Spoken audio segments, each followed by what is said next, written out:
Baker Show.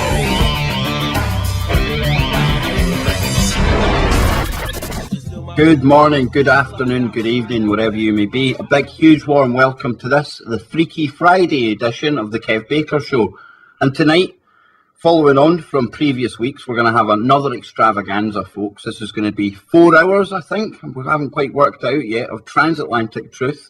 We're going to go over the news tonight to start with, and then we're going to go into things like CERN, Stargates, pyramids, ancient technology, all that kind of interesting topics. So tonight, I've got my regular two friends and co-hosts. I've got Johnny Whistles and Marty on board.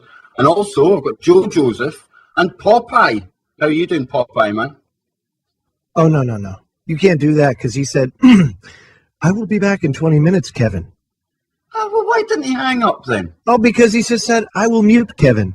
Oh, absolutely. You know, there's... Don't blame me. I think we have a problem. Well done, Kev. Even when I'm away, I can hear you. See, he was there. He was just trying to derail me, man. No, actually, I had my headset off, but I heard you, and I was like, did he just actually go to me? Even He did, and I've tried to defend you. I was right there for you, man. I was in your corner. And what happened? He went to you anyway. Good start, Lynn, a really good start. So let's go to Johnny Whistles. How are you doing, man? Your turn. Getting away from used to. Oh, nice one. Kev. Johnny, rescue me. I'm sticking to the Woo crew. These two are trying to get me, man. Well, Kev, don't worry about it. It's Friday. Everybody looks forward to a Friday anyway. So, looking forward to the show, buddy. Have you got the chat room up, John? I'm just going to get it just now. Oh, Johnny. Marty, how are you doing, man? You looking forward to tonight? Yeah, doing great, thanks. After that little crazy start there, I'm sure we'll get back on track. Wow, dude, what is going on here? All of a sudden, it looks like Marty's wearing the pants this month. Oh, tell me about it. It'd just be the Marty Hardy show. The Marty Hardy. You got the chat room up, or what's happening here, man? Yeah, I've got it here, Kev. I've got 36 people in just now. Starting with Alpha Dog, Amnesiac, Davey, Marty, and Dylan, how you doing? Flower Child, Gergs, Harold 70, Hell Yeah, Joe Joseph, Kev Baker, Mad Martian, Madonna's Ex, Michael Ann, Mitty Bush, Noseboy, Paisley Buddy, Salt, whatever that was, Stushy, Odax, Max, Free, Party's away anyway, so Hooked on Phonics works for me. Loads of anonymous. Awesome stuff, man. Awesome stuff. And I'm seeing somebody in the chat room, hell yeah, shouting out, give Marty a show. Oh, no. He's on he's exclusive to the KBS show. Oh, damn, now you got the wicked ones telling you that you can't do a damn show, Marty. Whoa. They won't let me leave. What can I say? Hey. I've had a few offers. That's all I'm saying. But I'm Well, staying I've been accused of being the new Alex Jones this week, so I've made you sign a non-disclosure contract. Even if you do leave the show, you can't tell all my dirty secrets. So that's it done. Right, so folks, before we get into the juicy topic of tonight, I want to just get the guys' thoughts on Ebola. Now, last night we done a special show on that. And the more I've been looking at this today, folks, the more I'm really coming to the conclusion that although this really is a global threat and a total lethal killer, for some reason, this has been overhyped. Now, Joe, I want to get your take on the Ebola scare that is going on at the moment, because the UK, it is everywhere you look. Okay, well, first of all, there are 314 million people in the United States, right? So why, just out of curiosity, would you risk bringing Ebola over here, bringing those doctors? Now, mind you, these doctors, I feel for them. I really do. But they went into Africa to go treat Ebola patients. Now, they catch Ebola, you'd have to think, I don't want to go back, because if I do, there's a chance I might infect other people. So why not keep it there where it should be, where it's kind of like you can quarantine it if you can keep it contained. But, the other thing, too, is it's not as easily spreadable as people are making it out to be, Kev. You brought up a good point. The flu killed 500,000 people. What was it, last year?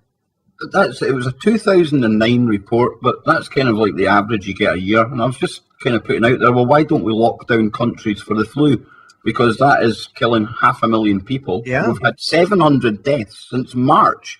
This isn't some kind of like global threat just yet, I don't think. No, I don't think it's a global threat yet. However, I don't think it's something that we want to put our guards down for. And of course, remember the Boston bombing? What did they do right before it? Do you remember? What is the telltale sign of a false flag attack here, at least in the United States, sometimes in the UK? The drill. Drills. They drill, right? Before something happens. Yeah, but Joe, you're an ex-military man. I mean, you must take my stance on this as well. There's drills every day of the year in every country going on. Sure. No doubt. But this doesn't have to do with military. And that's what the difference is. And in this case, it was the biggest drill in the history of the United States, a massive emergency drill in New York City. And my Fox New York is actually reporting it that it was a preparedness drill at 30 facilities across New York City. And it was a big Department of Health emergency preparedness. And it had to do with a biological attack, such as anthrax or other large-scale public health emergency in the city. So, You also had them at one point releasing chemicals in the subway there, did you not? Yes, they did. Absolutely. And so, I mean, it's a drill, okay? And that's one thing. And then you got old Obama, who issues and signs an executive order that allows detentions of Americans with respiratory illnesses.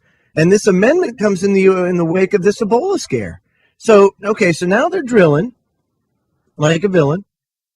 And then he's signing executive orders. And believe me, man, his pen is flipping melting the way that he's legislating from the executive branch.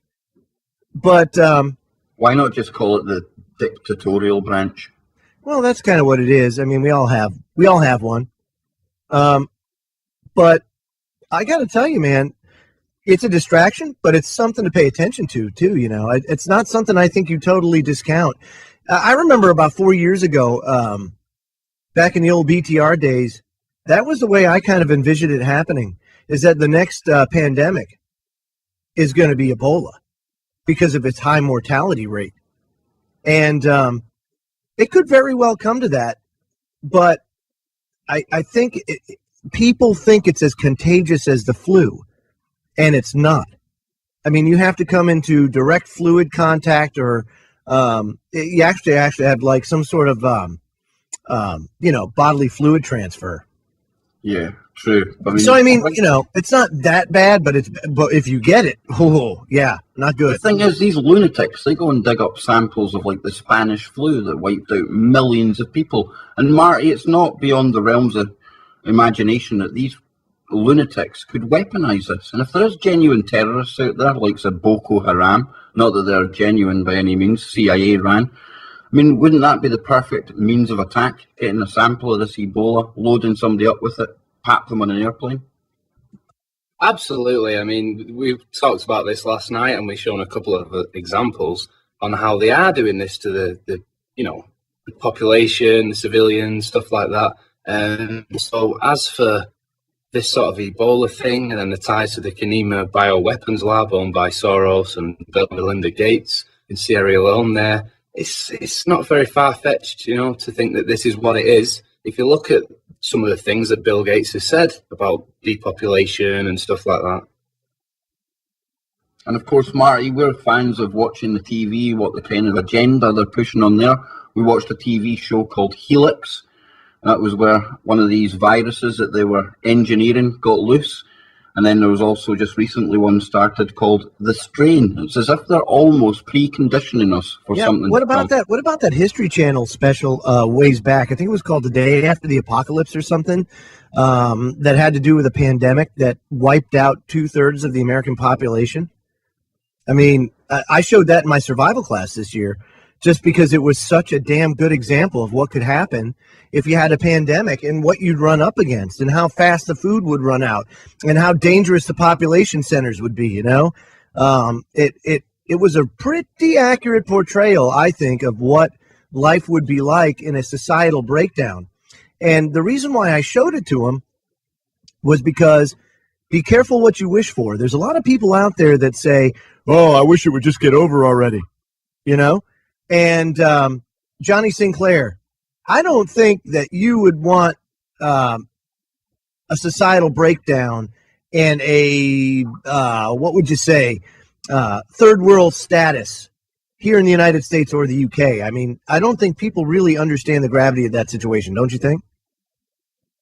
Well, what I can't understand, Joe, is the fact that if Ebola is really that bad and it is getting out of control, then why are they shipping it to different parts of the world? Exactly. Yeah. No, I mean, dude, this is legitimate. Listen, Joe, we had an athlete at the Commonwealth Games, not more than a mile. He's actually less than a mile from where I'm sitting right now, tested for Ebola today because they were allowed to travel just at will, even though there was a scare in their country at the time. Exactly, dude. You have to, I mean, we could say it's distraction all day, right, Marty? But the big thing is that they are being kind of reckless with this, don't you think? Absolutely. I mean, the BBC News, I'm sorry to mention their name on this network, but the biased BBC News is actually reporting that the WHO is saying that the Ebola crisis and the whole virus thing is spreading faster than they can control it, and that it's a major concern. So whether this is hype or not, but is it though? I mean, here's the thing, and this, I think this is Kev's point. I don't know, Kev. You're going to have to help me out here, but that you see that only 700 people have died. That first of all, it's a tragedy that 700 people have died, but when you compare it to the flu, like you said, and everything else, it's relatively minor on the grand scale. So with so low a mortality rate thus far, how is it spreading like wildfire? You know what I mean? It's not like everybody has the flu. Exactly. Sorry, Joe. Doc Waterman messaged me there. He was actually talking. Do you want to add Doc in for a minute about the Ebola? Oh, all right then. I'll get him right on. Hold on. I'm trying to multitask here, Joe. I'm trying to multitask. But I just, Hold on. All right, boss. I got it, boss. Hold on, boss. I always think to myself, when I have one of these crises, especially when they hype it like this in the mainstream, all our tabloids as well, it's all Ebola, killer, threat, big scare. I just wonder who's benefiting. I mean, we've already seen Obama writing this executive order. I'm waiting for maybe GlaxoSmithKline to come out with some kind of, not vaccine yet, but a treatment, and that'll be bought up by various countries around the world for millions of profit. Do you see where I'm going, Joe? And at the same time, they can keep us scared. Monsanto just bought the company that's developing the vaccine for this thing. I mean, come on. Monsanto. Whoa. Yeah, they're running trials in September for the Ebola vaccine there in the US. So, of course, the big pharma's going to make billions from this. But I mean, this is Monsanto, Marty. I mean, they're not really in the pharmaceutical business last time I checked. Now, all of a sudden, it's like, bam. Oh, here they come. Little Monsanto for you, Marty. Genetic engineering at its finest. Well, we've got Doc Waterman. We're talking about Ebola, Doc, and I know you were talking about on your show. I heard the first hour of that. Absolutely fantastic show. But what's your take on this latest Ebola scare? It's a conflicting, I could sound very conflicted if I talk to you about it, with opinions so varied. It's because of probably ill-informed people. For example, what about the fact that I've been using the figure that roughly 500,000 a year die from flu, but yet we don't see half the hype that we're getting for 700 deaths in quite a confined area of the globe since March? Well, since March, it hasn't been in the more modern, larger cities with international airports. Okay, so there you go. Okay, there's the wild card. One of the things that we have to recall, take, for example, this sounds like conflicted info. So let's kind of get it sorted out. Is it contagious as the flu? Well, it depends on how you get the flu and how you can get Ebola to answer that question. A lot of people say, well, it's not airborne. It depends on what you call airborne. So how do I answer that question? How do you get the flu from airborne? What does that mean? It means really that it's not airborne. It's not air molecules that give you the flu either. It's airborne microbial floating around in the air.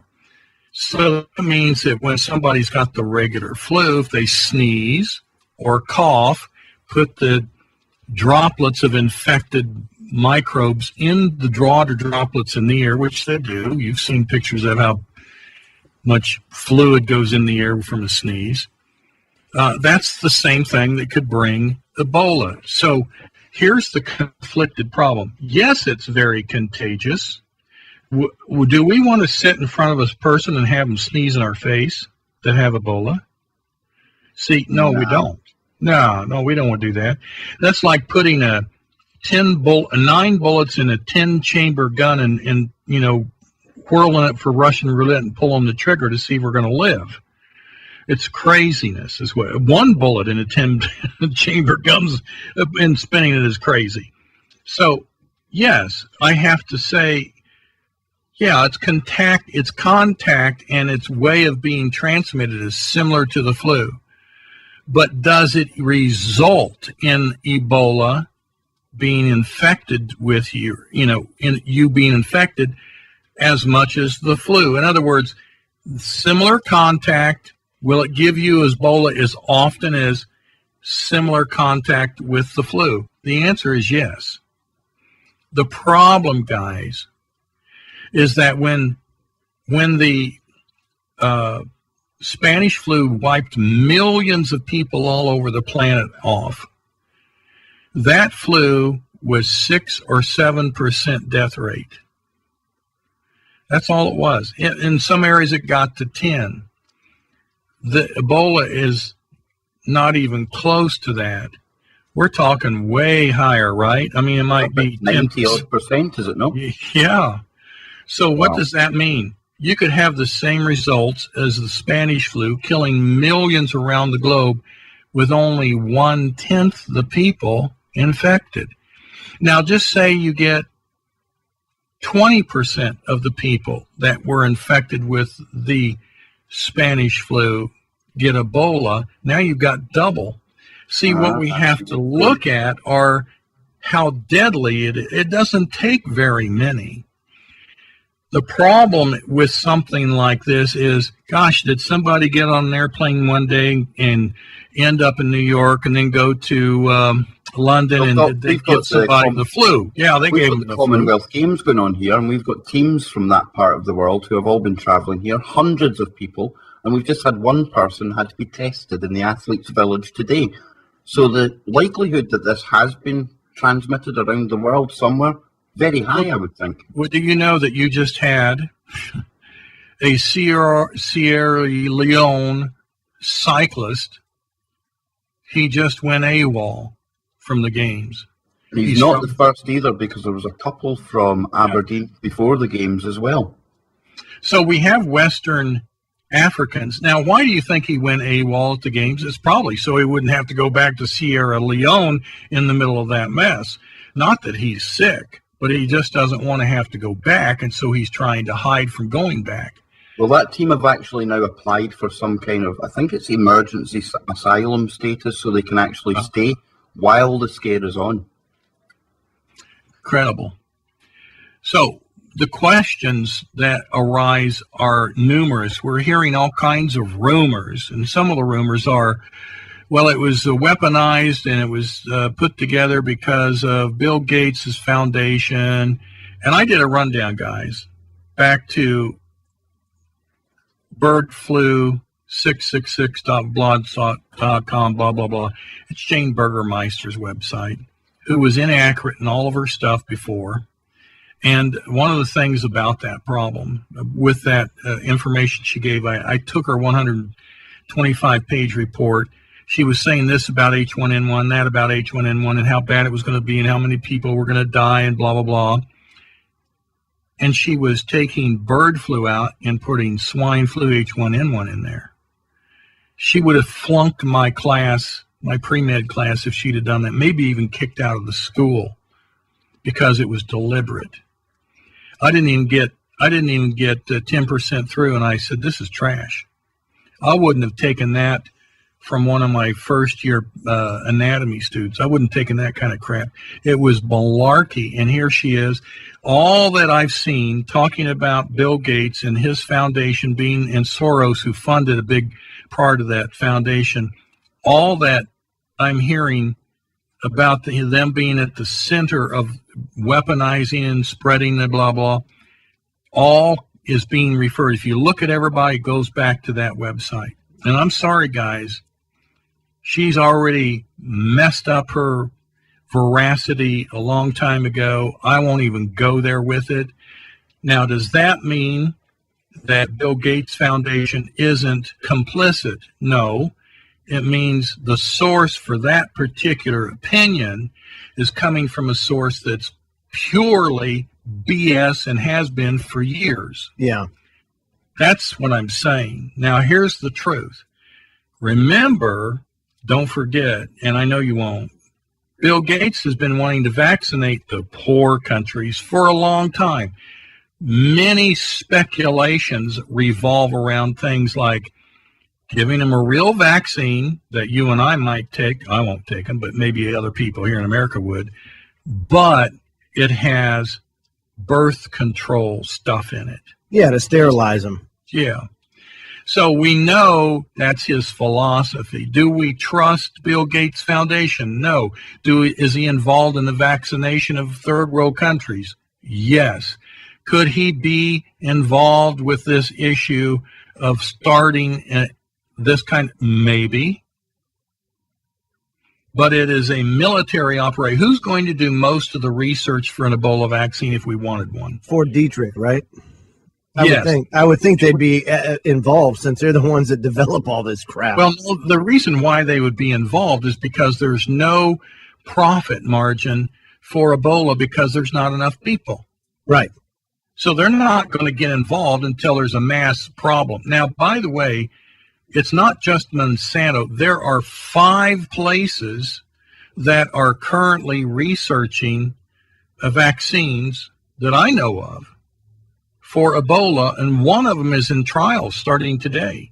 Right. I think that's the experimental one that the press gave, well, they tried to give it to the man doctor, but he refused heroically and gave it to the woman. I mean, well, this is right out of Bernays, man. I mean, come on. Monsanto's. It's No, that's probably one of the ones that's already been in research. Monsanto just bought that company that's researching. So I mean, they're very early in this. There are others that are right. that are researching besides Monsanto, and probably some universities out there too. I would imagine that here's what I would suggest Monsanto's involvement might spark speculation of adding it to their corn. That there's profit in it somehow. If there's going to be profit in it, then they're expecting to distribute a vaccine. That means they plan on it being bigger. The question isn't whether the government made this. The question is, will they stop it, and will they stop it timely? That's the important thing.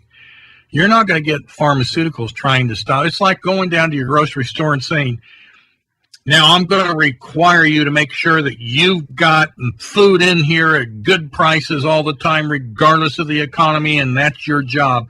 It's like going and telling, I hate pharmaceuticals, but we can't dictate their policies.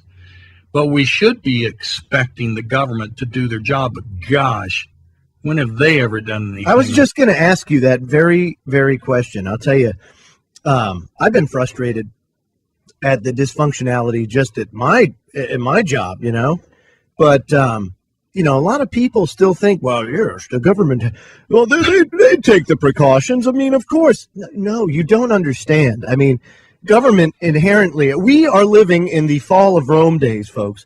It was because government got so big in the Roman Empire that Rome fell.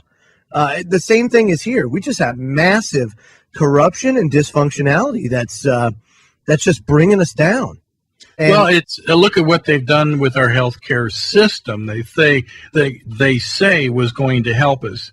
If that's an example of how they're going to be handling Ebola, do I need to say any more? I mean, give me a break. It's right there in front of our nose. they're going to be pathetic at it. Of course, So, just like they are at now, everything now, else. let's do the confliction here. This is why I'm conflicted on this topic. Okay. Or I may sound conflicted. Not that I am. Actually, you know what? We're going to break. So wait until we come back, right, Kev? Because we don't want to cut off the good doc, do we?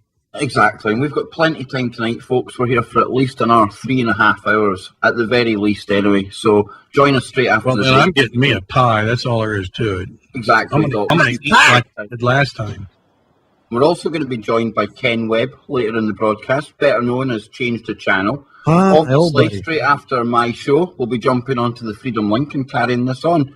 And Joe, so far, we've kind of, what the last word on Ebola, is this something that the listeners need to be really, really paying attention to, or just keep it on a kind of side burner? I think because of the dysfunctionality of government, yes, they absolutely have to keep it in their sights. But at the same time, let's not panic over it either. You know what I mean? I think that's a good way to put it. Yeah.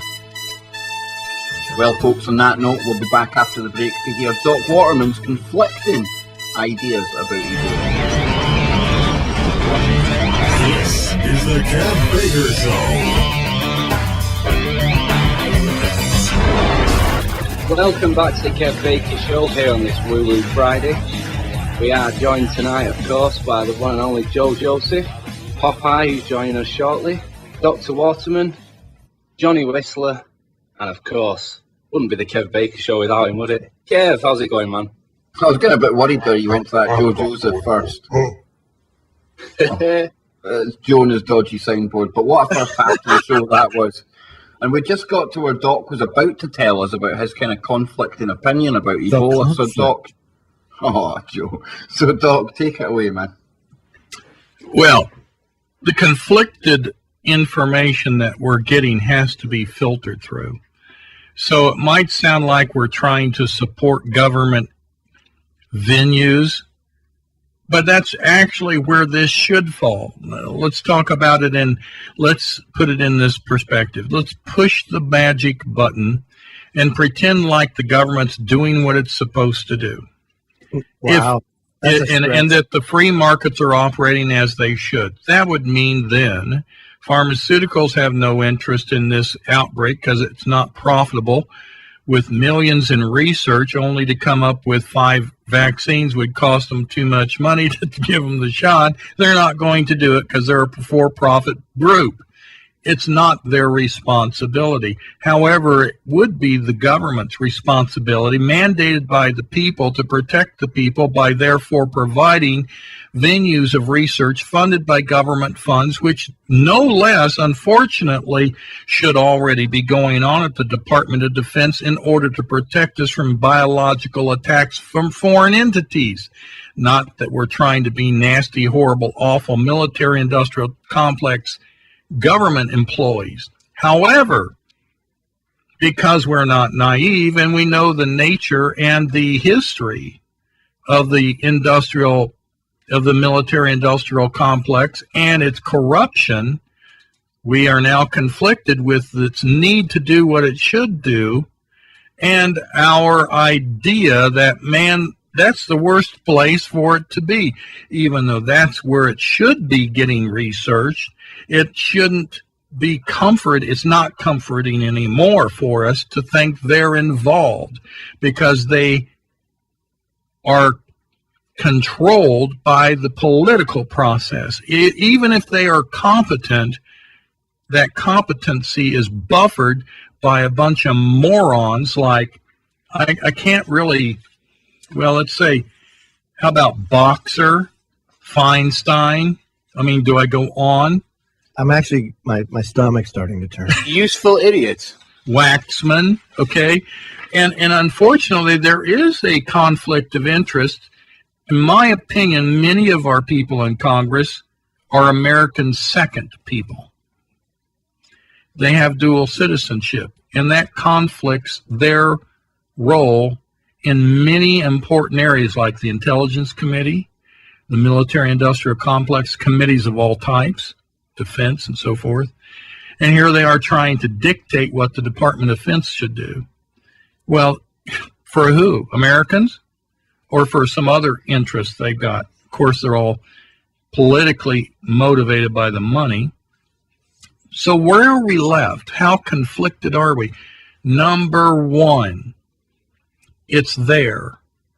Is Ebola a threat? It's always a threat, even if there's just one person sick. What should we do as a world? We should immediately descend on it like Fukushima. That way we can contain it. The raid spray on a microbe and spray it the heck out of there. Right? We should industrial can of Lysol. But what happened was the Doctors Without Borders, an organization that has nothing to do with government, was working on in these third world countries when Ebola erupted. Now, if you don't know what Doctors Without Borders, what Doc, they what do do you is think of the fact that one of their board members, a Rockefeller, happened to die in a plane crash not that long ago? Whose? Doctors Without Borders? Yeah, it was David Rockefeller's son. I believe he went down after the birthday party. Sure. The problem, though, we've got is any worthy agency that has funds that's worth anything probably has some kind of political connections going on. But that does not make Doctors Without Borders suspicious, because I know many, all they do is go do surgeries on cleft palates in third world countries and come home. So it's not they're bad people. Weren't they involved in the Syria, the chemical attack? Weren't they one of the ones coming out and saying that Assad had used the chemicals on his people?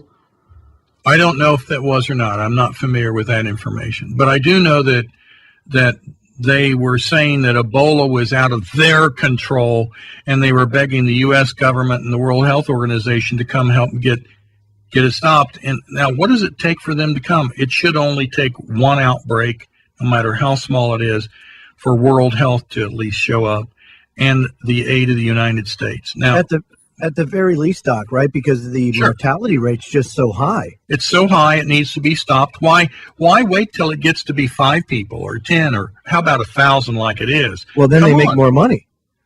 Well, who makes more money? That's the question. Who's making money? There's no money to be made yet because there isn't. This isn't a money-making event because there's nothing to make money from on this death. It might be a policy change. It might be an agenda. Well, look what Obama just signed in under and let me ask you a question. Here's where I'm conflicted. He should do something like that because it was only applying to SARS. It should be expanded, though, to include not everything. And I can tell you right now, there isn't going to be a doctor turning over their people that have asthma, bronchitis, the flu, cough, and any other kind of respiratory illness, or half the country is going to be in that category where they have to be isolated. What really we see is we have a activity where they need to respond, and they could have done it without even an executive order. Yeah, but I have to disagree that the executive order is justified. It's not, because if it was... Well, none of them are justified. None of them are justified. Here's my disagreement with it, too, is the fact that, like, they're going to say that, and they're going to say, we have to detain anybody with this, an illness, a respiratory illness. But what about the people that they're knowingly bringing across the border in busloads? Well, there's an obvious answer. Yeah, they shouldn't be. But executive orders are not legal in the first part. I should say lawful in the first place. They are legal only because they're in that system of law legal called admiralty, but in common law, the Constitution, there is no such critter that gives them that kind of authority. And the only way the president's ever the chief and the head dude over all the military is in an emergency, which they keep renewing. So the bottom line, guys, is are they going to stop it or are they not? Here's my problem. 2 things. The government is inept already to do anything well, so they're not even going to respond if they wanted to very well. 2, I don't think there's too much politics playing out. The fight's on. We can't think that everybody in the federal government and the military doesn't want it stopped. So I think there's this big battle going on, which is going to interfere with it getting stopped. So we have a problem with getting it stopped. There's no doubt about it. Who cares how it got started? Who cares where it got started? The bottom line, it's loose. There's more than one person that's got it now. It should have already been, like raid on an ant spray, raid spray on an ant, where it was killed when it first came out, but it wasn't. Why? Who cares? It's loose. It needs to be stopped. Is it a threat? You bet.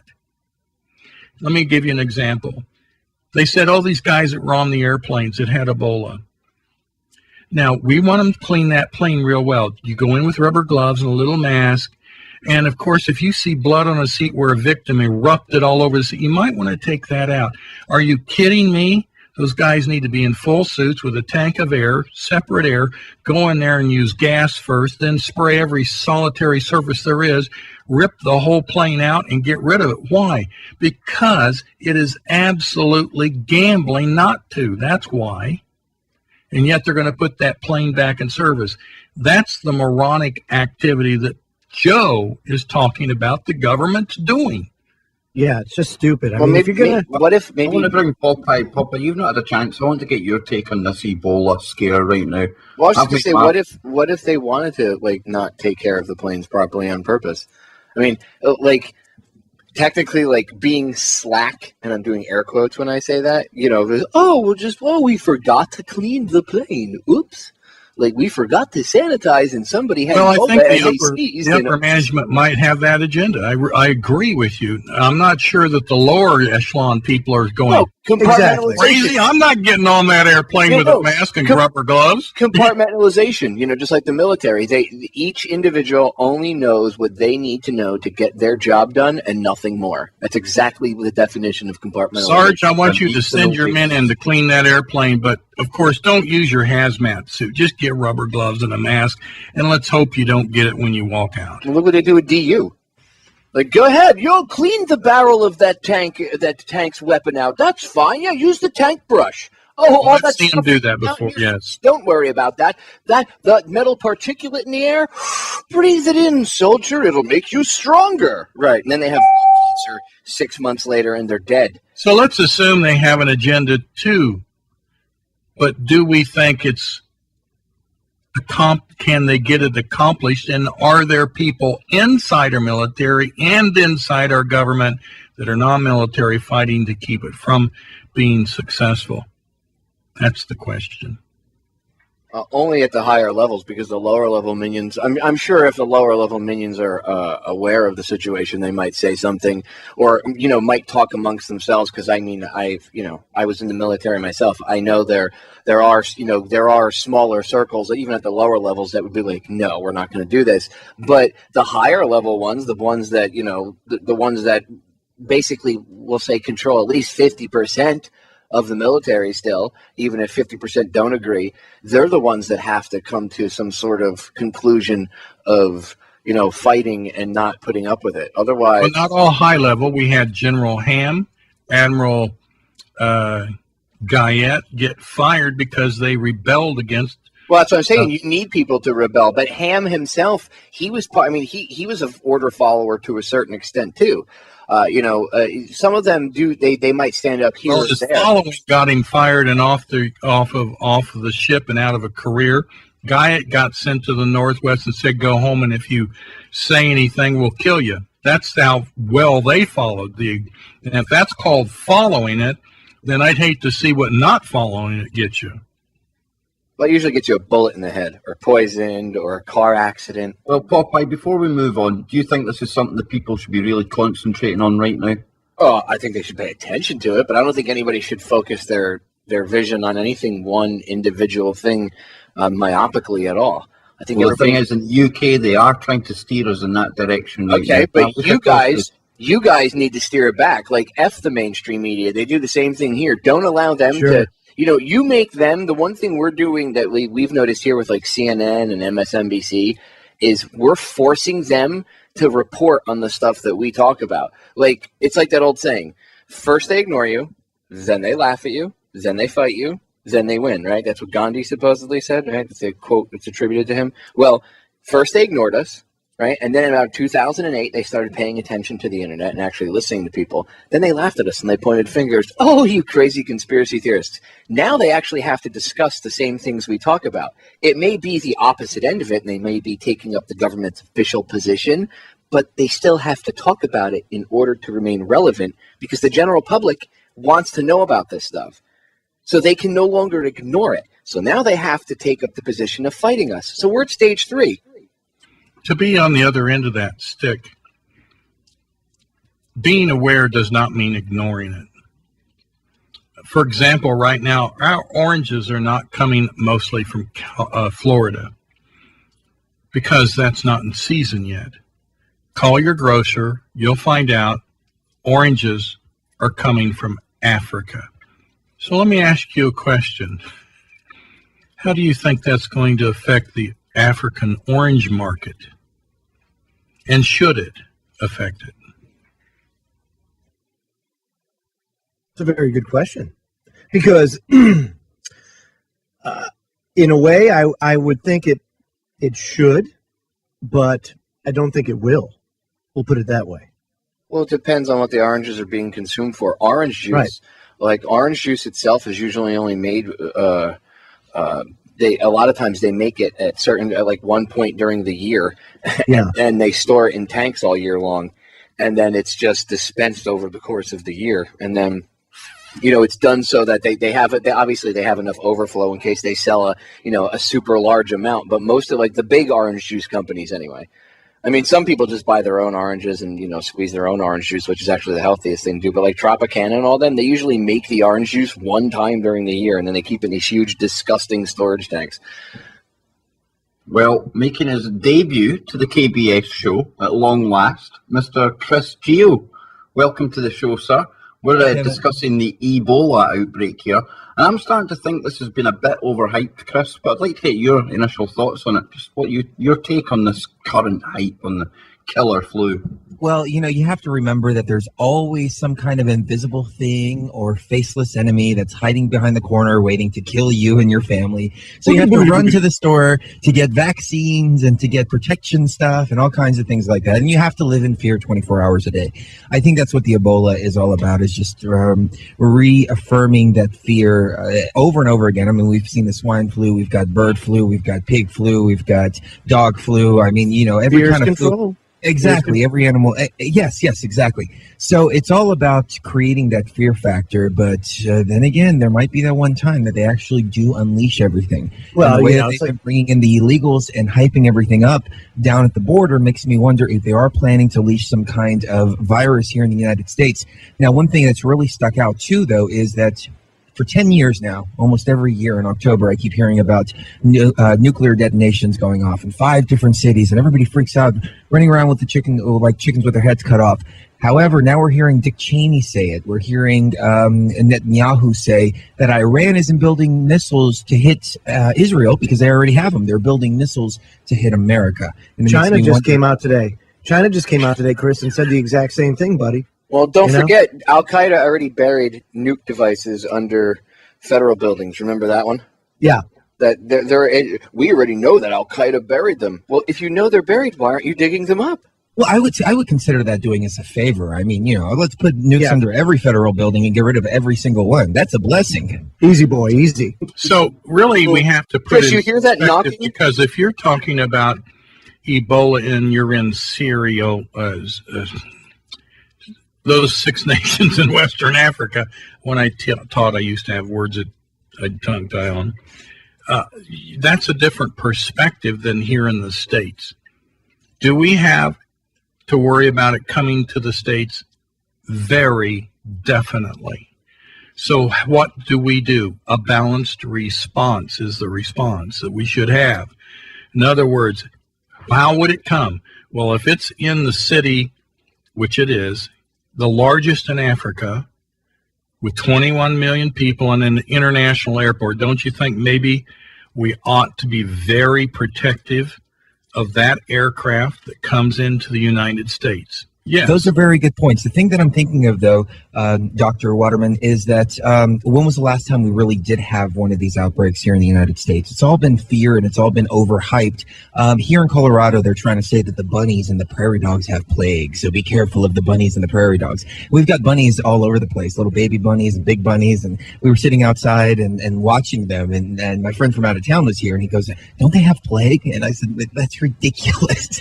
But there have been a couple of cases supposedly reported of plague, swine flu as well. They called it an epidemic when there were like 9 deaths or something like that. The media's going to make their money, and they're doing it very poorly. And of course, that the part of the brain that gets hardwired straight to a response is fear. The higher part of the brain isn't hardwired, but overrules that fear. So it's easier to tap into an emotional response that's negative than it is positive. And the media knows all that, and so that's what they do. And I don't give a rip what they do, tell you the truth. The bottom line is we have to have a balanced response. I don't care what they're hyping. The bottom line I'm trying to get at, though, is the fact that there isn't any money to be made from pharmaceuticals about Ebola. So what the question really should be asked is, why are they hyping it? No, that's the perfect question. That's where actually are right they on point. making their best? Why are they hyping it when there isn't really a pharmaceutical product that could be mass inoculating everybody? So I'm really conflicted. Tell you why, Doc. Well, I'll tell you why. It's because Israel is committing war crimes against Gaza. And it's look over here, be scared of this, be scared of these little invisible things. Don't look at the real enemy. Don't look at really what's going on. Now that could actually, I could see that as the number one reason. I could actually easily see that. Well, it's knocked the Israel-Gaza conflict off the top of the news cycle in the UK. That is a definite fact. The front page of every tabloid today was pictures of the Ebola virus, people bleeding out. Big scare tactics on. But like I was saying before, I mean, 500,000 people die from flu every year, and you don't see half the antics we're getting now. But the question is this: if they're so scared, why are they bringing them to the United States? They're bringing 2 Ebola victims to the United States. That's a good thing, I think. Here's why. But if they're what I'm saying is, if they're so scared of it, the way the news media would have you crap your pants over it, then why would they bring them here? That doesn't make it. Just what their actions and their words. Well, they're not just bringing them in here to go shopping. No, I know that. I mean, the normal person would see that as, well, that's the research. Surely. They mean that's under control. But if we're free, it doesn't matter. I don't trust government-controlled environments, especially knowing what goes on at Plum Island, where they have leaks of infectious diseases. Well, I know that. I understand that, and I don't trust them either. But how can they scare somebody with, we've got it all under control, we're going into research in a government facility at a class level 4 facility in Houston, Texas, or blah, blah, blah.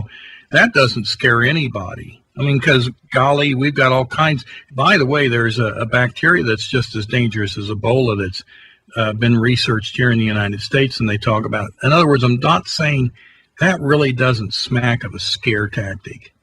The scare tactic is how vicious it is. But actually, tell you the truth, guys, it really needs attention no matter where in the world it actually is.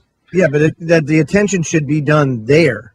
Yes. Not here. You know, if you need to go do testing, set up a damn tent, because they have them over there, not here. That's my thing. And they could bring on the QT in a protected case on a protected aircraft, over to a class 4 lab here. Well, so I'm saying there's no reason to contaminate the living, because bringing those people over contaminates a ton of things, and it doesn't matter. Some people are saying it's not airborne. Some people are saying, well, if there's like mucus particulate or water particulate from a human in the air, like a cough or something, and it's floating around, then technically it is airborne, and then it is contagious. So, like, if they're not even, and I don't believe that they're totally sure if they even know if this thing could mutate or not or whatnot. If they don't know that, they shouldn't be bringing any of this over here. There should be, I mean, you would think with all the remote facilities we have on all these remote islands, you would think that they would have one set up out in the middle of the ocean, out in the middle of Nowheresville. That way, you take them there, quarantine them there, do your study. If you can figure out how to cure them and help them, I mean, you could have all the state-of-the-art equipment. You don't have to bring them into a spot. No, you can't have a class 4 level out in the field. I already know that. No. They could set up a spot out in the middle of we have all these military bases out in the middle of islands that have technology to launch missiles out of the earth 100 feet below them. Come on. There is a class 4 in Hawaii. I mean, you don't have to bring it in the 48 states. That's what I'm saying. We could keep it like off the, you know what I mean? Like, why not? So, but that begs the question, like you said, Doc. Yeah. Why would they do this if it's not to make money for big pharma? How else are they benefiting? Let me ask you guys a question, because I haven't looked into this probably as extensively as you guys have, so maybe you have a more educated answer. But do we even have any evidence to suggest that news story is fact? Or could it be something that's putting out, the one that they're bringing in people with Ebola, or could it just go to feed the fear factor? We've only got the main. I haven't seen it anywhere, and I'm tracking sites that do, as best as you can trust them, that do track this kind of thing. One of the best sites that's not governmental is Recombinomics with Dr. Nyman. I don't agree with his idea that developing vaccines is the cure for all these problems. However, he does do a good job of saying how it's changed genetically, where it's being tracked, where the outbreaks are. Mike, there's two things that are conflicted here. I think it makes it sound like we are disagreeing, and here's how I like to divide it up. Is it a really threat? Is it really happening? Yes. Is it as bad as some of the other things? Well, I don't know. It depends on whether you call losing your job and losing your home and being homeless with 5 kids any worse off than getting Ebola. Well, I maybe one step above it, but it's pretty bad. So no, there are many other things to be concerned about. The problem is, if we are talking about Ebola, it is dangerous enough to get probably the most attention it could ever get from the community of practitioners, researchers, and so forth, and they should be on it like ugly on ape, but we're not seeing that. That's the question. Folks, that's us out of time for the first hour of this 4 hours of truth from a transatlantic truth extravaganza right here on www.truthfrequencyradio.com. Don't go anywhere, and remember, wherever you are, keep it TFR. Is Truth Frequency Radio. The wicked ones obviously under heavy Masonic influence. Freedom Link this 1st of August 2014 and hour number 2 of Freaky Friday. Not to be confused with Fear-Mongering Friday that you might hear on other broadcast networks. No. Here, Freaky Friday takes on a whole new spin. And boy, oh boy, do we have assembled tonight a panel of some of the experts in the field of woo that, you just won't find anywhere else. It is true. We are the top minds in the independent radio field. Yes. So I've got tonight assembled. We got Chris Geo, and we also have Doc Waterman of the Waterman Files. We got the Woo Crew, Marty and Johnny Whistles. We also got KBS himself, Kev Baker. And we got Change the Channel coming back after a 3-week hiatus, a vacation. Not. And and Popeye from down the rabbit hole. So, guys, I know hour number 1 we talked about Ebola, and I think we hit that. I got to start off the broadcast before we get into the the extreme woo that we put out for your listening pleasure. I got to bring up this meme that was floated on Twitter today by good old Vlad. Did any of you guys see that? It was. What's he been up to, Joe? What's the madman been up to? Okay, so what the madman did, right, is he found a picture of Barack Obama posing with his poodle And I mean, just like, you are a puss. That's all I could say. He found the biggest puss picture he could of Barack Obama. And then on the left, he goes and he puts it's Vlad posing with a freaking spotted leopard, man, just sitting there with a spotted leopard. You know, I saw another meme, Joe, and it was about Obama, that his brother is actually the money man for the Muslim Brotherhood. His brother-in-law. I didn't know that. I think it's what's his name? Well, that means it must be a Muslim conspiracy, and I guess I guess Jones was correct that the Muslims run Hollywood, and that answers everything. So I guess we should have a war on Islam. Oh wait, we already do. Yeah. So it's because they're taking the DMT. Well, this radio station is graduate level, 400, 500, Patriot, 400, 500, 401, 501. Those others are 101. Yeah. That is really an honor to hear you say that, especially as somebody in academia like yourself who can recognize information of intelligence like that. So thank you very much. Wow, that was a huge compliment. Wow, that is really cool. And let me tell you, what we're seeing here, with the Russia thing and MH17 it's a damn shame that there aren't more people screaming about this. I think he went on TV today, and he had a press conference, and he was saying, well, Russia, if you don't come correct, why, there will be consequences. Again. Yes. And I mean, it's just like, how, first of all, does anybody take you seriously? Number two, who the hell are you to tell another sovereign nation that there's going to be consequences? Why? Because our cronies shot a missile at with the Ukrainian Air Force being, were they playing games? Absolutely, they were playing games. But look, you made a mistake. Ante up. It wasn't Russia. Come on, it just. What about their new pictures? The bullet holes in the cockpit of the downed airplane. Let me just tell you right now, Doc. You have assembled tonight some of the finest Photoshoppers the world has ever known. My friend, you want to talk about 500 level. They are there. We're talking about they're the ones that laughed. They were the first to laugh at Obama's birth certificate. They were the first to laugh at all of this evidence with MH17. And I'm telling you, it's horrible. They don't even try to make it believable. And it's a damn shame because the American public sits so apathetic, worried about stupid crap. Like, for example... Can I ask you a question really quick? Yeah. How is it that they can find, evidence within like 10 minutes? Oh my God, we know the Russians did it. Look, here's the evidence. No, come on now, Popeye. Give them credit. It was 19 minutes I taped. Oh, I'm sorry, 19 minutes. So the extra 9 minutes, Kev, that makes up everything. I'm sorry. How do they find it so fast yet? Where's Flight 370?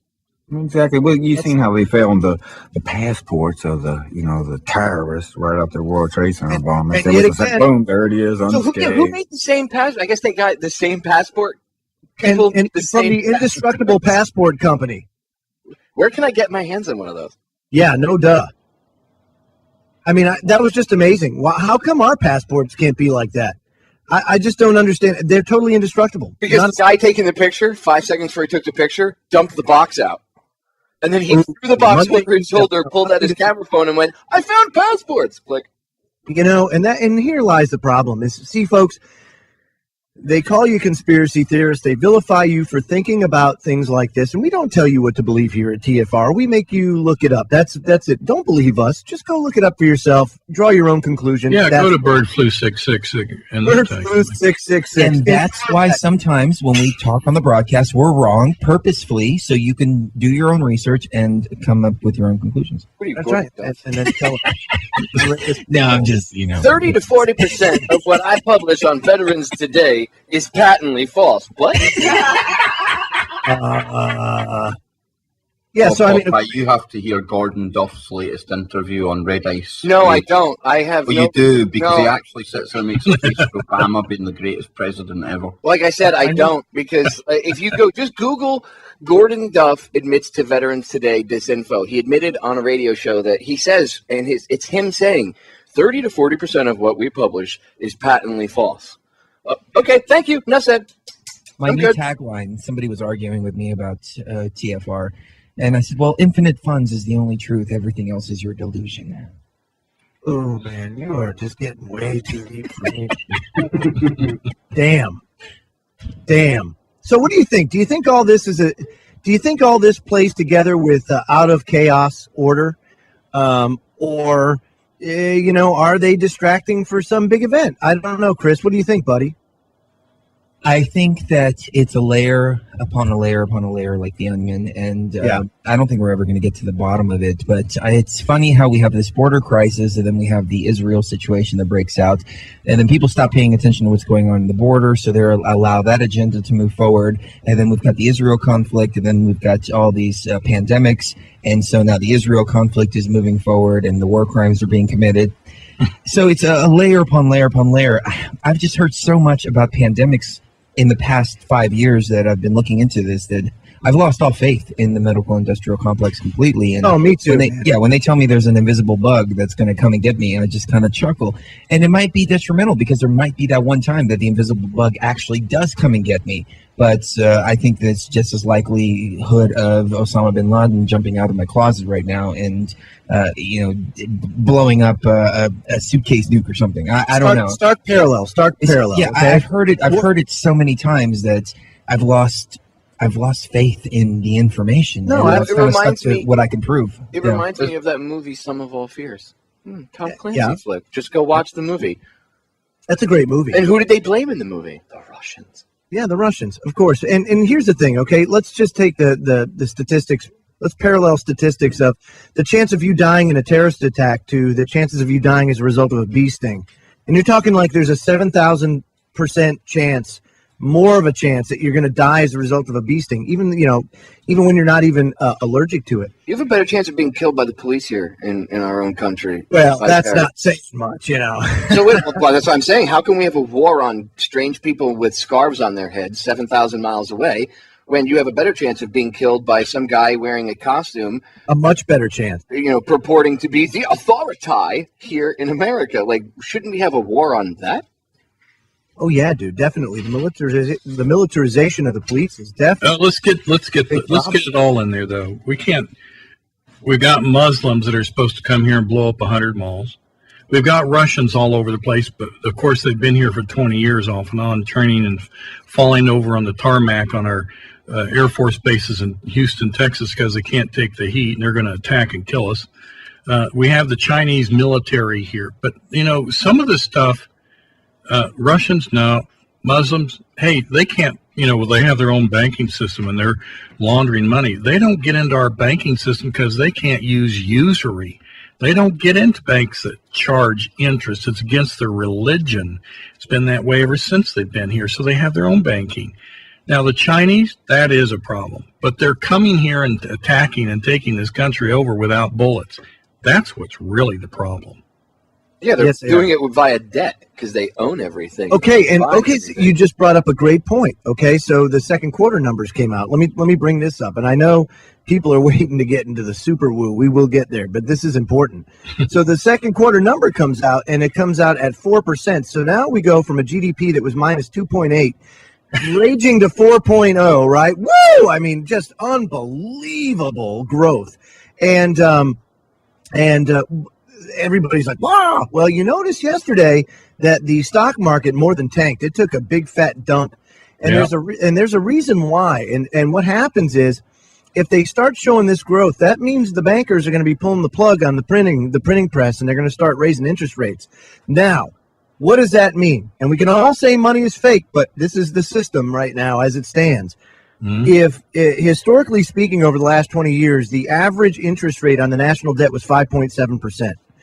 Over the last 10 years, it's been close to zero, like around 1.2, maybe close to 2 during some of the times when the dollar was weakest. But that's about as high as it's been. Now, if it goes to that average, and believe me, over the last 20 years, historically speaking, that's low. That's on the low side of normal.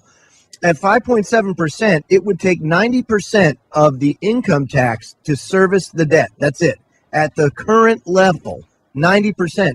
So it's not all that out of the realm of possibility that this is the start of the implosion. And at least that's the way I feel, is that's yet another thing in play that we have to look at. And my, when you add them all up, boy, that's a lot of input, don't you think, guys? Kev, what do you think? Well, you have to go to me when you're talking about that kind of thing. I'm sitting here waiting for the woo, Joe. Oh, thank you very much, Kev. I mean, you're just stuff lined up for CERN and stuff like that. Well, y'all want woo? I have one hell of a story to tell you about the weekend that we had. Oh, I was hoping you were going to say that, Chris. You know what? That puts Stargates to shame. Chris went through a Stargate. Could actually tie in with the same kind of thing, because he's been on a kind of interdimensional journey via his pineal gland. Well, go ahead, dude. Let her rip. Intergalactic, planetary, intergalactic. Dude, you know what? I understand where that came from now. No, really. Do you want me to get into it? Because it could take a little bit of time. Come on, storyteller. Okay. So, Chris, regale us with your tale. I've been called to be a shaman.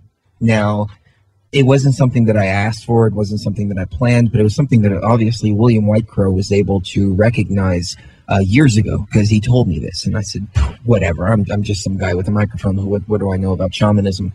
And he says, well, you're going to learn. You know, everything you're doing is going to teach you. Now, we took ayahuasca and smoked some DMT 4 nights in a row. I had some friends come in from out of state, and their guides were telling you, the people that you're going to meet right now are going to open up doors for you to progress into next levels. I had no idea. You know, I just thought my friends were coming over and that's it. And I said, well, hey, since y'all are here, y'all need to try DMT. And he's like, oh my God, I can't believe you said that, because that's exactly what my guides were telling me was going to happen. And so we did. And I expected just an experience just like I've had before. And these experiences that I've had in the past were experiences of self-realization, self-reflection. I've really been broken down and put back together in the astral planes, as far as removing all the love and light out of my from clouding my vision, and rebuilding myself as a warrior. And as a matter of fact, I was looking at the slider the other day, and I could see, you know, everything that everyone around me has played a role in forming.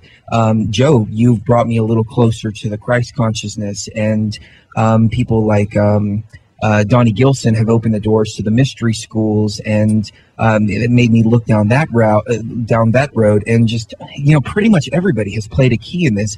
David Whitehead, especially, the show Truth Warrior, has made me realize, you know, it's time to embrace the warrior spirit. And so over the past year, that's what I've been becoming. And this weekend, I've really been shown shamanism and how energetic healing works. Now, the experiences that I saw began very, very scary. It was probably one of the most horrific DMT ayahuasca experiences that I've ever had. But it wasn't scary in the sense that I was fearful. It's just I couldn't understand at first why I was being shown this. And I looked up at Sheree and I said, Sheree, I need you to come and sage me, because I'm having a very, very negative experience. And she just put her hand on my forehead and she said, look, you need to see what they're showing you. There's a rhyme and reason for all of this. Now, this is, you know, completely the opposite of what I was looking for. I died dozens of times and saw through the eyes of people that have been killed in the most horrible ways, decapitated, tortured, cut open. I mean, these were horrible. These were physical visions that I was seeing. It wasn't a DMT riddled hyperspace vision. These were real visions. Now, I haven't talked about this in public yet, so this is the first time that I'm actually talking about this. I posted a little blurb on Facebook about just a couple of bullet points about the experience, but I didn't talk about experiencing the deaths like this. It took me a while to deal with. And 2-3 days later, I was sitting at Denny's with Sheree in the middle of the night and going, you know, I really haven't processed everything that I've seen. What I've seen is some pretty horrific stuff. But what I was being shown was how this energy flow, when from the moment of death, goes back into this matrix, into this vortex, into this universal flow or stream of energy, and how it all becomes part of this universal matrix. I was also shown how sacrifices work and how sacrifices of the elite work. Basically what they're doing, and Frank was explaining this to me, but I actually saw it in the DMT realm, because a lot of the energy was leading right back into this knife, and symbolically I could see that this was the energy flow. When a person or animal or entity or whatever is sacrificed, what these elite are doing is they're channeling all of the bad karma that they have, that they've created by committing whatever atrocities they're committing, channeling it into that knife and putting all that karma into that innocent entity or innocent being, and it's being channeled back into this energy flow. However, what it does is it creates like a barrier between them and the karma, so the karma doesn't come back and hit them. The problem is that these are wheels that are working. These are circular cycles that are working, and so this energy is going to come back around and rush and hit them again. So what they have to do at this point is they have to do another sacrifice, not only for all the karma that they have created or between the times of sacrifices, but also to divert that karmic energy from coming back and smacking them again. The problem is that every time they do this, the energy builds up and builds up and builds up and builds up, and eventually they can't do the sacrifices anymore, and boom, it just hits them. And that's what they're ultimately trying to avoid. That's why they can do all these atrocities and still have good things come to them and still excel and still have power and all this stuff. The difference is, though, they lose a piece of their soul every time they do that. And that's why they turn into these dark, ugly entities. And you look like at Schmeagol? Yeah. Are you talking like Schmeagol, like David Rockefeller? Look at him now. He's like a lump of poo that kind of like basks in his own feces and stuff because he craps his pants. He's so old. It's all the blood transfusion. Exactly. Yeah. Exactly. So it's these dark entities. They turn into these dark entities, but I think that eventually they're just going to poof off in oblivion. And I think that's the worst result for a soul. The worst. I forget what the term is. Do you think that's why there's such a push, Chris, for them to achieve immortality by like Yes. singularity and all that? Yes, they are trying to avoid the inevitable, which is complete oblivion. And there's just no other way to look at it, because I wasn't told this. I just gather all of this based on what I've seen. But I think that when they die, they can no longer do these sacrifices. And that's the time when, poof, everything just comes crashing in on them. Now, I went into this ayahuasca experience because I have a lot of darkness around me and in me. And I'm trying to figure out, where is this coming from? Why are there so many dark entities attaching themselves to me? Jeffrey has cleared me many times over, and the darkness just keeps on coming and keeps on coming. And I'm going, what is it? I mean, I'm not doing anything consciously to absorb, to call these dark entities. It's just around me. So I went into this ayahuasca trance with a sword, ready to cut these things' heads off. I've done it before. What I was shown is that people like us, everybody here on the broadcast, we're all workers of light, and we're warriors. And there's actually, I talked to a couple of people afterwards, and they told me, there are some people that do this, but most light workers, they won't even touch this. There could be 1 million light workers, and maybe 1,000 of those are actually warriors in this capacity. And so what we do, and this is all in the energetic plane, and I've always said that everything happening on the physical realm is a result of unbalances in the energetic field.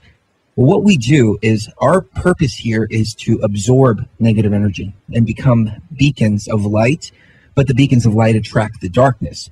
And so that's why I'm constantly surrounded by negative energy and entities. It's not for something I'm doing wrong, but it's because I'm doing everything right. Now, what I have to figure out is how to expel this negative energy once I've absorbed it, and how do we get it out of our universal matrix? That's when I was shown the Christ consciousness, and I started to understand exactly what the Christ consciousness is. The Christ consciousness is an energy that you can take and channel this dark energy and pass it on into this Christ consciousness, and the Christ consciousness is like a tunnel that leads outside of our universal matrix and expels this energy outside of the universal matrix. The thing is, the Christ consciousness can't redeem you of your own darkness. If I go out and I purposefully commit murder or hurt somebody, I can't go to the Christ consciousness and say, let me pass this energy and karma off to you. It doesn't work like that, even though that's what the religions want you to believe, that Christ will redeem you of your sins, et cetera, et cetera. No. There's still a karmic balance that has to be played out when it's your own karma. The Christ consciousness is there for us to be able to expel negative energy that we absorb from the world to balance things out with. So that's why these elite can't go to the Christ consciousness and pass off their negative karma, because the Christ consciousness just says, get out of here. I don't know you. This isn't what I'm here for. Now, I saw from an even bigger scale. There is the Lucifer wisdom. The Lucifer wisdom is the light. We are all Lucifer. We are all becoming Lucifer here.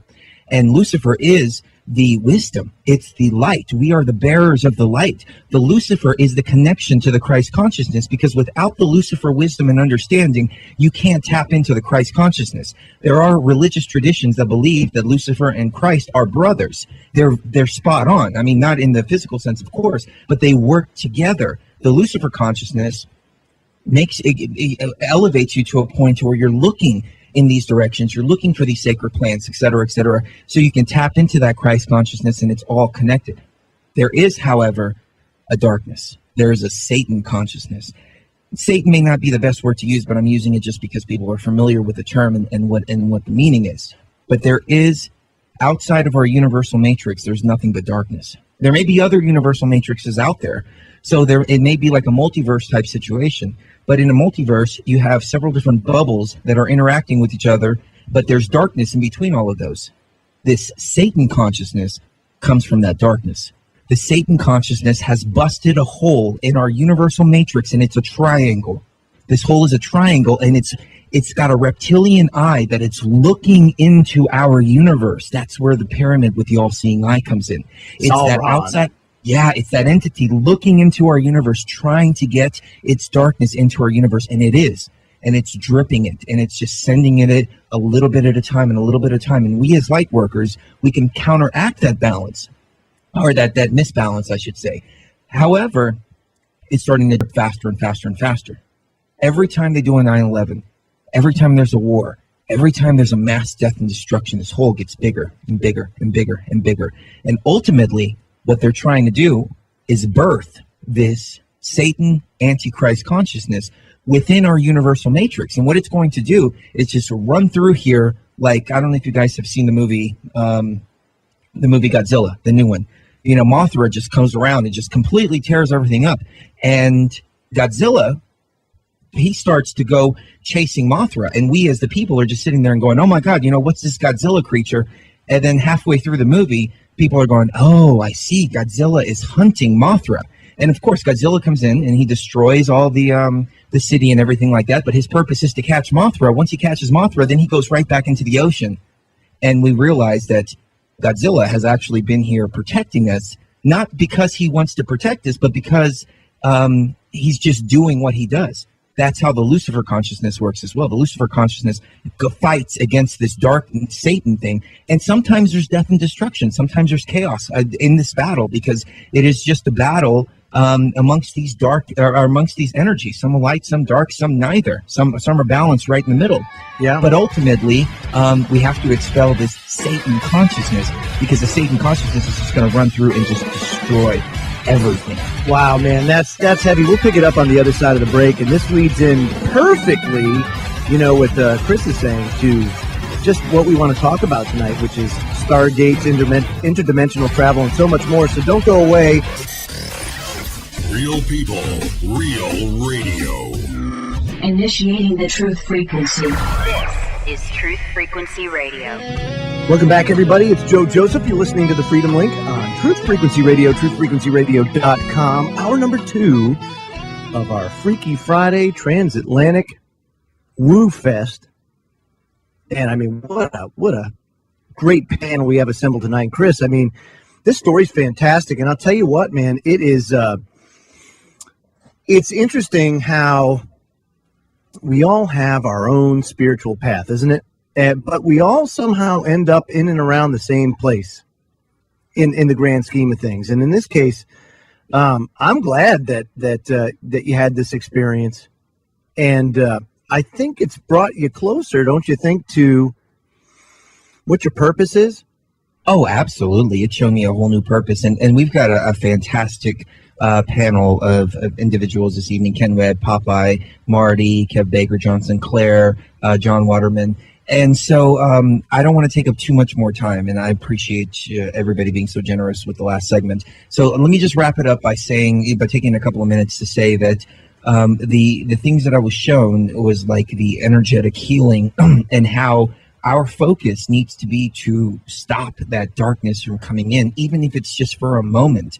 And if we collectively focus our energies on stopping that darkness from coming in, then all of a sudden everybody wakes up, and it's like the veil is lifted from people's eyes, because it's like drips on an ocean, or well, not even on an ocean. It's like water. Yeah, I mean, I guess like on an ocean, but it would be more than drips. But what's happening is, as this darkness is dripping into this rift, into this river, the boat is rocking, and it's rocking, and it's rocking. And if we can just stop that dripping just for a little bit, the boat will stop rocking, and people will go, "Oh my God, I see now." And that's what all these light workers are actually doing. I spoke to a couple of them, and William especially, and I explained to him everything that I saw. And he said, "Chris, this is exactly what we as shaman have been doing for thousands of years. We keep this balance together. We do this energetic work." And it's kind of a weird experience, because here I am walking a path without too much guidance, except from these plants that I've been using. And I asked William, what do I need to do to learn more? And he says, just listen to the plants. That's it. There's really no tradition that's being passed down from one person to another, or set of intelligence that's being passed down from one person to another. This is all coming from the astral plane. This is all coming from the DMT realm. And it's amazing how everything tied together with the all-seeing eye, the rift in the universal matrix. There is a guy named George Cavassalas, and he's a very, very dear friend of mine, and he's very, very good friends, and a very, very nice person. I mean, I love the guy to death. But he's talked about how the goal is to escape the universal matrix, because this is all ultimately a construct. But what I was shown, at least at this point, and I need to get him on the show to talk about this, is that if you get out of this universal matrix, then you're in that complete and utter darkness with that satanic dark energy. We don't want to be there. We have to fix the construct that we're in now. We have to fix our own house. We can't try to escape the house because the house is falling apart. This is the only house that we have. This is the only place where we can exist. And back in January, I had another experience, and I saw these 3 aliens, and I wrote about it on Truth Frequency Radio. If you go to truthfrequencyradio.com and type in ayahuasca experience, you'll see the experience that I'm talking about. And the aliens showed me, and they showed me the universe, and I asked them, why are you doing this? And they said, because if we don't maintain the universe, then the souls have nowhere to exist, and so everything will cease to exist. It didn't make any sense to me, but now with this experience, now I see we have to exist within the confounds of this universal matrix. I mean, this is fantastic stuff, Chris. I'm glad that, like I said... One more thing. I'm sorry. It just came to me. Go ahead. And I want to thank you, Joe, personally, because I think that I've been shown these things because you and Sheree have both shown me a different perception of Christ and Jesus Christ.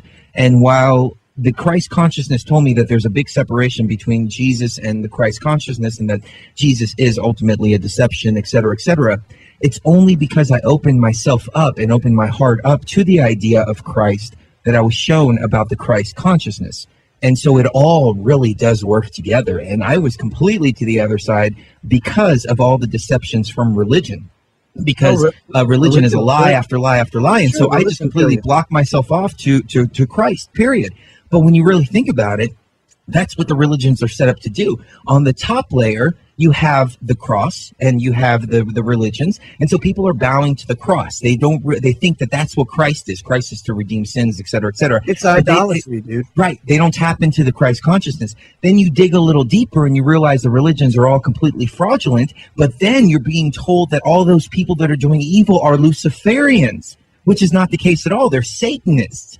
They worship this darkness that lives outside of the universal matrix. So they block you off to 2 different things right there, the Lucifer wisdom and the Christ consciousness. And those 2 are the key to this kind of enlightenment. Enlightenment is not a bad thing. Enlightenment is what we all need as a species and as a universe. So that's all that I'm saying. Thank you. That's awesome, dude. Now, Marty, you had an experience the other night, didn't you, buddy? Yeah, I did, and it's not actually the first time, but I do have a lot of experiences via the pineal gland, without taking chemicals or anything like that. And it's been that way for years, pretty much since a good year or two into like an awakening, you could say. About 7 years ago, you know, discovering all this sort of esoteric information and stuff like that and putting it out there. But we actually did a show the other night about Gaza, and I was trying to put out some, you know, positive stuff and some sort of solution and a call really for the end to the hatred and genocide, and, you know, I'm trying to stop all this supremacism and stuff, and just a really positive message, basically. Not long after the show, basically, I lay down, and it was only like 10 seconds within laying down and closing my eyes.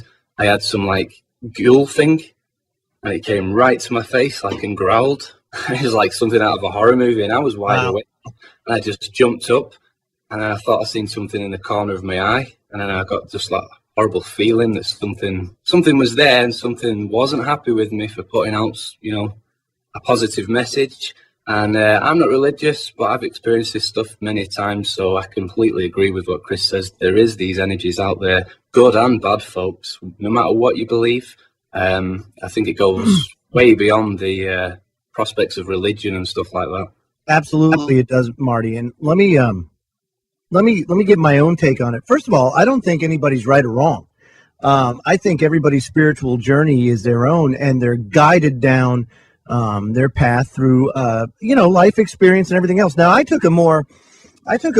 First of all, I was born and raised a Roman Catholic, and it was only until I got kicked out of parochial school, I had the audacity to ask who made the Pope the boss, and so that cut my time short in parochial school, and I went on to Catholic school, into public school. But I'll tell you what. I always had in the back of my mind that very question: who made a human the boss? You know what I mean? It just doesn't make any sense. This guy who just reigns over all and has all this control. So I always kind of questioned it in the back of my mind, and it was only through some deep research, both biblically and extra biblically, that showed me the real picture. And the real picture is we have been hidden. There's a lot of pertinent information that has been hidden from us over a long period of time that really does box humanity in. It really does. And organized religion is nothing more than a mode of control. That's all it was designed for. Let me give you an example. Of course, Constantine comes around. Constantine was a sun worshiper, and he's tasked with coming up with the first Bible. So you take the book of Jasher, which is an extra biblical text, although it is mentioned in the Bible multiple times. And in that book of Jasher, it specifically says that you do not need an intermediary to communicate with the Creator. Don't need one. Well, now, if you're an aspiring, you're like Constantine, you're like, yeah, man, I'm trying to control the world and whatnot, and I want people to worship me, and they got to go through me, just like the Pope is called. His official title is called the Vicar of Christ. That means the placeholder of Christ on earth. That's what that official title means. So what he's saying is you got to go through me to get to that. And that's the deception. Even though this older references, these older writings say, right, but see, that poo-poos the whole idea, man. That just puts every priest out of a job. What would you call that, Joe? Would you call that censorship? I would say, at the very least. I mean, and that brings me to my next point. So last night, I had Rob Skiba on, and we were talking about ancient technology, and we got into, towards the end of the broadcast, the Tower of Babel.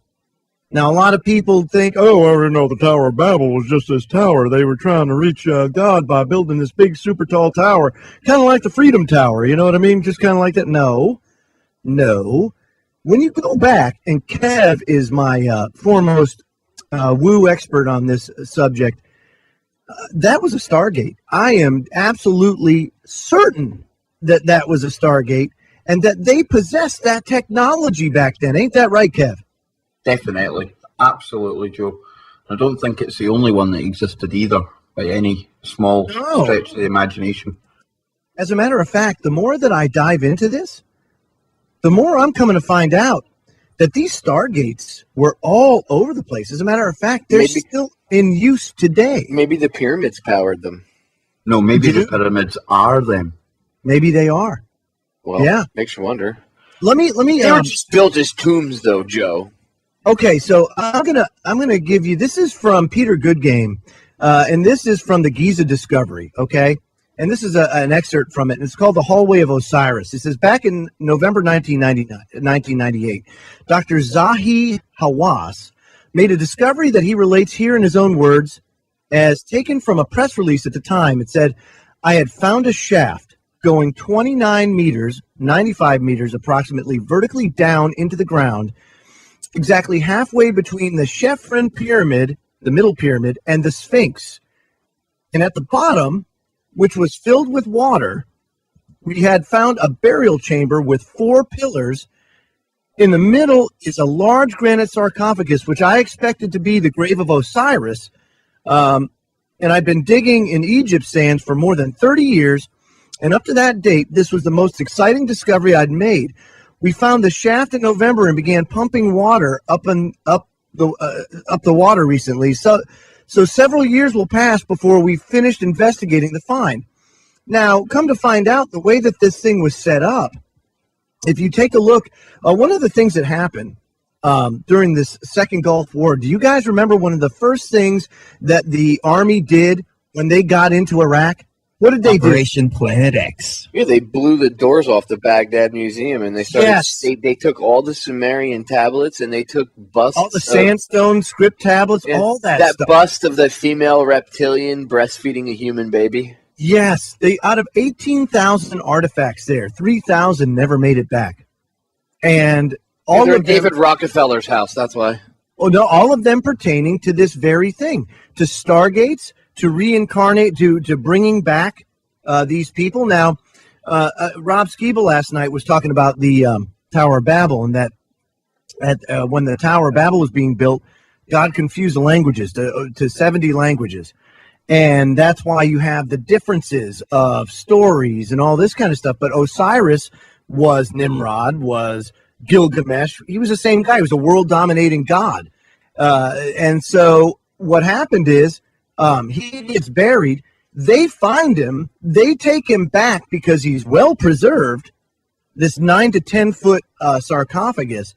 Take him back, and then they steal all of the sandstone tablets and all of these interesting artifacts that deal with opening stargates and all this ancient technology. Now, question. Well, it was because Saddam Hussein had turned those tablets into terrorists, and those tablets... He strapped suicide bombs onto them. They were responsible for 9/11, Joe, so we had to take them into custody and indefinitely detain them.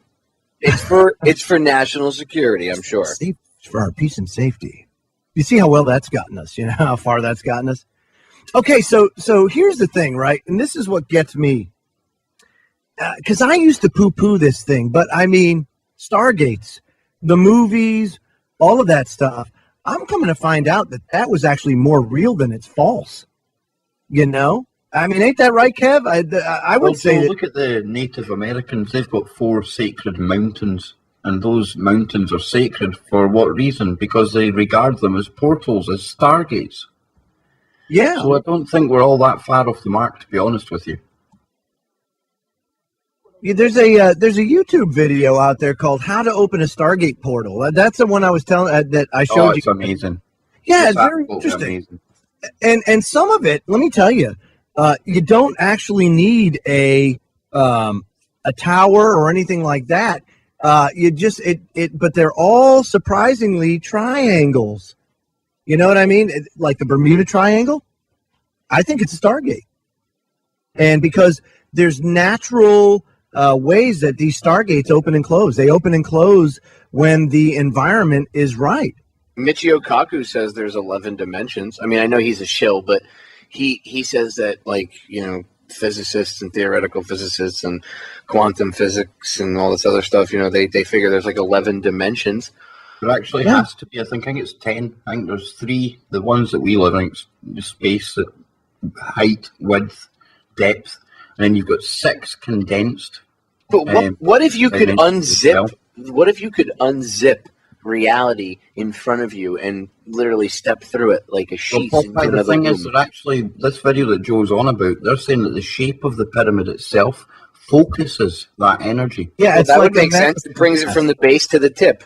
Yes, exactly right. Exactly right. And that's why the capstone was so important. And that's why on all of the pyramids, the capstone's missing.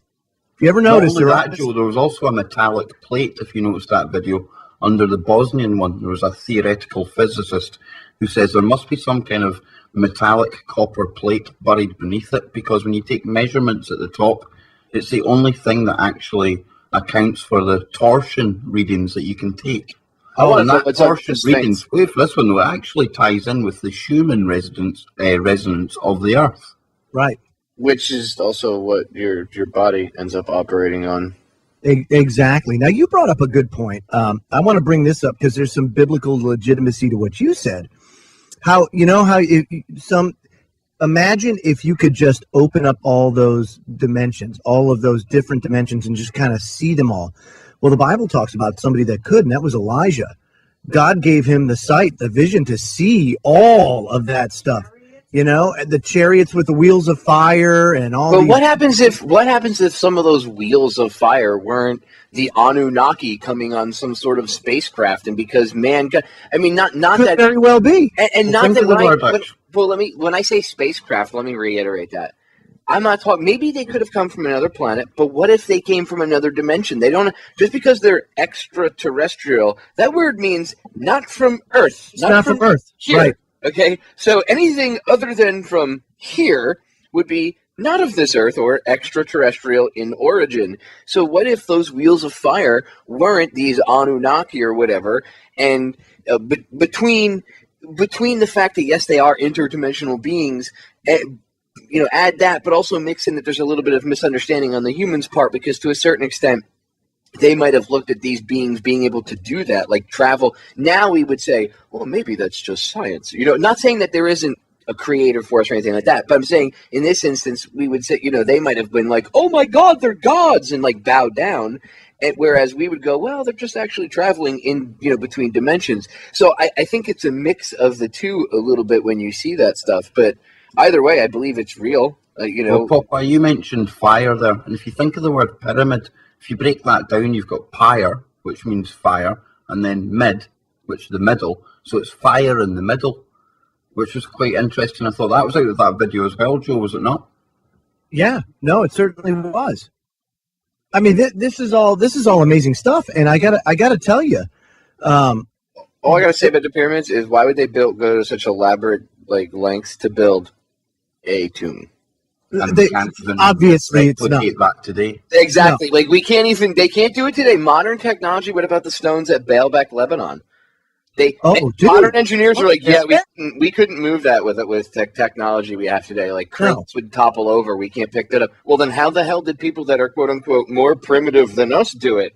Because you know why? Because the titans of the earth actually walk the earth, dude. Or they could have also used levitation too. There's that, but they could have used, sound. They're admitting that mainstream science is admitting that certain sound frequencies you could use to levitate objects and stuff. So who's to say that they didn't have this technology back then? Oh, because that's preposterous, Popeye. I'm an Egyptologist. We're the most advanced society in the world. Really? Yeah. Well, it's funny you bring up sound, Popeye, because even in Revelations, you talk about the angel blew its horn. Yeah, it blew the trumpet. A lot of sound based. In the beginning, there was the word, and God spoke the word, et cetera, et cetera. So it is all based on sound. You're absolutely right. You hit the nail on the head with that. Well, and the walls of Jericho, too, right? Supposedly there was a loud noise, and then the walls came down. Yep. Right. Yep. No, Sonic weaponry. Sonic boom. Anybody that's ever lived near an Air Force base could understand that. Oh, man, tell me about it. Well, it wasn't so much the sonic boom.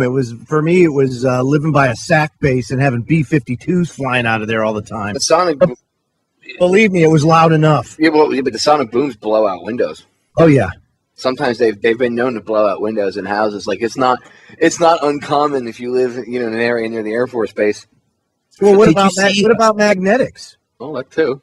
Did you see a recent video on YouTube where a guy took a faucet, and I was watching it and going, man, my dad would kill me if I was ever playing with water and electricity that close together. But he took a stream of water and hooked it up to this like sonic making machine. I don't remember the terminology he used. And he turned it on, and different sine waves and things like that. And you would see the water, instead of dripping straight down, it would start to turn into a sine wave, or it would start to turn into different patterns like that based on the sound frequency that was being emanated. Now, one of the interesting things we got out there is CERN. Now, CERN, if people don't know, is the Large Hadron Collider, 28-mile circumference on the border of Switzerland and France. They brought you the World Wide Web, Joe. Hey, if you want to understand CERN, first you have to deconstruct CERN, and you have to use your discernment. Oh, that's deep, huh? Ooh. Dude. Street poetry by Chris Hold on Geo. one second. I'm actually I just took that in. That's awesome, baby. That's awesome. Available at the Truth Frequency Radio store for $19.99. Copyright Chris Geo. Plus shipping and handling. Chris Geo Street Poetry, ladies and gentlemen. Okay, but here's the thing. So CERN, first of all, is above the law. It's not governed by any international law. It's not part of any government. It's not part of any. It's totally neutral territory, right? So these scientists operate with impunity. But there's one very telling feature of CERN that a lot of people don't know about, and that's the statue that's right outside of CERN on its ground. Shiva, the destroyer of worlds. Nothing to see here, Joe. But to be fair, Shiva destroys in order to rebuild. And I felt the Shiva energy in my life many times over, and I'm sure a lot of listeners have as well. We are in situations in our lives where all the world is just being torn down around us. But ultimately, the universe is tearing everything down in order to replace it. So you have to look at that aspect too. What is the destroyer of worlds, and what is the outcome? Is it to destroy the world in order to create a new? Not saying that that's right or wrong. I'm just saying let's look at things for what they are. Okay, I'll go with that. I'll go with that. But if they buy into Shiva, then the powers that shouldn't be. What happens if even if it's not? You and I have had this conversation before off air. It's not so much the deity, because that deity may or may not even be real. It may just be based on something else, like the Anunnaki or something that could be real, right? You know what I'm saying? But like, you can't really. It's the people that do things in the name of that deity, right? So like, when you look at they might be okay with destroying everything as it is and breaking it all down and building it back up into what they want. I mean, that's what I see. I see them just taking this symbology and twisting it for their own twisted purposes. I don't think you can really, and as an educated thinker, you can't look at the symbology and be like, "Oh, it's the statue's fault. It's this deity that may not even exist. It's their fault." No, it's the psychos that firmly believe in it to the point where they'll do the things that they do. Okay, you know what I mean? for example, Popeye.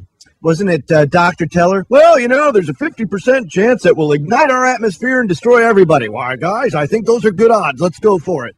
Creating black holes and thinking they'll get away with it. Exactly. And man, that's just messed up anyway. I mean, 50-50 chance, and they're going to do it anyway. I don't care if it's a 1% chance. Don't mess with that stuff. What are you doing? Unless you can guarantee 100% success. What if you hit the nail on the head just a minute ago, Popeye? What if they are opening up a Stargate or a wormhole in order to allow an entity to come through it, and the Shiva is not a symbol of the machine, but rather a welcoming symbol for whatever's coming through? I was just going to say that. Damn it, you stole my thunder. Like sacrificial. And you see it in everything, too. Like, okay, it's portrayed. They actually, put the Shiva out there. There's a show on TV, very popular comedy series on FX. It's called The League, right? It's about fantasy football, and it's more so about the guys. You know what you know what they call their trophy? They call it the Shiva. So the word Shiva is mentioned 15, 20, 30 times an episode. Shiva, Shiva, Shiva, Shiva, Shiva, Shiva, Shiva. Like, you have to look beyond the comedy and the entertainment and see what's actually going on. Just saying. No, you're absolutely right. I think you're spot on, but it does. I think it speaks to the fact that they are trying to pull something in. I don't. When I look at what they say it's for and everything else, it doesn't fit their MO. You know what I'm saying? And knowing what I know now based on this research, I can tell you almost beyond a shadow of a doubt what they're doing right now is trying to channel some of these entities through into our world.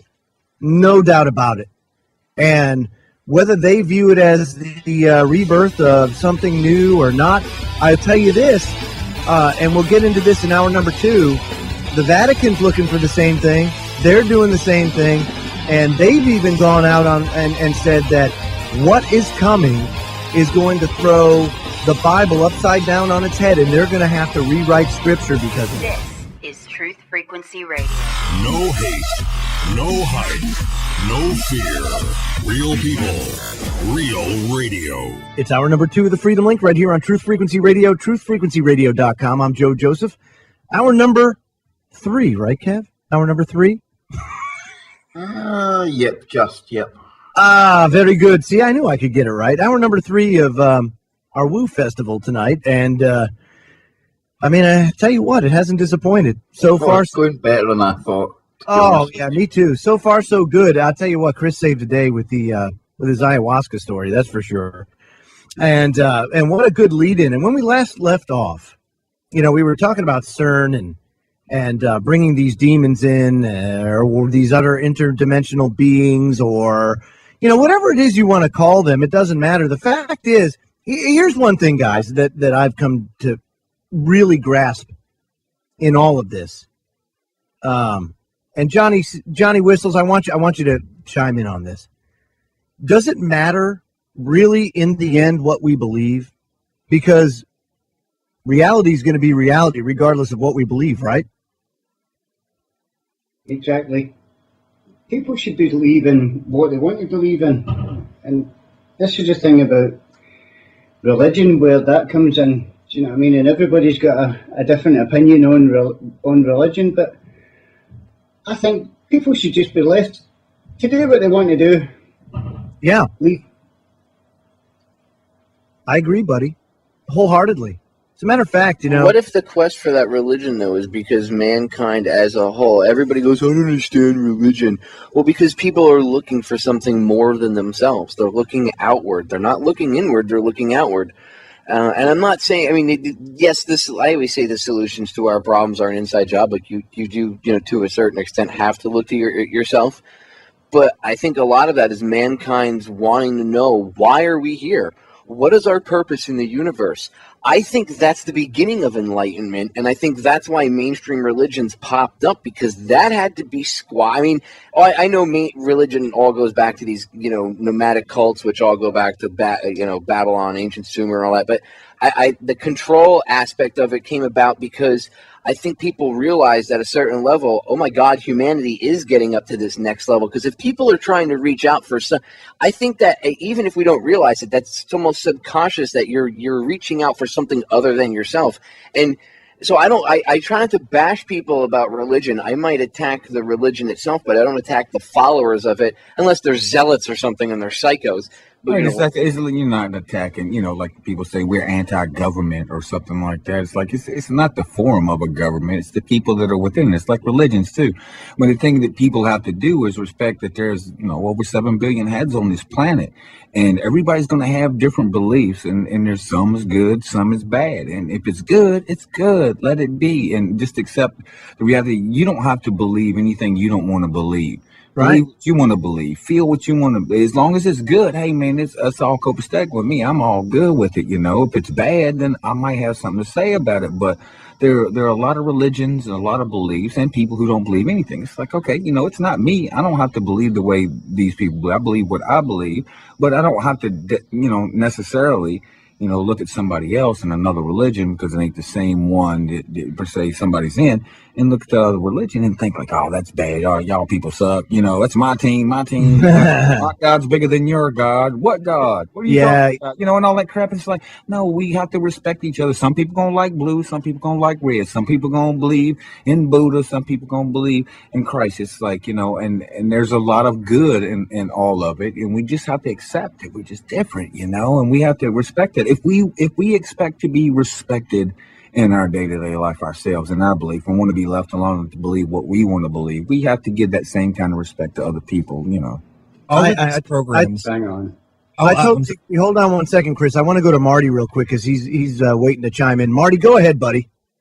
Yeah, I was just going to say that I think that it really doesn't matter what you believe. However, I think that a lot of the ideologies are kind of outdated, and I think that they should be rewritten, because I think man has really evolved past it. And, you know, if this is the case, and I can understand why people need to look outside the box for something, they've got a different understanding and they've been brought into the world with that kind of mindset and stuff. I completely understand it. I was myself, but kind of moved past it. And that's what I'm saying. I think it could be kind of rewritten to include everyone, you know, and really share the esoteric knowledge that has been hidden for thousands of years. And I think the world would be a completely different place, you know. We'd level the playing field, dude. Exactly. I'll always be open. Yeah, exactly. That's well, see, the problem is they always say, you have a group of people that say humanity's not ready for it. Oh, come on. But who are they to judge? Like, exactly. you have a bunch of, like, base level thinkers. Think about this for a minute. That's like the pot calling the kettle black. These people engage in some of the sickest things, like the things they do to children and the sacrifices and all this evil crap they do. And you're going to tell me I don't have the right to have access to this information because I'm not ready for it? I think you're the ones that aren't ready to have access to it. And like a child that's getting out of control with their toys, you need to have it taken away from you. And you need to go in the corner. Okay? Seriously, these people are judging us. You're too stupid. Your people, how about maybe we're not stupid? How about you're too psycho to have access to this information? How about that? Maybe we want the smarter people, the people that are a little more level-headed, and the people that are willing to sit back and think and analyze things properly and let the facts show them where to go, should be looking at this information. If you're going to keep it, till it's a select few. Honestly, I think humanity as a whole is ready. I think that's why you see this outreach it doesn't matter what religion. They want to know. And who are these people to say that you or me or anybody else isn't ready because, we're the arbiters of truth? No, you just want to remain in control, and the only way you can stay relevant is by hoarding all the information for yourselves and only letting out a little bit at a time. That's not true, though, at least in my perspective. And I'm starting to understand their mentality. Now, I don't agree with their mentality, but I am starting to understand it. All the information is out there. There's no doubt about that. 20 years ago, that might not have been the case. Nowadays, though, it definitely is. And every time they do something, they always put their agenda out there first. And everybody's always wondered, why is it, what's this code that they have to put everything out first? What I'm realizing is that these situations, GMOs, for instance, vaccines, things like that, they're really a test, and it's Darwin at work here. It's survival of the fittest and most intelligent. Because if you're dumb enough to take the vaccines, if you're dumb enough to eat the GMOs, if you're dumb enough to do all that, then you wither away and turn into whatever little zombie that you turn into, and it really is creating a survival of the fittest type situation to where only the people that are more intelligent are the ones that survive. I don't believe that that's the way things should be played, but I think that that's the reason why they put out all the information of their agenda up front, because it really is a test of humanity. Now, the mystery schools and the occult teachings, for instance, they're kept hidden for a reason, because if this is presented to you on a silver platter, you're going to reject it. Most people will reject it because these concepts are really, really difficult and really complex to understand. I've just started to open the doors to these, and I'm even having a hard time understanding a lot of this, but more and more is being shown to me. But as more is being shown to me, I'm realizing why these are hidden. The religions are a stepping stone and something that you trip over as well on purpose, because if you get stuck in a certain box or a certain construct or something like that, then that shows a lack of spiritual growth and a lack of desire to move up spiritually. And so you get stuck in religion, for instance, and religion tells you, don't look at this, don't look at the Lucifer consciousness, don't look at the mystery school teachings, don't look at any of this. And you start to think that it's all witchcraft, and then you get stuck in that box. But it's through breaking out of these constructs that you're able to fully understand the scope of the information that has been hidden for quite some time.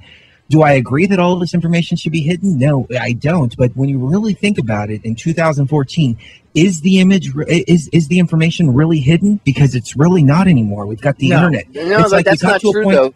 To a certain extent, you're right. Like the willful ignorance, I completely agree with you. But what about all the stuff we don't know about? For everything that's out there that we do know about, look at all the stuff that we don't know about that's buried under the Vatican. You know what I mean? Like if we're going to be free, and if everybody just wants to be free and peace on earth and goodwill towards man, like all these politicians blow smoke up everybody's rears saying, and the Pope, he's so full of it. That guy, everybody better watch out. This Pope is just as evil as the other ones. He just smiles and he doesn't look. Come on, he lives in an apartment. He doesn't look as evil as Ratzinger, because Ratzinger's inner evil was just oozing through. So he traded in the Pope mobile for a bulletproof bicycle built for two. Man, come on, he's faith in God. Yeah. Well, my point is, it's frustrating. First of all, don't get me sidetracked on the Pope. But I really don't. You started it. Don't go there. Don't get me sidetracked on him. That guy, dude, he's not Ratzinger. Okay, they replaced him. I keep hearing everybody around here going, "Oh, the Pope is such a great guy. Look, he's such a different than the other Pope." No, he's not. Anyway, if they really cared about peace on earth and goodwill towards man and all this, they would open up access to the Vatican archives. Okay, and they would let people go in. And even if I can understand you wouldn't. Some of the documents are old. You wouldn't want people putting their greasy Cheeto-filled fingers on them. I totally get it. But why can't there be an accurate, truthful, printout or something? Why can't somebody that they trust and that or can be trusted, maybe independent, that won't tear things apart and break stuff? Why can't we somehow translate all that into modern day, even if we just put it in English, whatever, put it in something that everybody in the world could understand, so everybody could have access to that information. Then because it's not so much about the information. It is about the journey getting to the information, and you have to break down all these barriers and think outside. You have to think outside of the box. That's the spiritual growth. If you were just handed all of this, then there would be no need to look at spiritual growth. That was my big complaint with the. Well, let me say this. What about? Let me ask you. What about the man-made influence on that? Do you think that's part of that experience, and that those people doing that are there specifically to create that roadblock? On a universal level, looking at the energies and not the physical actions, yes, the energies in the universal matrix are controlling that, and they've set that up purposefully so people will start to achieve more. Now, the people that are actually doing it, they think they're doing it for control. They think they're doing it for selfish reasons, et cetera, et cetera. But really, when you think about this information that's under the Vatican, for instance, if it was given to you on a piece of paper, would you trust it right off the bat, even if it was the absolute truth 100%? No, you wouldn't, because it comes from the Vatican. And you go, well, this is something that the Pope wrote. Why the hell should I trust any of this? But really, the Akashic records that you can tap into in the outer realms of the universal matrix, that's where all the information is coming from. That's where all this information hidden under the Vatican is coming from anyways. So, I mean, we're right back to the physical constructs of religion anyways. The Vatican says that you have to go through them in order to get to God. That's a bunch of BS. You just go straight to the Akashic records and pull out whatever information you want. And dude, look at how much money, look at how much resources have been amassed through that deception, and how much control has come about because of that major deception. I mean, it's unbelievable, and you can't even put a value on the knowledge of that. Popeye, you brought up a great point. Why not just open it up? Oh no, they might somebody might damage the text or whatever. No, last I checked, now we have a Declaration of Independence that sits in the damn bulletproof case with all sorts of stuff. People can go read it. You can go read it if you want. Hey man, put out some of that stuff in those vacuum sealed cases. Look at Lenin. Lenin looks like the day he died. He died, what, almost 100 years ago? I mean, come on. That's creepy. It is creepy, but still, he's still there in that sarcophagus, that glass sarcophagus there, and he's flesh. So why can't you put some of these important, historical documents, put them in those little cases or whatever, and put them out for everybody to see? No, you know why? Because there's some things they just don't want people to know, because to do so would cede control. It's only when the student is ready will the teacher appears. Michelle Ann in the chat room wrote that, and she's spot on with that. Yeah, sure. You have to be ready in order for the information to come to you. Otherwise, the information, it doesn't have any value because Yes. you didn't earn it, and there's no discipline. It's like getting a diploma from a diploma mill versus going to an actual university and doing the work. Let me throw this in, and this is just Right, from but- my own but spiritual journey. My question to you is this: before you Are say you that, just Jeff. totally trying to derail me on my Yeah, show? 'Cause no, that I'm ain't happening. I'm good at that. But my question to that is this: don't you think that I can understand and agree that okay, maybe that's their universal job, whatever, and like the universal picture, I concur. That's actually the level I was asking you on. So I'm glad you hit that on the nail on the head, Chris. But do you think that? Do you think that that's all part of this plan? Like, okay, well, it's cool that they lock it up. Like, okay, well, then if we have to think outside the box, how do we, as the rest of the world, get access to the information in the Vatican? I guess the only way, right, would be to take over the Vatican and like toss them out of that area, and then have somebody go in there and take care of it. But then isn't that base level thinking? Because then No, you're but in everything, everything. in everything, Popeye, there's always people there that are in anything, whether they're, it's hard to tell nowadays whether, it's counterintelligence or whatever, psyops or whatever with information, but information does get out. People are there. Some people are looking at it going like, people need to know these things. So there's always going to be people there somewhere that we're going to get a little bit of information. What if the Vatican libraries are like the looky-loo, and they're like, hey, look over here, we've got all the secrets, look over here, and it's keeping you distracted from looking within you where there's real information really lays. It could very well be. In my faith, in my journey, I found that you have to be truly seeking. Your heart has to be seeking the truth, and you will find it. You'll find it. Now, everybody interprets things their own way, and everybody's beliefs are different. That's why I think God gave us all free will, and I think that's why, we here at Truth Frequency Radio, we all get along so well, is because we understand that although we have different philosophies and beliefs and ideas, that we still respect and love one another, regardless. And I'll tell you why. Because number one, that divisiveness it's not productive at all, first of all. And if we don't come together as humanity, if we don't come together as one, then we're going to lose it all. They're going to take it all away.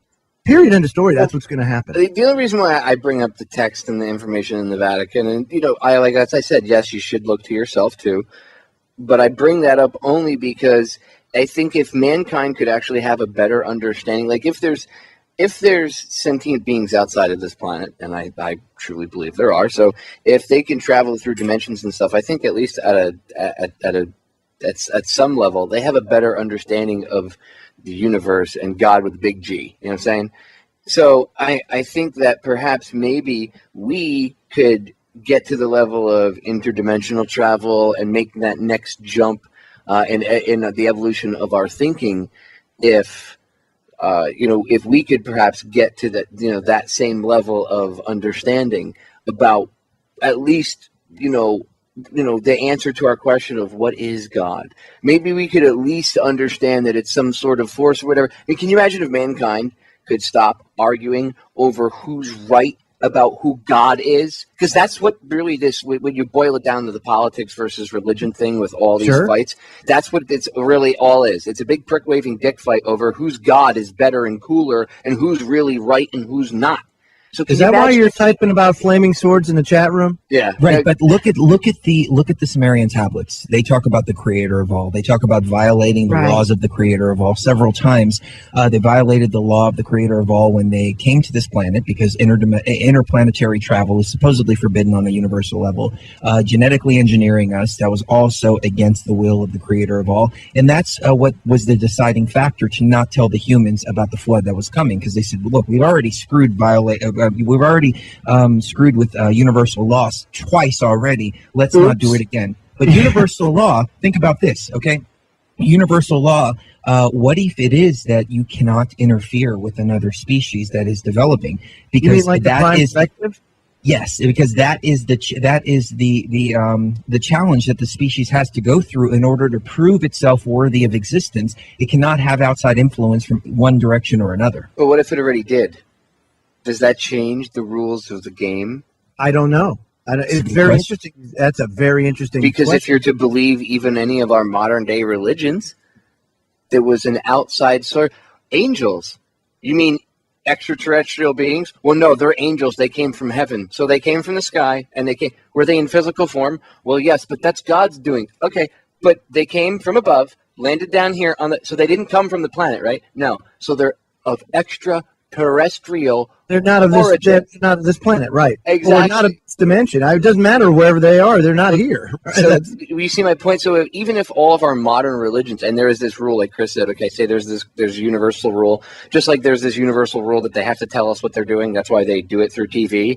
The rule doesn't say, well, you can't do it through drama, comedy, satire, parody, or anything like that. It doesn't get down into specifics, and that's how they can, those are like the loopholes. I don't know. It's just you have to think on these levels, I think, to be able to solve some of the questions that mankind asks itself. I think you have to not be afraid to. I don't think you're going to burn in hell for asking these questions. I think the idea of that is used to stop people via fear from asking these questions or even having this conversation or tuning into anybody having this conversation, on a radio show. One thing that I found, again, this is something going back a little bit, but I was doing my research on the pyramids and about Stargates, interdimensional travel, and I stumbled upon this site that I couldn't get to because it was on the blacklist, the Google blacklist, and it said, oh, yeah, it's an attack site, da-da-da-da-da. And it had to do with Atlantis being found. And there are pyramids in the Bermuda Triangle, according to this, with giant sphinxes, pyramids, the whole nine. And the name of the site was secretsofthefed.com. And so I had to we had to jump. Wait, you got blacklisted for that site? So anyway, wow. What we had to do is actually go through start page, go through a proxy, and actually kind of bamboozle it. I couldn't even go to it via the Wayback Machine because it would keep coming up blacklisted. Yeah, and Chrome, here's my thing. Well, finally, I just went on and was like, and first of all, I scanned the computer, I looked and all that. I didn't find it. What was the article about? It's about Atlantis being found, giant sphinxes and pyramids in the Bermuda Triangle. And if you look at the sonar images of it, it's these step pyramids and these big sphinxes that are down there. Atlantis was known to be the hub of technology during that time, Well, what about the Bimini Road?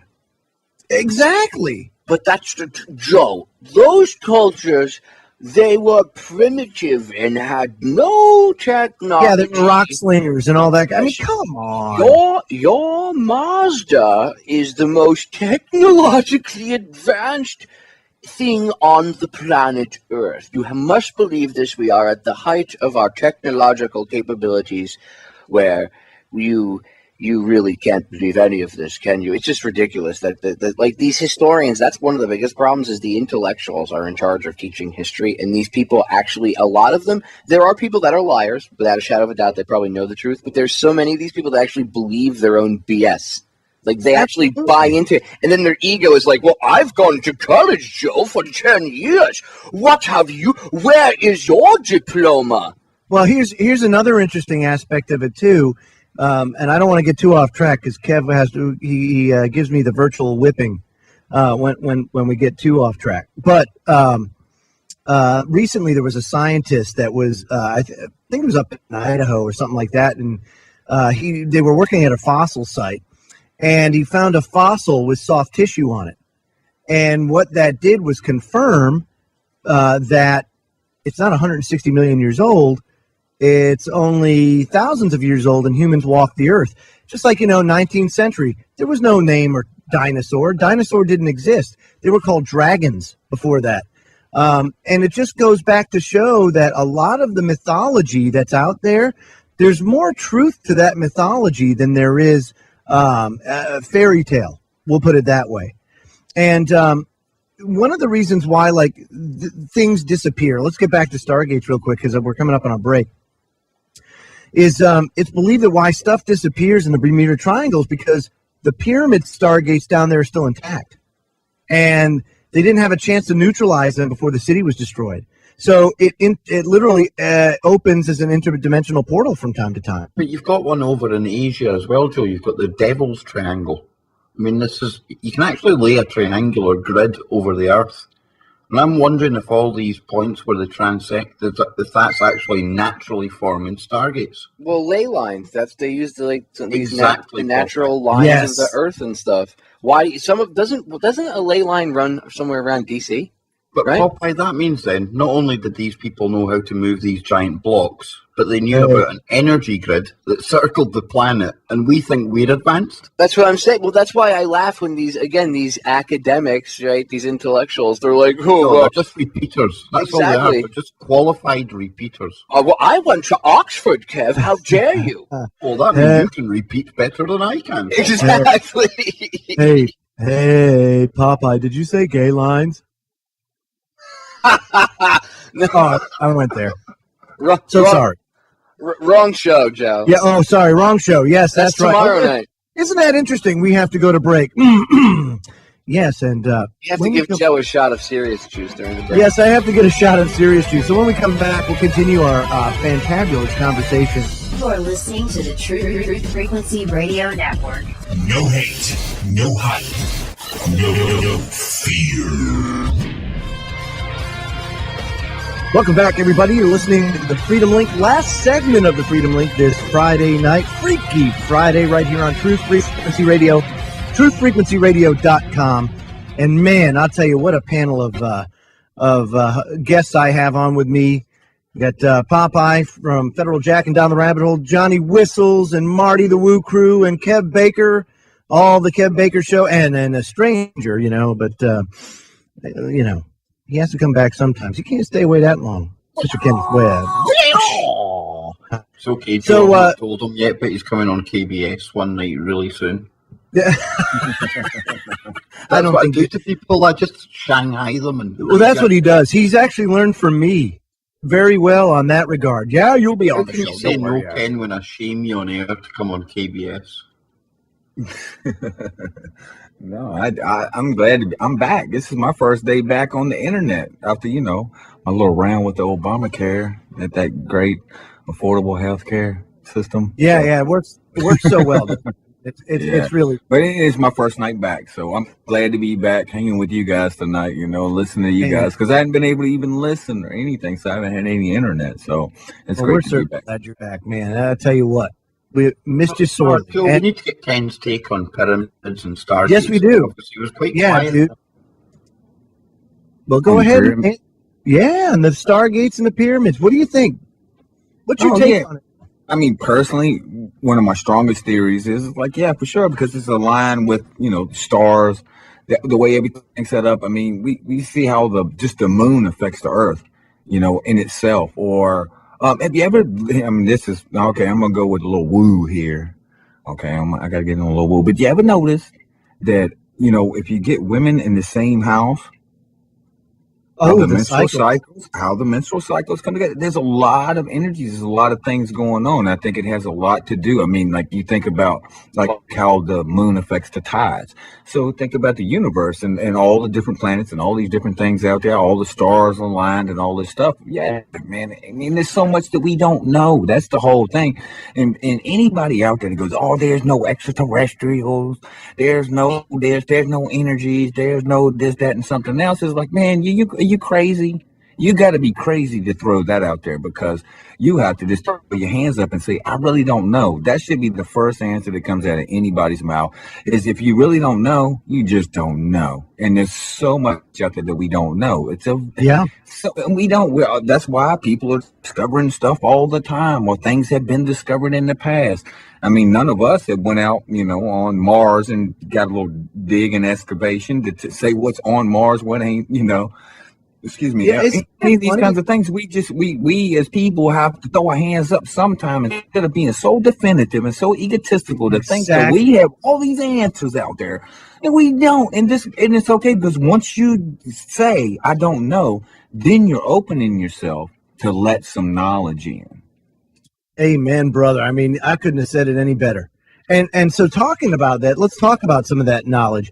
You know, scientists and archaeologists have done extensive research into this, and what they found is that the science of it is there, and it has to be under the right environmental conditions, you know, of solar winds, of Earth's electromagnetics, you know, all that stuff, the Schumann resonancy, the ionosphere, all of these play into a certain balance. And when that happens, and when there are certain alignments of the cosmos, this is where they theorize and where they've seen that this alleged interdimensional opening, this wormhole happens, you know?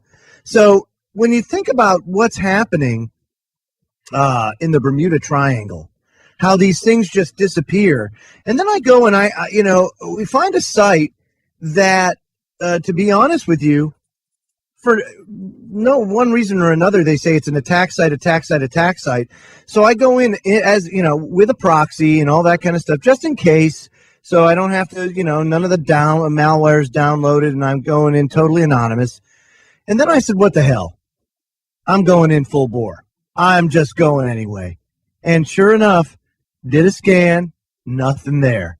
And what this tells me is that using what this site says is using a robot submersible off the coast of Cuba. They've actually confirmed that this gigantic city exists at the bottom of the ocean, 600 feet down. You know, and there's the same kind of things over off the coast of Japan. And this is just adds weight to the actual theory that civilizations, they come and go. Yes, they do. Absolutely, dude. The United States is going to go. If people out there are clinging to nationality and all this stuff, I hate to say it, but you ain't going to have it forever. Now, you know.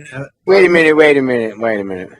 That's why, hey. This is the greatest country in the planet Earth, okay? And let me tell you something. If I drive around in my pickup truck with an Army Strong bumper sticker on it for the rest of my life, flying. Why have you not got a TFR bumper sticker? Well, that's right next to it. But my Army Strong has to be there because America, Kevin. America, okay? And if I'm driving around in my pickup truck supporting America, I know America will always be here, Joe. Don't you ever tell me America. That's why we're Army Strong when we invade all these other countries, right? Because we'll be America all over the place. No, it's because they don't have a central bank. That's why. I know. I'm being sarcastic. I know you are. But, I mean, seriously, when I went and I started looking at this and putting all the pieces together, dude, 6 months ago, I would never have believed this.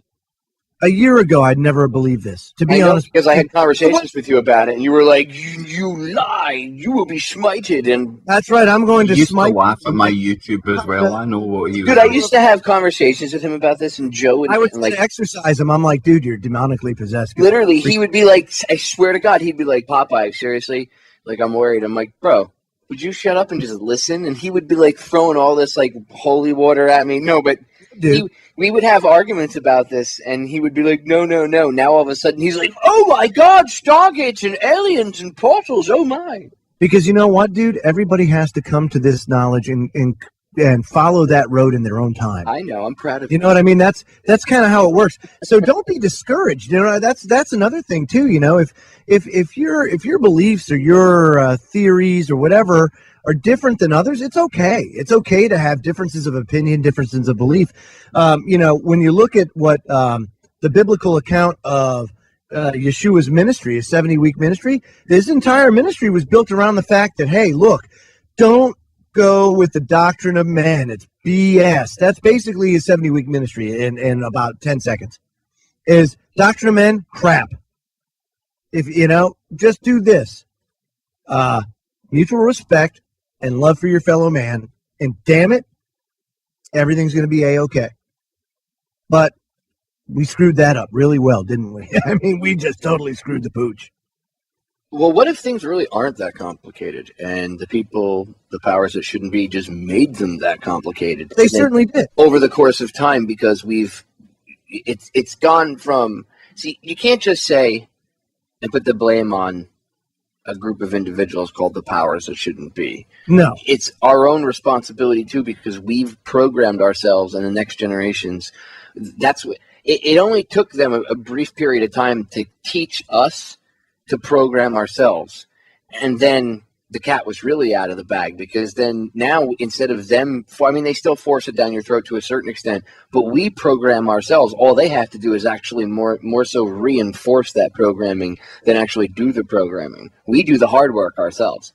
So that's why I always say the solutions to our problems are an inside job. You have to unplug yourself. You can't learn to love your fellow human being until you can learn to love yourself. That's another problem. That's why there's lack of love and empathy for other people, because nobody really cares about themselves. So what are you talking? Are you talking about masturbation?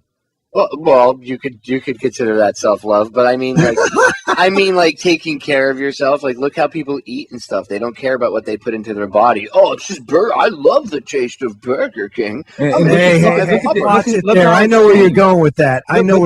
Look how it's changed since we were kids. Yeah, what we eat, what people eat. And what's, like all on the commercials and like all of that kind of stuff. We just have to accept that we live not for ourselves. We must concede a million hours a mile. Our mind exceeds calculating the inner workings of the system. Deleted, the conceited, let me list them. The search for immortality's vanity, sanity's plain and simple yet complex. Our thoughts on my mind reflex, letting me know we've been hexed before we were born. Our innocence torn, our souls worn the degree of false evolution against nature's constitution. Therefore, our struggle to find a solution, a revolution. But I quickly go weak as a start to peak and must conclude and plug the leak to focus on being alive, breaking from the battle I strive to focus on the things that drive me in the first place. Tranquility with the agility to recognize the facility that surrounds, the feeling of life that be, the simplicity of a tree, the feeling of life inside you, inside me. So excuse me if I get pissed at that rationalization of the manifestation that forsakes all creation. I will not change the station as they finish their masturbation of the world. That was awesome, dude. Wow. How many times did you have to say that before you had that memorized? Actually, I met a cat probably 15, 16 years ago, and he would, speak the truth, but he would do it in rhyme. And I thought it was like, wow, this is a way to catch people sometimes when you're trying to tell them something or tell a story or something like that. You do it in rhyme because it's, it's really catchy and everything. And people will tune in more if there's little catches on the rhyme and stuff like that. So I thought, and I memorized multiple stories just like that, just because it's a really good story. And it was actually pertinent from the masturbation to the, what we need to do and how we need to be accepting of information and the things like the ego that we have to deal with as individuals. We have to be open to information. We have to get over our ego and sometimes say, hey, I was wrong, and things like that. It is. You know what I've come to find out is that you have to have a humble heart. I know you've heard me say that before, and it's true, because when arrogance and vanity and ego actually get in there is when, you don't exactly have clarity of vision, your discernment's off. It's almost like a bias that's thrown in there.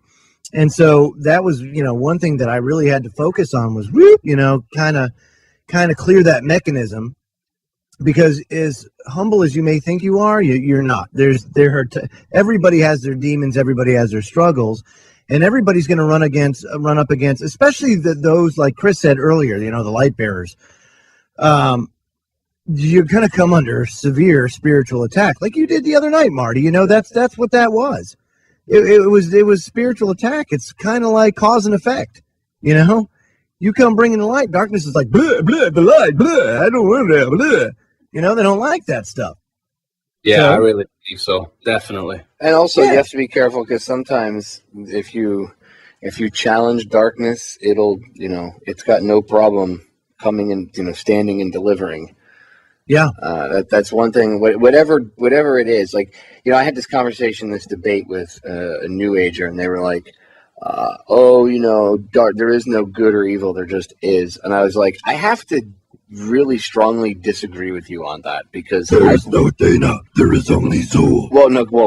Because I've witnessed Zool, right? Like, I've seen evil before in many different facets, like literally from whether it was, whether it's something like, you're talking about spiritual, like there's something, evil, like on that level, or evil in humanity. I've seen it on multiple levels. So you can't tell me that it doesn't exist. Like, it does exist. There is some sort of energy I think it's been dumbed down and made easily, the devil versus good. I don't think it's that simple.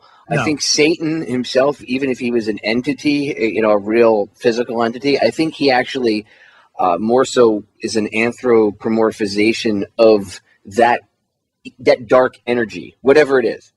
I think that's where and their belief in it, whatever it does, if it maybe these ceremonies and maybe their belief in it, their belief in, if they believe in, say, Satan as a figure, right? Their belief in it concentrates that spiritual energy enough to maybe bring forth some of this dark energy from wherever it comes from. But I definitely believe that it's out there. I just don't believe that I have the answers to all of it yet. I'm not arrogant enough to think that. But I know enough to know that there is darkness, dude. And for people to say, oh no, there's not. You're just crazy. No, because I've witnessed it with my own two eyes. I mean, and I'm not just talking about like paranormal stuff, but even humanity on a sure. Joe, you were in the military. You know what I'm talking about. Like, I've seen evil with my own two eyes, dude. Like really horrible things. And even just doing this, you see evil, horrible things. So yes, there is evil, and I totally believe that what we're going through right now is somewhat of a spiritual battle. To a large degree. Dude, it is. I'll boil it. I'll make it as simple as the God Satan thing, right? Okay, the battle of good versus evil. That's kind of what it is. You want to boil it down to basics. It's the positive versus the negative. Just like there's always matter and antimatter. There's always those forces kind of always at work. And it's how we channel that really makes all the difference. But I'll tell you, the more that you fight, the more that you come up against it. And one thing that I found is that if you're not being attacked, you're not doing your job. That just seems to be the way it is for me. That's how my gauge is. Man, I'm off. If I'm not being attacked, something's wrong. I'm actually like, my guard's up because something big's coming down the pipe.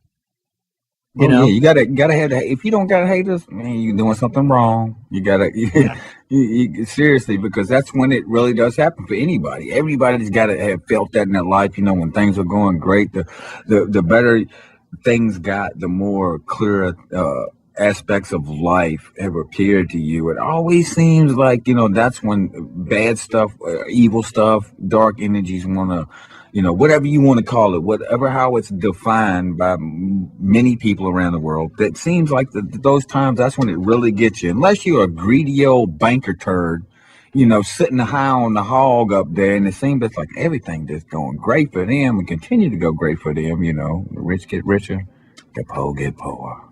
94% of the world's wealth is held by 6% of the population. 94%.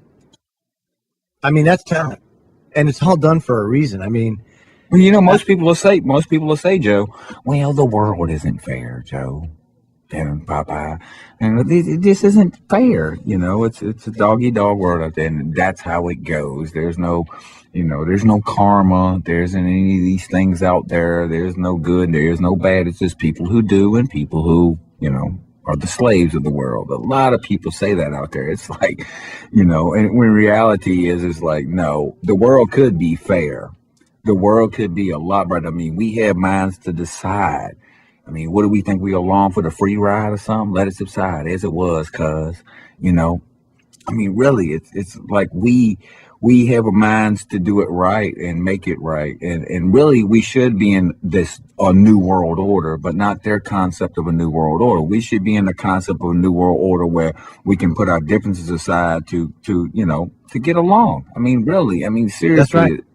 And we should be able to, there's enough food for everybody to eat. There's enough water. If people just took the time and all the effort to put into those types of things instead of division and all of this, it's like we could do it. And ancients knew about that, dude. Free energy, pulling energy out of out of space-time, scalar, all that kind of stuff. The longitudinal EM, that was all there. It's still all there. Right, but and look what anybody who's ever did anything like that, look what happened to them. Anybody that was trying to bring anything out that benefited humanity at all, they're going to, Did you just say scalar, Joe? I did. I said scalar weapons. Are you talking about HARP? HARP. No, HARP is no more. At least that's that a one. museum piece now. That's the Area 51 of. How do you know that thing's turned off? How about that's like the easiest? Oh, we turned it off. They kept the website off for the reading of the magnometer. We don't really. We turned it off. But Ken, if they turn the website off, that obviously means that it's not running anymore. Exactly. It's obsolete. Because better things now. Yeah, well, I'm sure they have smaller things, but like, what are they going to do with that huge piece of property? You really think that huge piece of property with all that technology is just sitting there? I know they waste space. No, they still got that thing firing up, doing different things. So, what are you saying? That it's a nothing to see here? No problem. They can still use it to control the weather. One of the things they do is create high pressure domes, and there's a couple of these installations around the world. So what if they could do? They could just manipulate weather patterns, and they can still use it. Yeah. Surface of water temperatures and stuff like that. Yeah. So you don't know? They're not doing it. No, they got the thing fired up, probably doing things that we ain't even thought about. I swear to God, it's not connected to the electricity grid. The damn thing, man. Come on. The web page is down. They just stopped showing us. I'll make you a deal. When I can go on the property myself and see that it's been dismantled and see all the wires and stuff hanging out of where the computers and stuff used to be, okay, and it becomes an open park for anybody in the United States. It's going to be an alpaca farm in no time. You just watch. Sure, yeah, run by the CIA. If there's an earthquake anywhere in the world, they blame HARP, but there's like 70 odd of these things around the world. Correct. Yeah, even on HARP's website, you can see all the different ones. Well, there's one in Puerto Rico. Different types of setups that they had at all these different other locations too. So they just took that site down. Like in Arecibo, Puerto Rico, the one that SETI was using, the one that they built in a huge crater, right? SETI's using it to talk to aliens. Yeah, right. Sure, SETI was using it. Sure, they weren't doing something else with that thing and just saying that we're talking to aliens. And everybody's like, oh, that's innocuous. Okay. No, but since you brought up aliens, and we brought up Lucifer tonight, is it any coincidence that the Roman Catholic Church is on Mount Graham looking at up at the sky through their Lucifer telescope? Well, what about that baseball card series from when we were kids, Dinosaurs Attack? Because you were talking about dinosaurs and lizards and stuff, right? There's a baseball card series called When Dinosaurs Attack from when we were kids. And if you read it, like they're doing this experiment in space, these scientists, and it was like this international experiment at the International Space Station, and they opened up a portal into another dimension, and like this demonic, like devil/reptilian creature released, like it opened up a time portal and it brought dinosaurs back, and they were wreaking havoc on Earth. And it was this series of baseball cards, and at the end, it's like one of the things that came through was this reptilian humanoid called the Saurian. And then at the end, it's like this demon thing. They closed the portal, but the head doctor, in order to close it, he had to sacrifice himself. And you see him in this huge, like, Satan demon hand getting sucked back into the portal. And he's, like, burning in hell, or quote-unquote, whatever it was, hell forever. So it's interesting how, again, it's just thrown out there in your face. And then you have the Lucifer telescope, where these guys are really, in real life, trying to look into, we're looking into out into space. Yeah, you're probably trying to look into another universe. And it's like 20 words for that Lucifer telescope that they could have came up with any other kind of synonym, but they came up with Lucifer. I know. And I tell you a book talking about this stuff because I've had 3 weeks off the internet, so I've been reading a lot of books. And I read my third time reading was "Behold a Pale Horse." And I know you already read it. But Bill Cooper. Yeah. And that's the thing about going back and reading old books you hadn't read YouTube once or twice, and you go on YouTube. Somebody put Cooper up there reading the book. There's the audiobook version of Bill Cooper reading his book.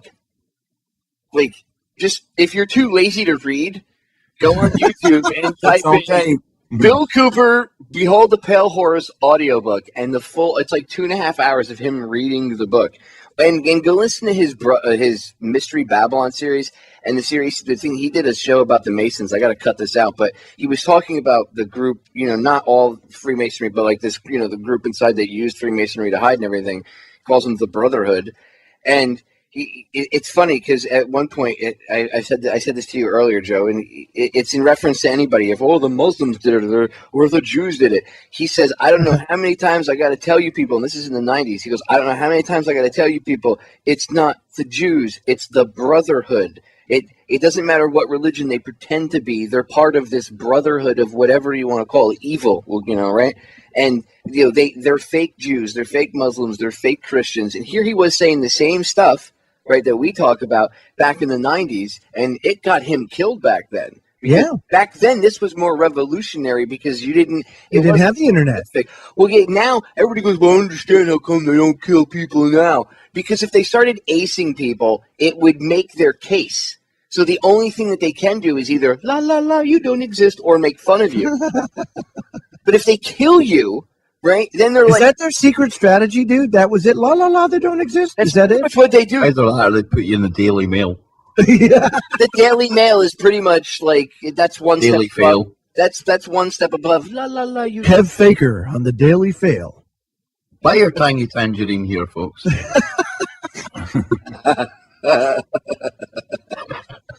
The Scottish version of Tangy Tangerine. It's goat's piss. The sky is falling, but I can save you. Chicken Little Wars. Sorry. Yeah, no, you're right. And look at would you look at this? But Kev, we have almost finished 3 hours. And it flies by now, Joe, doesn't 5 minutes, man. And folks, just so you know, to actually make this a show on we still have two more. Sorry, who's gonna what's out now? No, I'm not wussing. Nope.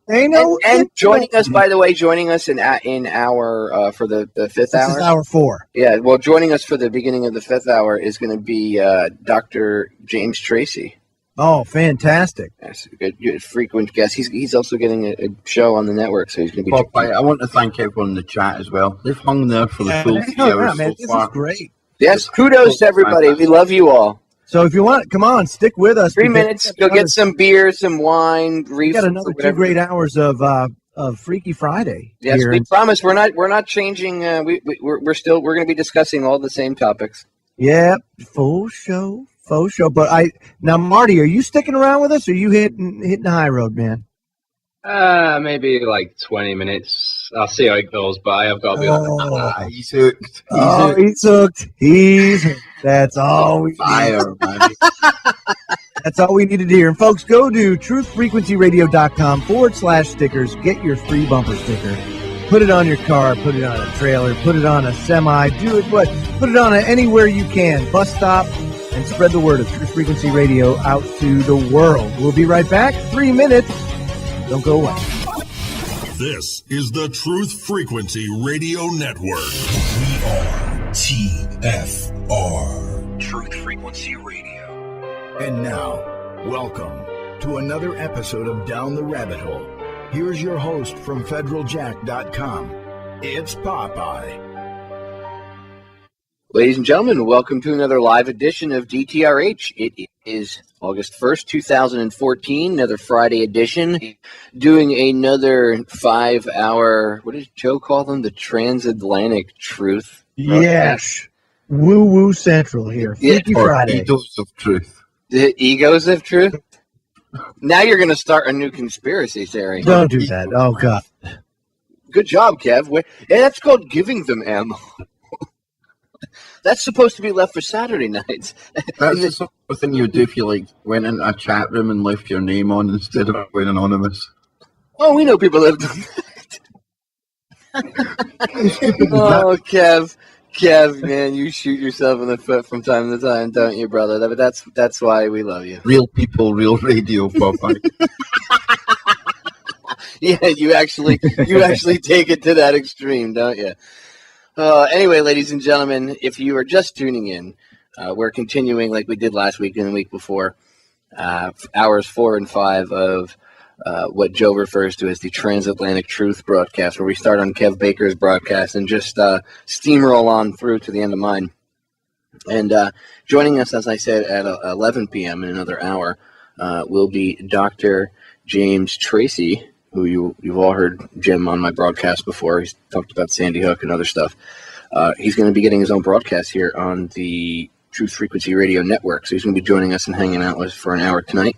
So stay tuned for that. Anyway, I want to get back into the woo in a second, Kev, but it's a bit sidetracking from it, but it gets back into it in a second. Now, I posted this on Facebook today. I don't know if you guys have seen this over in the UK over there. You and Marty and Johnny Whistles can tell me if you guys have heard about this. I'm sure Kev, well, Ken, you might not have heard about this because you just got your internet back. But I know Joe heard about this, that the CIA has, it's been admitted by the Inspector General's office that the CIA was actually spying on the Senate Intelligence Committee, which is the committee that's supposed to oversee the CIA's activities and tell them, no, you're not supposed to be spying on people inside the United States and on what they're doing outside the United States, right?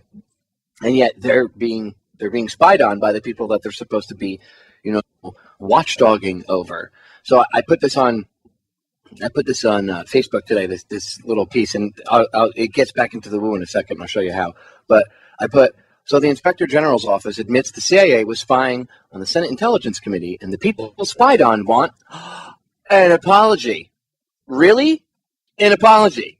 So what about all those hackers you put in jail for doing the same thing the CIA just did? The Computer Fraud and Abuse Act is used to jail non-CIA hackers. So what about the same crime being done against our government by our government? Not only did the CIA violate law, it violated its very own charter. For those of you that don't know what a charter is, here is the definition. The grant of authority or rights stating that the grantor formally recognizes the prerogative of the recipient to exercise the rights specified. The CIA is not supposed to work within the borders of the country at all. This is proof the CIA has broken laws yet again. Is anyone going to hold them accountable? If not, then we should just stop acting like we are a nation of laws and just admit we are a puppet dictatorship being controlled by some very evil people. JFK wanted the CIA gone over 50 years ago. He wanted to, quote, splinter the CIA in 1,000 pieces and scatter it to the winds, end quote. No wonder they blew his brains out in Dealey Plaza. And not one coward president since has dared to stand up to them. The current dictator-in-chief is a total creation by the CIA, so I wouldn't expect action from him either.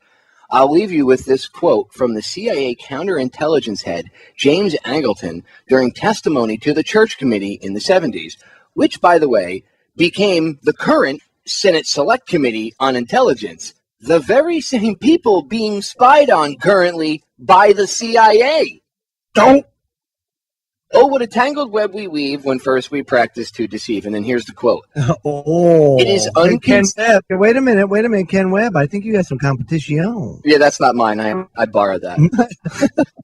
Ken's a lyrical wizard. I borrowed that. And here's the quote. It is inconceivable that a secret intelligence arm of the government has to comply with all the overt orders of the government. You caught that. It's inconceivable. It's inconceivable. That's the great. We have that guy running. The Princess Bride. Yeah, it's inconceivable that a secret intelligence arm of the government has to comply with all overt orders of the government. So, it's just crazy that we're this black ops arm of the government and we have to listen to what the president says. Preposterous. Isn't that how it's supposed to go?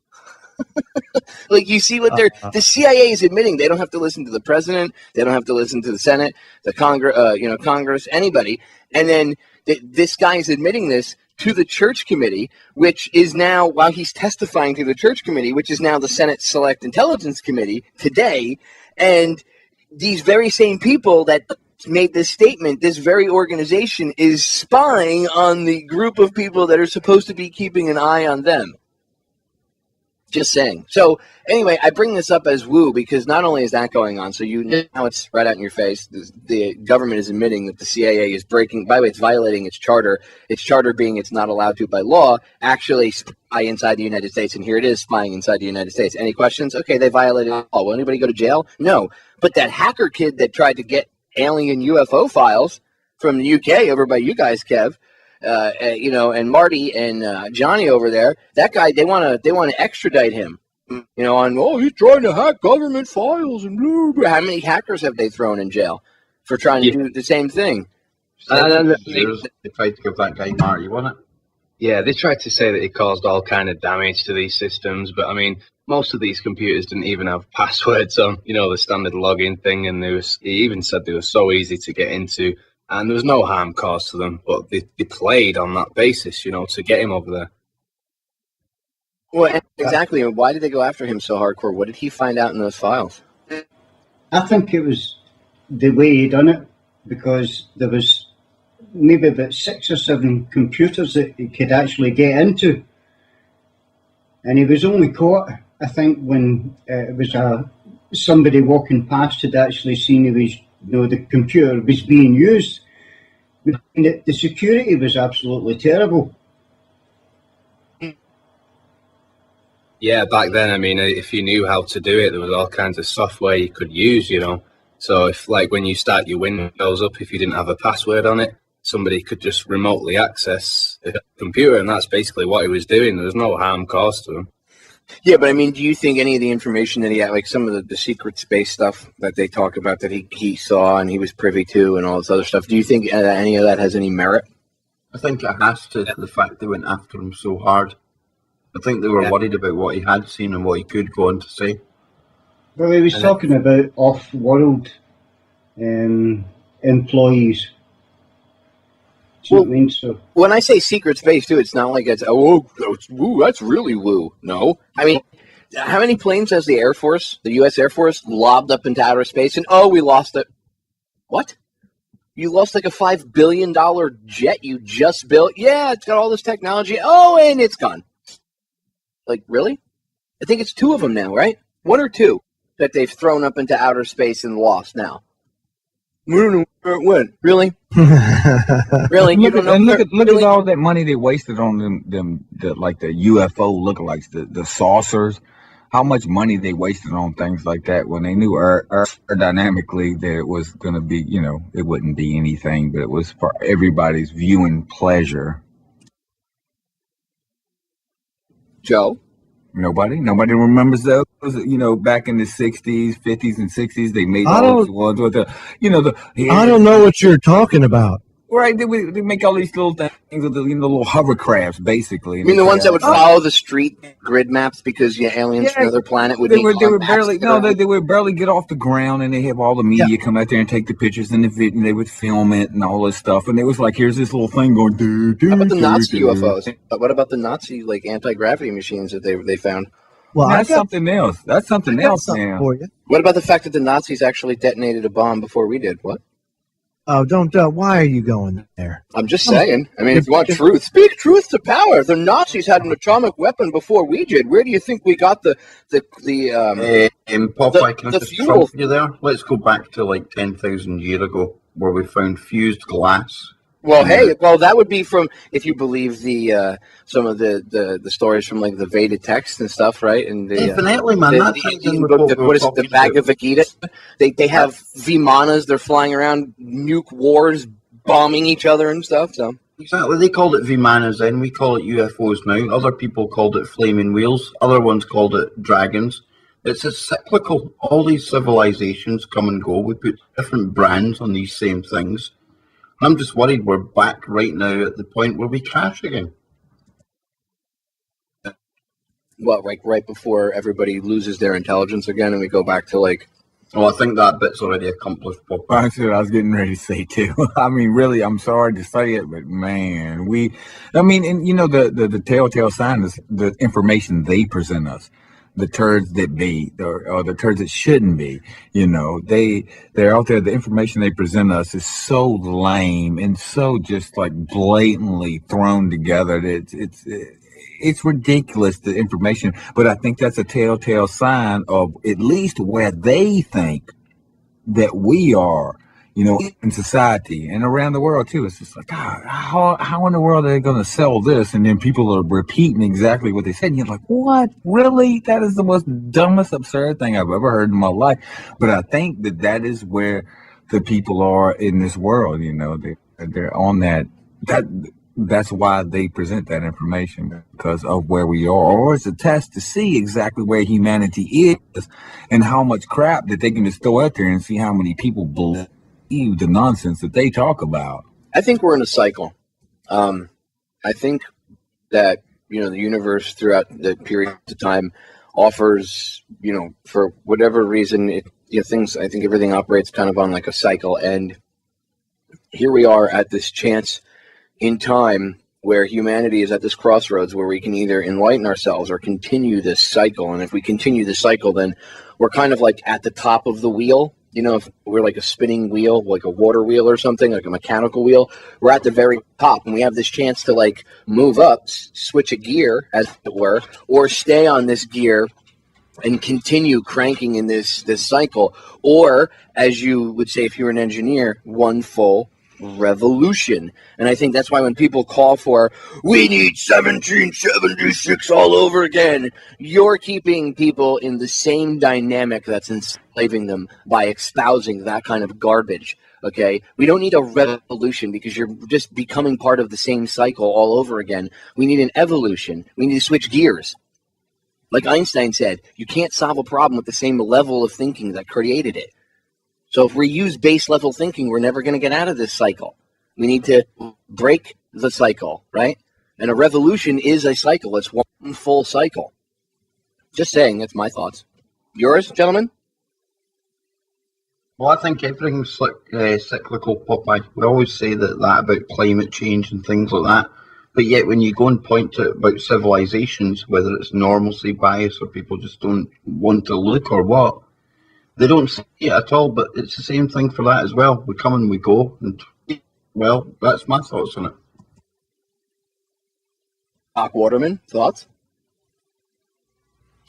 Well, cyclical in the nature of human events, certainly not cyclical in the events of other beings. They might have a different kind of cycle. Yeah, but no, what I mean by like cyclical is I think the universe affords humanity throughout its growth, just like it would anybody else, I guess, or any other sentient beings. I believe, at least with humanity, I believe that, throughout humanity's evolution, its timeline, there's been certain times where, like the Enlightenment period, I think was one of them, right? Where perhaps like 238 years ago, the founding fathers, that period of time where you had people thinking, forward thinkers, people thinking outside the box. I think there's a cycle that, there's many cycles inside the bigger cycles too. But I think it all is up to a period of time where humanity is going to have a chance to either evolve or go back down into the cycle again. And just like if you're at the top of a wheel, what happens when you reach the apex? Well, now you start to go down again, right? And you got to go through the bottom and through the muck and come back up the other side. So I think we have a chance to step up. But, just having these conversations is part of that stepping outside of that box, don't you think?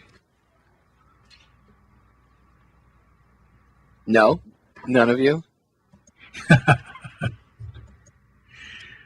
I think there's a geopolitical cycle, yeah. It has something to do with tyranny, freedom, abundance, and then complacent, and then collapse, tyranny, revolution, maybe stuck in there, back to free. So, yeah, there's a cyclical, geopolitical cyclical, or a cycle going, I think.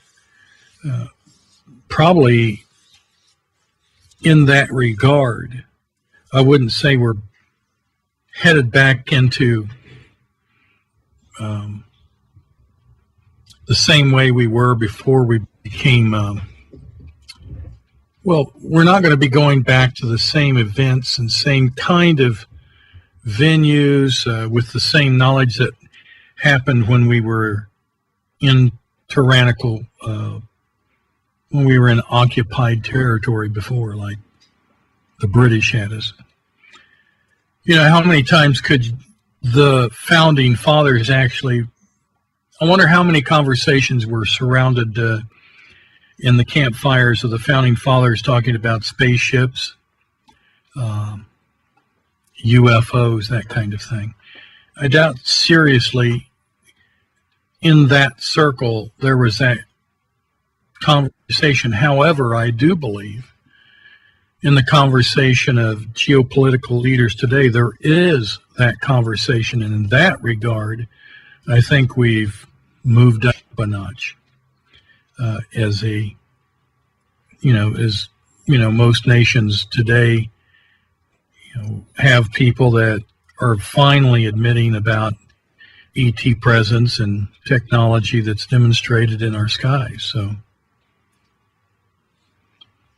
I think that they might have the conversations in secret societies, but I doubt if they were in the middle of foxholes being shot at, that was probably the number one topic of conversation. I concur that if they're in the middle of battle, but perhaps in maybe like off-color conversations or whatnot, or something to take their mind off of the immediate thing, they might have had it. But yeah, I don't think that they may have been thinking about it all the time. But I do think that to a certain extent, like what they were thinking about at that time was way more forward thinking than most of the general public in terms of what true freedom was, right? So like there was this mini cycle in this bigger cycle of humanity's evolution. Here you have this mini cycle of people realizing what true freedom is, but then you get caught up, even with realizing what true freedom is, they kind of got caught up in their own mind prisons themselves of whatever religion or politics or whatever.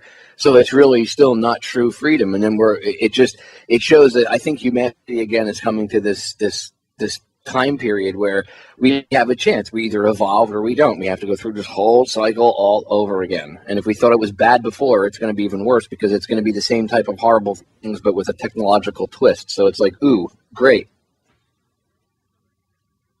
It's just kind of freaky, that's all. So just a deep level thought, Well, we've come a long ways into our ignorance. I think it's been a pretty good march into being ignorantly blissed. Back then there were 14-year-olds that were ambassadors for the United States. How many times, not to say that was a good or bad idea, but who has the capacity to have that kind of thought process, advanced understanding of truth of their time? Yeah. Able to navigate. 14-year-olds near politicians nowadays. No, even reading the language of the Articles of Confederation, the Federalist, the Anti-Federalist Papers. Even the language. I'm not talking about it sounding like the King James Version with thous and these. I'm talking about their thoughts, how long their sentence structures were, and how well they put their thoughts on paper is very compelling that we've lost something.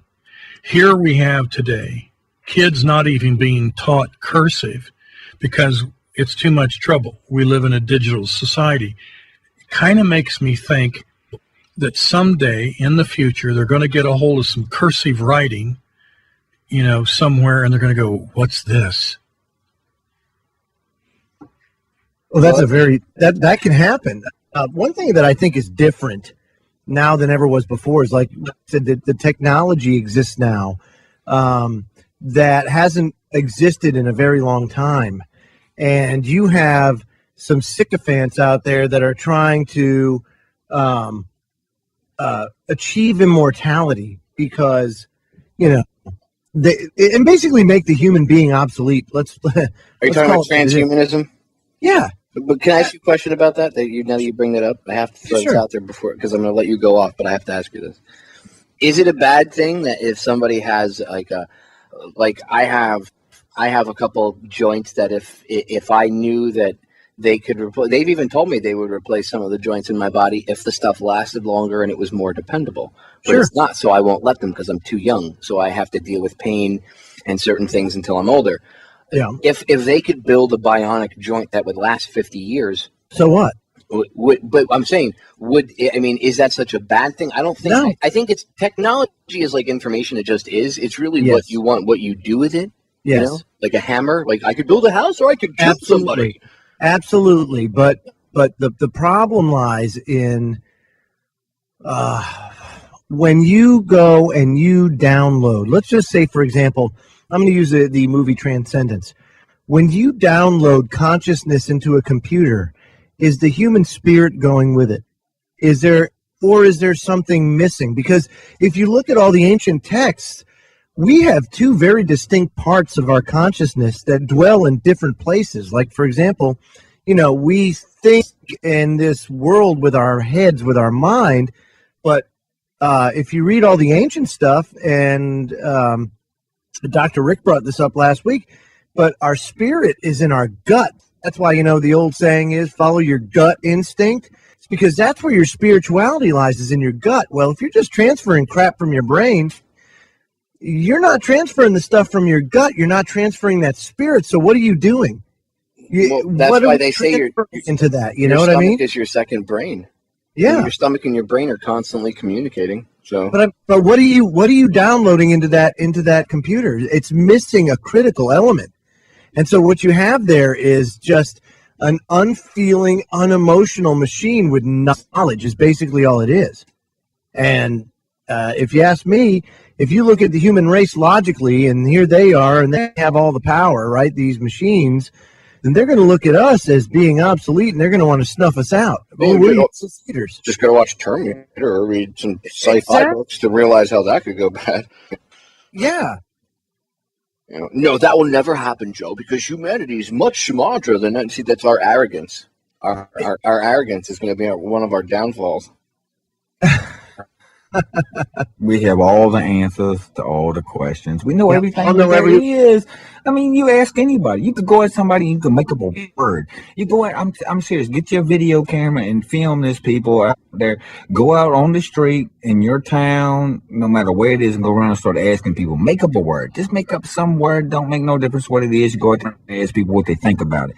And you're going to find people out there, maybe some people, you're going to see some people that go like, no, I never heard of that, but not many. You're going to have people out there that know it, and they got their doctrine in it.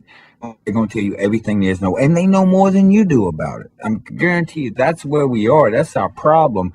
We need to throw our hands in the air and say that we don't know, and accept information and look it up, cross-reference, because information out there is a lot of BS going on. So we need to do that, but we really need to really stop that from happening. We need to learn stuff. We need to know stuff. You can't be an expert if you don't know anything about it, but most people will be that way, and it sucks. But people try that. I guarantee you, hit video of people out there acting like they know about something that they just don't know about. Well, that's how they get everybody to be controlled, dude, is because they don't have it. Again, this goes back to the access of information part. That's why they want to shut the internet down. I think a lot of people don't realize this, because when you talk about this, they go, well, the internet's been around for a while, if they were going to shut it down, why wouldn't they? When the people that they're skeptical about it, period. I don't think they would completely shut the internet off, because that would destroy their own money-making systems, because that stuff is heavily dependent on the internet. So I don't think they would cut it off like that. But I think in certain ways they want to cut off the flow of information or access to it, because then you can have conversation stuff about this kind of stuff. You must unite what has been set aside. We are TFR. Truth Frequency Radio. We are back, ladies and gentlemen. So, woo factor of 10, we've gone to plaid. I got one. What do you got? Woo factor now. What do you got? I got one. Okay, so is Huffington Post just came out with this, right? Apparently, in the Tunisian desert, this lake just appeared out of nowhere. Well, Joe, it's not a mirage. Siberia. Yeah. Okay. So what's that all about? Well, do you think this has to do with like Earth changes and pole shift and all that? Because I know people want to know. You can't discount it. I don't know. What do you think, Doc? Well, it's what the Webbot said was going to happen, probably because of planet expansion, which is his theory anyway. And it might likely be that we're going to see a lot of that. Is that why you think they keep finding all these civilizations too? They keep all of a sudden like cracking open and showing up. Yeah, like they were hidden below the earth, and now all of a sudden the ocean floor is shifting, and suddenly 100-foot tall structures are appearing, after earthquakes and things like that. Well, sure. the interesting thing is you were talking about all these documents in the Vatican, if they've got all this truth, why are they so sneaky? Why? I think really what you're trying to say is we've got a lot of truth that's been covered up because it's way too convenient for us to have the truth, but inconvenient for them to give it to us because, gosh, their little house of cards comes crashing down. Think of the control they would lose if they were to reveal all that information. Oh, yeah. And that's what they don't want to have happen. Of course, I've never been the one that says or thinks that the Vatican and the Catholic Church was a description of a Christian belief system. I think it was the alternative that finally, after a couple hundred years of being kind of messed up, they said, we had them. Christ shows up and kind of routs us out with his whip and changed the paradigm shift here and couldn't let us control people anymore. We had it really going when they had to come and pay and get their sacrifice and maybe not confess, but at least we had them coming out of our hands, and really a lot of things even weren't going the way it was supposed to go if you believe in ancient Israelite Judaism beliefs, and I believe they were infiltrated, by the way, by aliens, literally. But here's the deal. Those same bad guys that infiltrated ancient Israelites lost their control, so golly, guess what ends up happening? They invent the Catholic Church, almost identical, only this time it includes Jesus, so that they could go grab all those people they lost to new religion. And so you look at them, and I really have never been a proponent of that whole picture with this Popey guy being a representative of anything called Christian in my life. Never have. Diabolical, actually. So it's like the antithesis of what Christianity, like the beliefs that they, it's like I have friends that were former Catholics, and I said, "What made you stop being Catholic?" And they said, "I read the Bible." Well, that's it. But there's two Bibles. There is the O'Day Bible by the Vatican manuscripts, the Vaticanus manuscripts. I wonder where those manuscripts ended up. Oh, in the O'Day Bible of the Catholic Church. So those, to say they're the antithesis is actually really nothing more. The Catholic Church just paralleled what could be called the classic apostolic belief system that was called Christian back then, and they just had a better marketing plan in the Catholic Church, and so they kind of like is what happened to the word gay, that was really a good word for normal people that weren't queer or homosexual, and the word got changed. That's kind of what they called what happened to the word Christian. It got shanghaied by the Catholics, so to speak. And that's just my opinion. Joe? Yes? Your thoughts? Well, okay, so you talked about the Earth expansion, right? And this has got me kind of... I know where you're going with this. That's why I'm poking you and prodding you. Hollow Earth? Well, I mean, does it validate it? You know what I mean? Here's the thing. I feel we've been sold a bill of goods when it comes to, like, first of all, how this planet is formed and made up.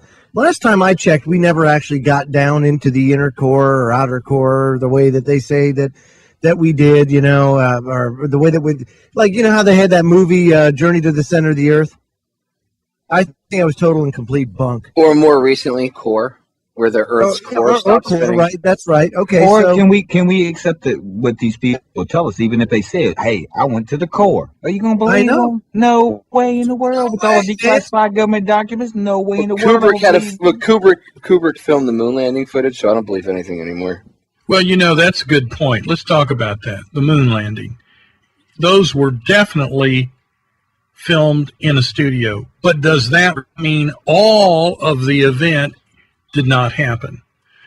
that's where we get dialectic. We got to be really careful not to use that dialectically programmed brain we received from childhood, where the Cardinals were playing the Blue Jays and the Saints were playing the Broncos, and then we get into, well, golly, if he filmed it, then there was no trip. I believe that there was a trip. I just think that they faked it, so that means you can't believe anything. No, I think there was a trip, and I don't think I think they were on the moon, and I think they also made a film of it. But why would they do both? What do you think? Why would they do both? Well, there's multiple reasons. If they what they found, if they wanted to hide what they found, if they wanted to, maybe they couldn't get there in the speed they wanted to, and they wanted to fake, like the supposed story of why Kubrick faked the moon landing footage is because they wanted to, No, I'm not saying they faked the moon landing because it was fake. I'm saying let's assume they actually did get there. No, I know. And they actually did make a film of it. Why would they do that? That's what I'm saying. If you believe that Kubrick, faked the footage, right, and you believe their story of the supposed theory of why Kubrick did it, because they were trying to, supposedly beat the Russians, right, and they wanted to show that, look, we got into the moon first. Hey, America. Well, what Russia would have known about that? Right, but what if they were monitoring it too? What if there was something on the moon that they got there and they were like, whoa, we can't show this. Hey, I really think that's likely. The most likely scenario.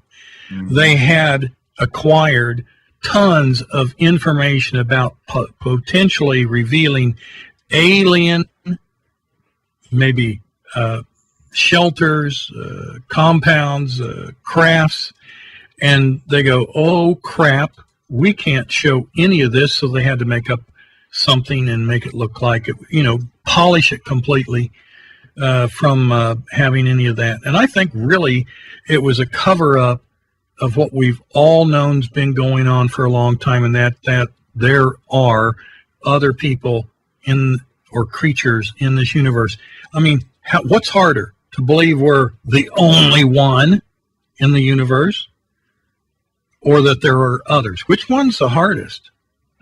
Well, you got to follow the money. Okay, follow the money here. Just for a second, because this is, I'm going to go out of the cuts here just because what we were talking about just made me think of something. It's like, you remember that cat, guys, who was out there selling different plots of the moon over the internet, and he sold it to like Clintons and Bushes. He sold each one of them tracks, and they had that guy up on the media. I don't know if it's because true he registered it or whatever with the government that he owned. Right. So I'm sitting there thinking, like, we're talking like when we think about like the possibilities, like, yeah, they've had moon bases up there and everything. There was probably life there before, and all these different kind of theories that we have that we assess from the information that we know.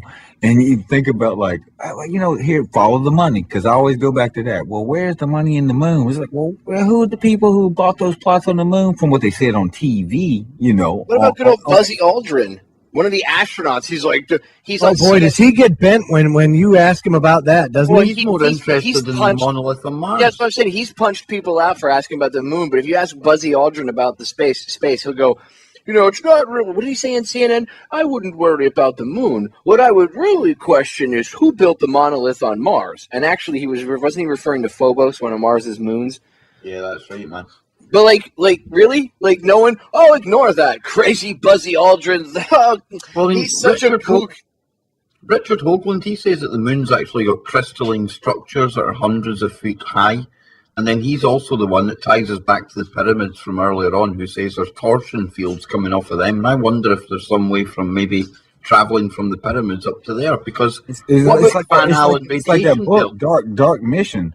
Like the Van Allen radiation. Dark Mission talks about that, about all, even on the moon, the glass structures, the see-through structures that are on the moon and in Mars and like all of that kind of stuff. Really, the Dark Mission, if y'all ever want to check out a really good book on all of that and all the geometry and everything on that, it's a really good book on that topic that we're talking about. Well, Kev, that's interesting, and that goes along with what Kev was just saying about like maybe the pyramids were used like maybe like a transporter device, like kind of thing to get from here. Hey, you don't even have to go into Jasper or Jazz. What was that book you were talking about that was extra biblical? Jasher. Yeah, I had a brain fart there. Jasher.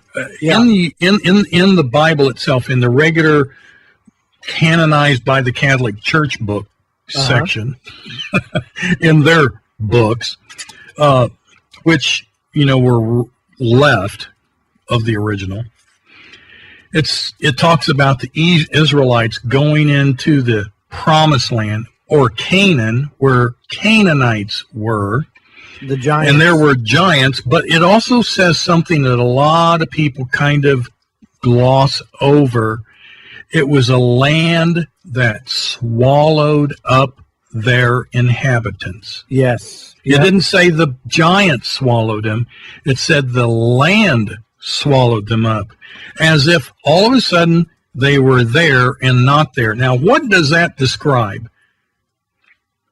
Stargates. That's what. Just imagine being there, and then all of a sudden you're looking over the rocky horizon with your periscope, and you see these guys walk up to this round object, and all of a sudden, poof, they're swallowed up. Now that's exactly what you'd say. Gosh, they got swallowed up in the land. Look at the Van Allen radiation belt. Does that not keep us in here? Would we not need some way of that's the supposed reason that they admit that they had to reshoot some of the footage, because they say, well, it got damaged in the protective case inside the shuttle coming back through the Van Allen radiation belts. If that's the case, then what about the astronauts that weren't inside of those protective cases? Exactly. Like, how come they don't have a third arm, or they don't look like the Fantastic Four? Or how come they live so long after they get off their back? Or more realistic, they don't have tumors the size of a fist growing out of the side of their head from being exposed to that much radiation. It's just, there's a lot of like okay, if you faked it, just tell us like what the deal is, but they don't want you to know. I think there's a lot more out there. That, look, Christopher Everhart's talked about the hunter-killer satellites that people from NASA have said, like former NASA employees have said existed. He did a secret space series. I've had him on talking about this. He said that the NASA's in the 70s employed hunter-killer satellites, and there's footage, and you can see it's from, the satellite footage and stuff up there, and cameras that were on the International Space Station. You see this one of Earth, and you see something heading towards Earth, an object of some sort, and then all of a sudden you see this flash from Earth, and you see the object change direction, boom, like instantaneously change direction, take off, and then you see this flash of light coming up from the planet. And people have said that was like an Earth cannon, an Earth-based weapon, or something actually shooting at something that was inbound from outer space. I mean, Popeye, that ties back into Gary McKinnon when he was hacking into the NASA computers. Bingo. Was he seeing some kind of breakaway civilization where we're having some kind of space war going on? I mean, look at these. Like, it's Ed Grimsley I've seen with infrared, third-generation night vision goggles, and some of the crafts that you see up there. It's unbelievable, but if you look with your naked eye, you won't even see them. So what is going on? Because we only see in a certain light spectrum. That's why, people say, well, I can't see it, so it must not be there. But we see, if you actually look on the visual light spectrum and then look at what the human eye picks up on the visual, on the light spectrum, we pick up this, woohoo, tiny little infinitesimal piece at the, 3/4 to, almost all the way at the bottom of it. It's our brain and everything is so easily manipulated and tricked from visual things that are out there. It's actually insane when you really get into the theory of how the mind operates. I mean, visually, a lot of things, how we see it, is just totally manipulated. How our brain picks up, how our eyes see, is because the back of the eye has something that we could equate to as antenna. The cones in the eye that are attuned to. Well, there's cones and rods, but there's something else in the back of the eye. It's kind of like an antenna that receives at a certain wavelength because it's tuned to a certain frequency of light spectrum.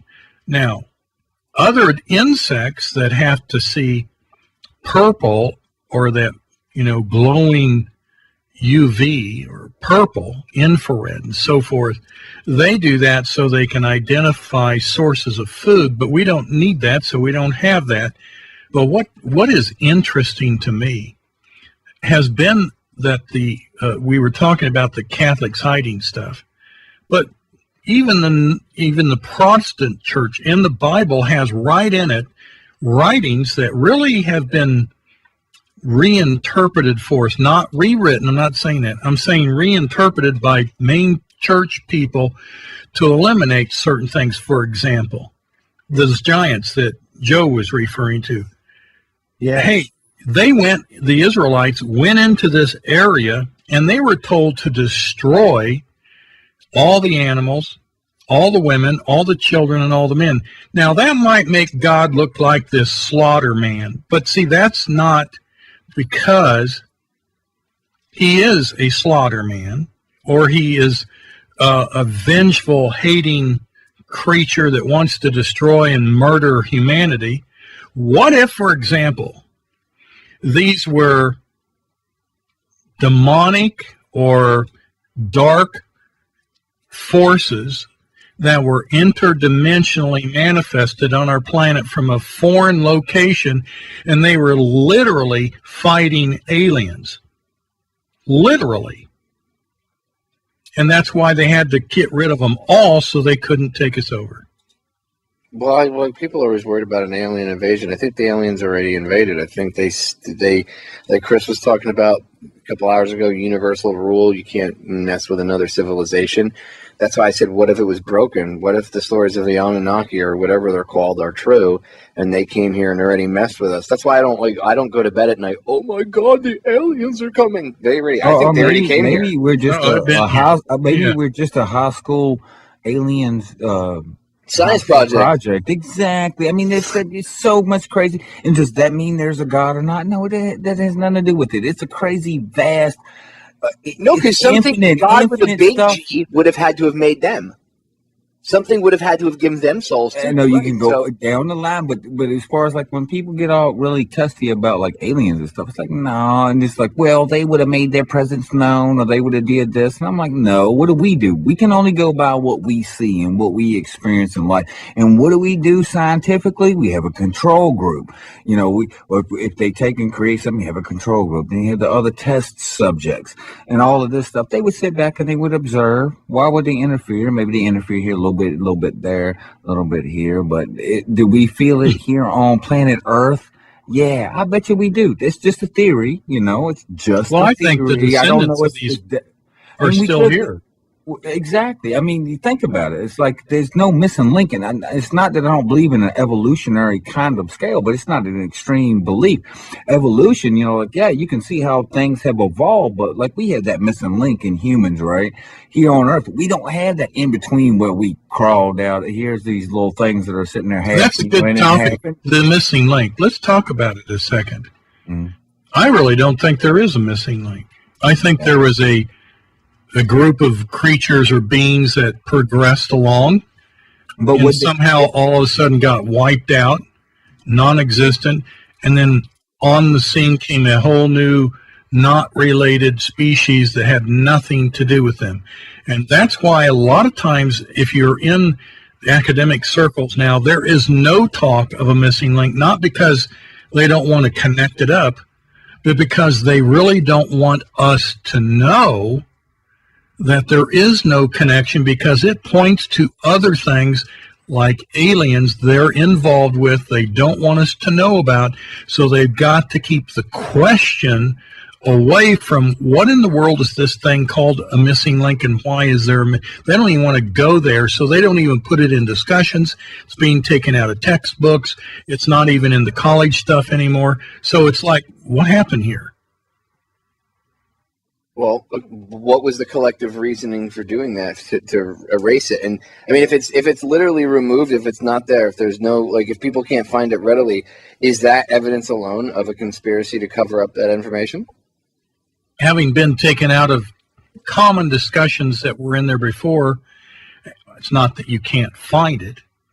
You know, you're going to find it in older stuff, but it's kind of like, oh, it's not important, we don't talk about it anymore. And if you know who, by the way, runs even the textbooks for just simple stuff like anatomy, Common Core, you'll find that on the board of those textbook companies, on one of them especially, Princeton Hall, and it's coming out of Europe, Rothschild himself is on that board.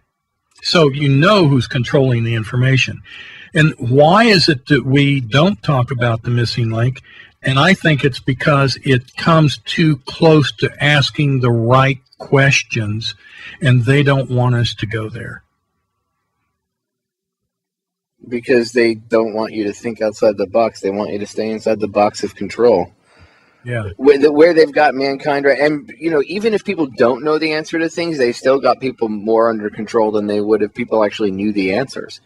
Because then if people weren't worrying, like I said earlier, like, can you imagine if the world wasn't fighting over whose God is better?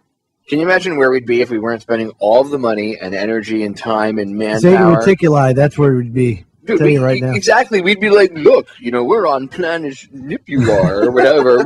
we're in realm X, right? And no, instead we're like, my God, I just watched Honey Boo Boo, America. Great. We're like the universal joke. Seriously. We are. We're like the Earth, the best reality show in the universe. Tune in tomorrow, see who kills who. No, hold up, Popeye. Now, I'm okay. Now, you got to think about this. If we're thinking on this theoretical level, you have to think that there is another planet out there somewhere where it's a lot worse. It's gotta. I certainly hope so. I mean, if there's more advanced, you know, civilizations out there and everything, there's got to be more devolved ones out there too who are still walking around going dirt too, and they might be just as progressed as we are, and maybe that they're stupider. We don't know. The Earth Channel is one of the more popular cable networks in the universe. That's all I'm going to say. You know, like the Real Housewives of the Planet Earth, I think, is probably a very popular show. No, seriously, like, you know, on a universal scale, I mean, it's amazing how, honestly, I can't get mad. Like, I get mad to a certain extent, but you can only blame humanity. I mean, you can blame humanity, you know, personal responsibility and stuff, but you have to look at the level of control is downright intricate. Like, it's genius how they got people to actually, if you sit back and think about what they had to do to get people to literally control themselves to the point that we're at now and dumb ourselves down. We're even thinking about any of the conversational topics that we're discussing tonight. Go, oh my God, you tinfoil hatters. You know, God forbid you think outside the box and look at information that's out there and analyze it for yourselves. Evil. You know, now people just point fingers and laugh. I mean, we've been conditioned to, like, the lowest common denominator. Really. The thing is that they've been doing it from the 17th century as well, yet, and people still don't realise that they're being controlled. But that's why they're so good at it, John. Because they've been doing it so long. Yeah. That's a good point, you know. And they get all the information. How about if they actually have more? You know, there's a difference between IQ or horsepower of the brain and wisdom. And there's a difference between wisdom and IQ horsepower and benevolent or malevolent attitudes. And so really, I think what's caused a lot of our problem on this planet is that we are extremely naive, by the way. We may be really outclassed in IQ by a lot of these creatures, but that does not mean they're good guys. It just means they're smart, bad guys. And I think we've got them outclassed in that our naivety is a reflection of the fact that we really aren't evil. And I'm going to say this because I've seen too much evidence of good people. I've seen natural disasters that I've worked where people came together and there was no gain whatsoever. Many just did all kinds of things and walked away. And I've seen bizarre stuff where 14-year-old kids would walk up to me while I was running this one at the one of the really big tornadoes, maybe the biggest in the world, that it was over in Oklahoma, where a kid came up to me and he says, "Doctor?" I said, "Yes." He says, "I got you a semi full of medical supplies out here. Where they want to know where to park it." I said, "You did?" He said, "Uh-huh." And then he just disappeared. He goes out the hall, and I asked where this kid went. He was nowhere to be found, but there was a semi-tractor full of medical supplies out in the parking lot that needed a place to go. This is Truth Frequency Radio. The wicked ones obviously under heavy Masonic influence. We are back, ladies and gentlemen, with hour number 2 here on tonight's live edition of Down the Rabbit Hole. I'm your host, Popeye from FederalJack.com.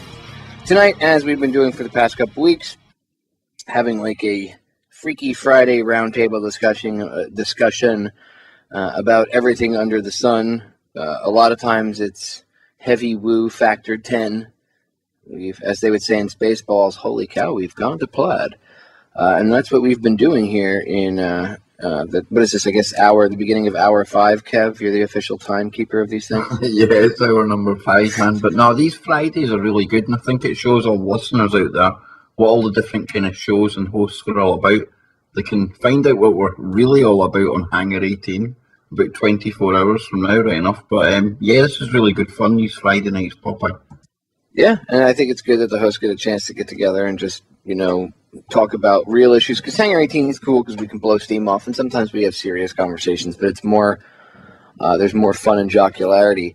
Whereas when we get a chance to do these Freaky Friday shows, which I tell everybody to tune in, but when we do get a chance to do these Freaky Friday shows or whatever, or Friday roundtables, it's cool because we get to have some serious, deep conversations too. So I concentrate a lot on the three-dimensional 5 cents news during the week with Whistles and Marty, and it's a nice kind of almost, dare I say it, distraction from that kind of news. Looking at Gaza, Ukraine, things like that, it really does. It plays on you after a while, man. Oh, well, dude, sometimes even the listeners need a break. I mean, we talk about death and destruction and all this stuff all the time. And although we do have to focus on it, I think it's also, if we're going to talk about this stuff, we have a responsibility to also make sure that we also put out there that it's not just to focus on that. Like, we have to understand what drives these current crises. And to understand that, you have to understand a lot about history, I think. You can't understand what's going on now without understanding all of this craziness, even the woo, because these people believe in the woo, right? And TFR, they say no hype, no fear, and that's what I like about it. We put all the information out there. We don't hype it up. If it's fact, we put it out, but we rely on the listeners as well to go and check it out. Well, I always encourage the listeners, do your own. You have to, Popeye. It doesn't matter who you go to, what your source is. You have to go and check that out. You can't take anything at face value. You're not going to learn if you do. If people tune into the Kev Baker show and go, well, Kev Baker told me so, it must be true. You've just defeated I would hate yourself. that, Popeye. I'd actually hate if I ever heard somebody saying that. I would really hate that. Well, they'd be defeating themselves. They'd be they would literally be defeating the purpose of what they were doing. I mean, you're leaving one trap and getting trapped in another. Don't get me wrong. I don't think people should say, well, Kev's full of crap. Believe what Kevin said. What did Kennedy say? Trust but verify. So believe what Kev says, but verify it. So okay, I trust Kev enough to say, okay, I'll trust you enough to look into it, and then you look into it and you go, wow, he's actually pretty accurate. And not all of us are perfect. I mean, you must have experienced this as you rise up through the ranks, so to speak. Ken as well on YouTube. It seems the bigger the kind of name you start making for yourself, the more people focus on you. And yet these people say they're awake, but they're not looking at the information anymore. How can that be awake when they're just concentrating on the source? They're doing the same thing that's always done. I mean, we talk about anybody, David Icke, Alex Jones, any of the big people out there that, had started off just like all of us did, doing the same things, doing our activism and stuff like this, and you watch them. And I know I can speak from experience just from myself, and, I don't have, nowhere near the listeners that a lot of other people have out there. But I have, just with the people that do listen to me, I've been called a lizard alien, I'm a government shill. I've thrown up the satanic devil signs up when I'm saying I'm changing channel and I'm out, throwing my hands around. Oh, I seen you throw up the devil sign. And that's what happens. And it takes, and I found myself getting pulled into that, getting pulled into that thing where I'm sitting there going, man, you lost your mind. And then all of a sudden, now I'm sitting here wasting time, sitting there arguing about stuff. And these same people I could be in agreement with about, about a lot of different things. But here's this divide all of a sudden, like you sold out. out, you did this, you work for this, all of these crazy things. The more people that are listening to you, and if you got 10 people listening to you, guaranteed there's one listening to you out there that's got these things, or if not more, that are sitting there and they're being haters. They're going to do it. That's why a lot of times, I'll joke about Alex Jones and David Icke and all these other people that are out there. But at the end of the day, I do know, and I have seen and witnessed for my own eyes, people contacting me about like Alex Jones or something like that, And we were just talking about that a couple of hours ago in the chat room. And it's like, a lot of people, Alex Jones, he's a shield and all this kind of stuff. And I'm like, I guarantee you what, just from the people that I have personally known who have said how he's woken them up and made them look for their self into declassified government documents, just alone in that manner, I got to say, man, if he's a shield, I hope they send more. I mean, I really do, because, and I know, a lot of people, you got to look at your own life and how you go into making a living and doing your thing. Now, a lot of times people will get wrapped up, and I do think that personally that he got wrapped up in trying to make the money to keep the operation going, because the more bigger the operation is, the more, you got to have that fiat to keep that going. So can people get lost in that, where that's the message, or the main focus? Like, dang, we got to make all this money, keep this operation going. I think that it's trapped up. We all have to deal with this. But what I think we really have to do as individuals, people who listen and watch videos and read other people's stories and all this, or listen to talk radio, that we need to always verify, because not everybody's right all the time. You're going to be wrong. I mean, if you're sitting there talking 6 days a week, 5 days a week, 3 days a week, whatever it is, making videos, talking on radio, you're going to be wrong. It's okay, but people will home in on that and make that like. If you make a mistake, I think it's okay to make a mistake as long as you point it out and admit to it and own up to it and then move on. Like I've made mistakes on air, and I've gone back and I've fixed my mistakes and I've owned up to it, and then, it is what it is. I think you garner more respect for being a man and just owning up to your stuff and then moving on. I mean, you don't have to make a big thing out of it. You just say, "Oops, I made a mistake. Here's the real information." If you make a mistake, I was wrong. Exactly. And then I was wrong, and then carry on smartly, and that's it. We are now joined by our good friend Dr. Jim Tracy. Finally, his internet gremlins have been worked out, and Dr. Tracy is here to join us. Just in case everybody doesn't know, Dr. Jim Tracy, a good friend of the broadcast, been on multiple times before. He's got a blog and a podcast. Well, I don't want to say blog, a website and a podcast.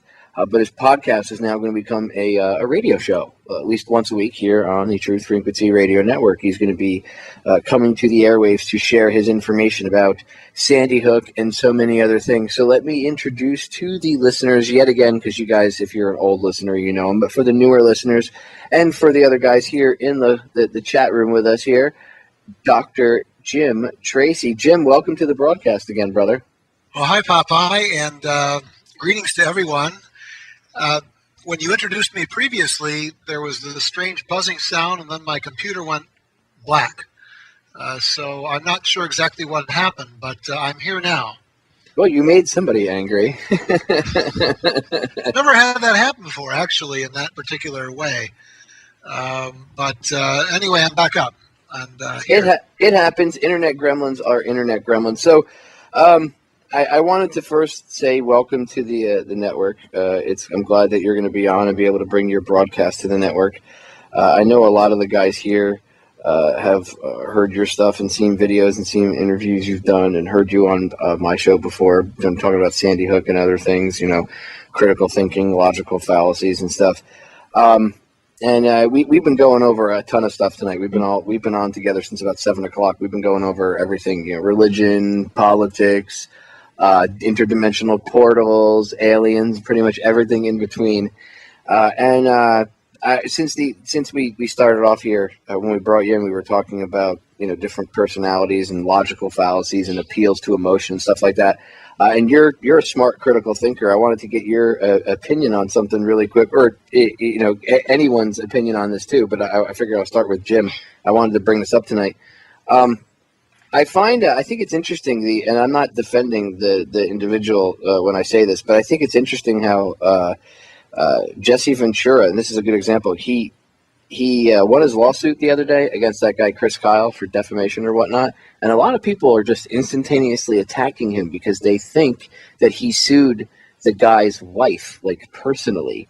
And they're like, how could you sue a dead man's wife, you scum? And I'm like, wow, that's just appeal to emotion. That's not really what happened. The insurance company of the publisher are the people that are being sued, like, not his wife. And it goes via the estate.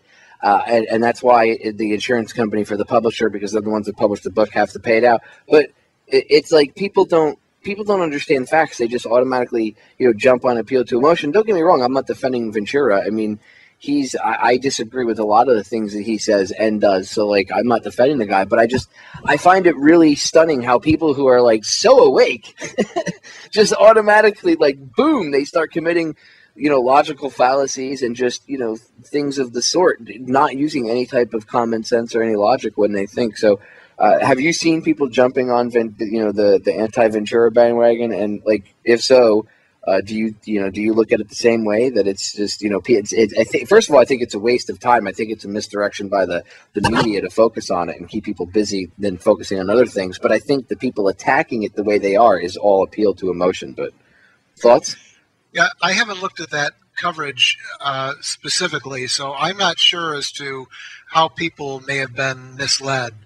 But I've seen it happen in other situations where I think that in the sort of truth or conspiracy community or set of communities, there is sometimes a certain degree of healthy skepticism that becomes paranoia and turns on itself or turns on others who might be doing some good things. Someone was just bringing up Alex Jones before I was cut off a few minutes ago, and I think he takes a lot of that abuse as well because he's so salient, because he's so prominent. And there are certain criticisms that one could make concerning him and his enterprise, but we're frequently viewing these personalities at a distance through their media. We don't really know them personally or what goes on behind the scenes. So it's fairly easy to make assumptions, I think, in that regard, too. And it happened to me, for example, when I was making statements about Sandy Hook and being focused on by the mainstream media here.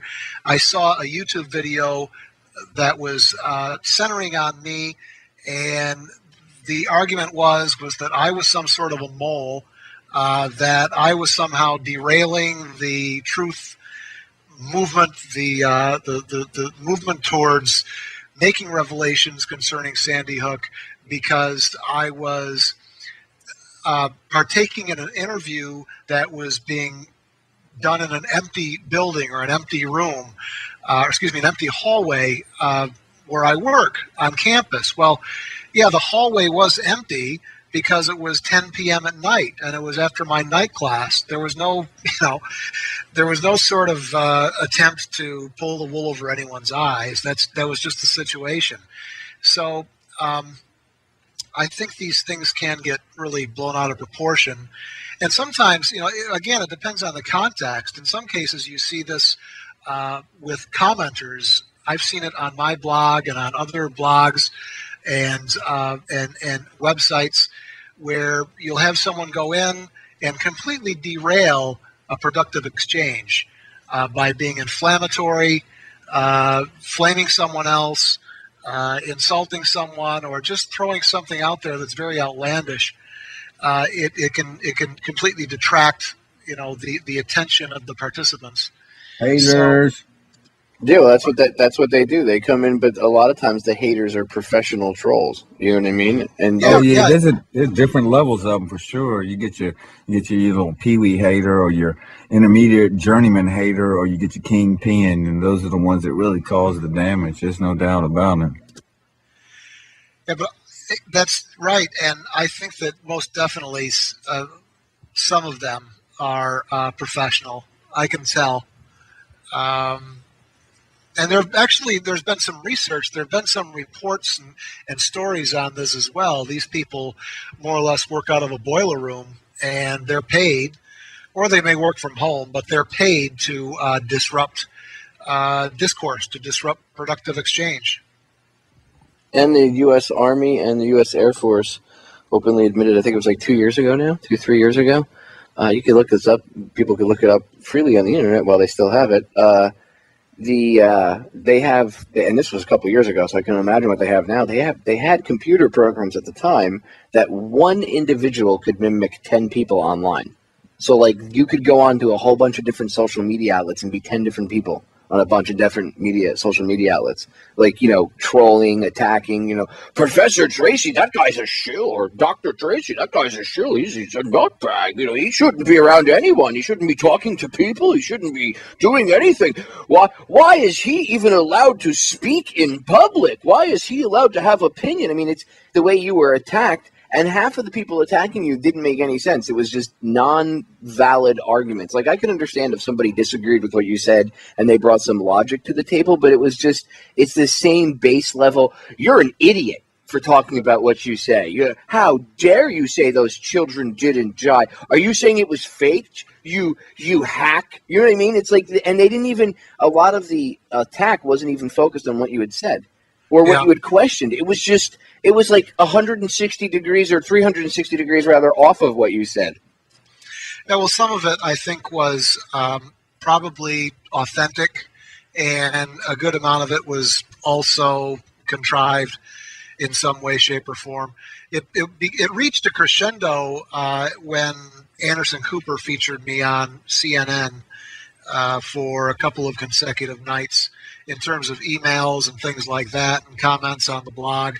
And then it sort of subsided after a fairly short period of time. But I think that there are people that they have such an emotional investment in an event like that, and they fall into the stimulus response trap, and they're very apt to to do that and to go ahead and go after the individual that's being put up there on the pedestal.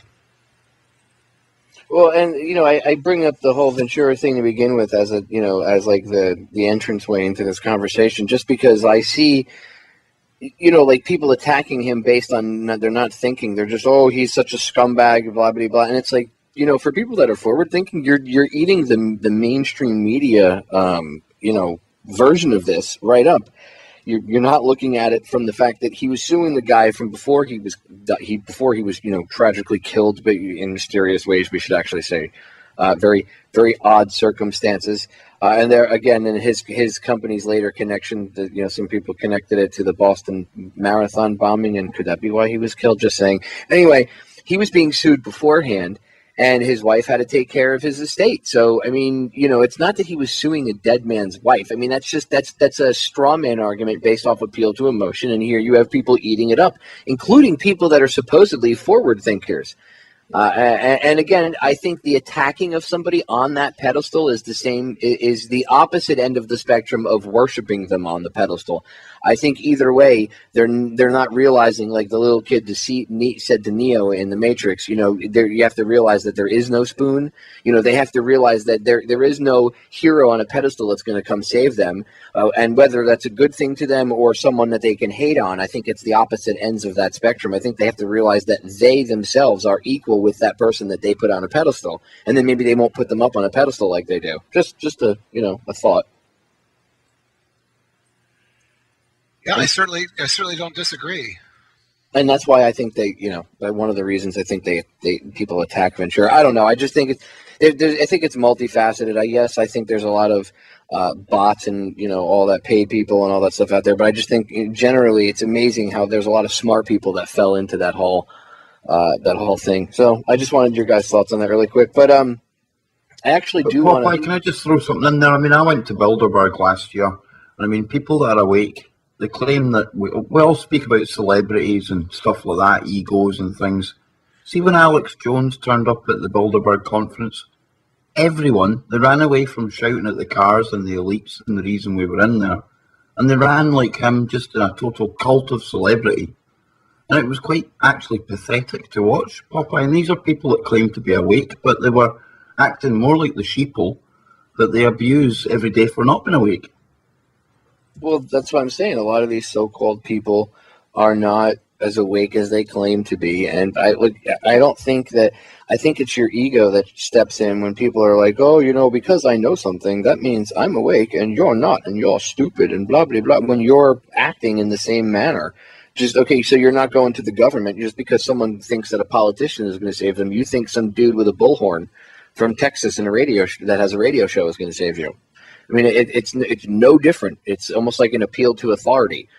In kind of a sense. Crazy thing to watch, Popeye. It really was. Look, everybody has to realize that the more you start to be your own hero and you start to research this stuff on your own and just talk to others and do your own thing and start to change your life for the better, that's the solution to this. The solution isn't following anybody like a cult, but I know what you mean. There's a lot of people that think they're awake, but they're really not awake. And I think to a certain degree, it's ego that steps in and causes people to think that, it's a form of groupthink, really. You get out of one form of groupthink, oh, I'm a Republican, ooh, I'm a Democrat, ooh, I'm whatever, into I'm a truther, I'm a libertarian, I'm a this, I'm a that. How about I'm just a free individual? How about that? How about I'm just a free-thinking individual of infinite consciousness having an experience, and I'm not of any political persuasion or label? You know what I mean? I think to label yourself and to allow yourself to be thrown into that is you know what I mean? I think it's a form of control. It's just stepping out of one into another. It's a method of groupthink. Just a thought. I know. Deep thoughts here on Down the Rabbit Hole here in Hour 5 of the Transatlantic Truth Extravaganza.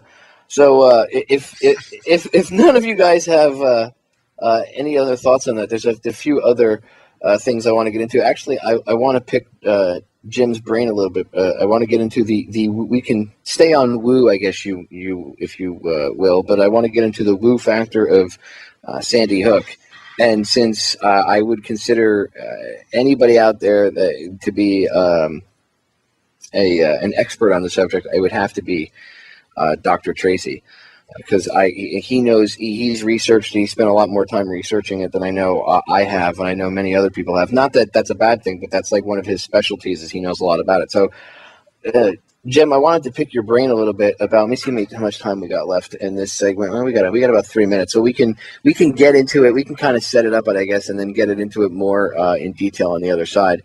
But I know that there's been some interesting things going on with the Sandy Hook case. There's this guy Wolfgang Halbig. I got a chance to interview him a couple months back. He's supposedly, with these questions, and I think they went up to the school board meeting up there, and there's some other stuff going on. So I want to pick your brain a little bit on the other side when we get back about Sandy Hook, and pretty much if there's any, I would say any red flags that you think need to be discussed. If there's anything out there that you could say would convince somebody that might be on the fence that, I don't know if it's weird or not. I mean, it could have happened. Maybe you conspiracy theorists are right. We can get into that too.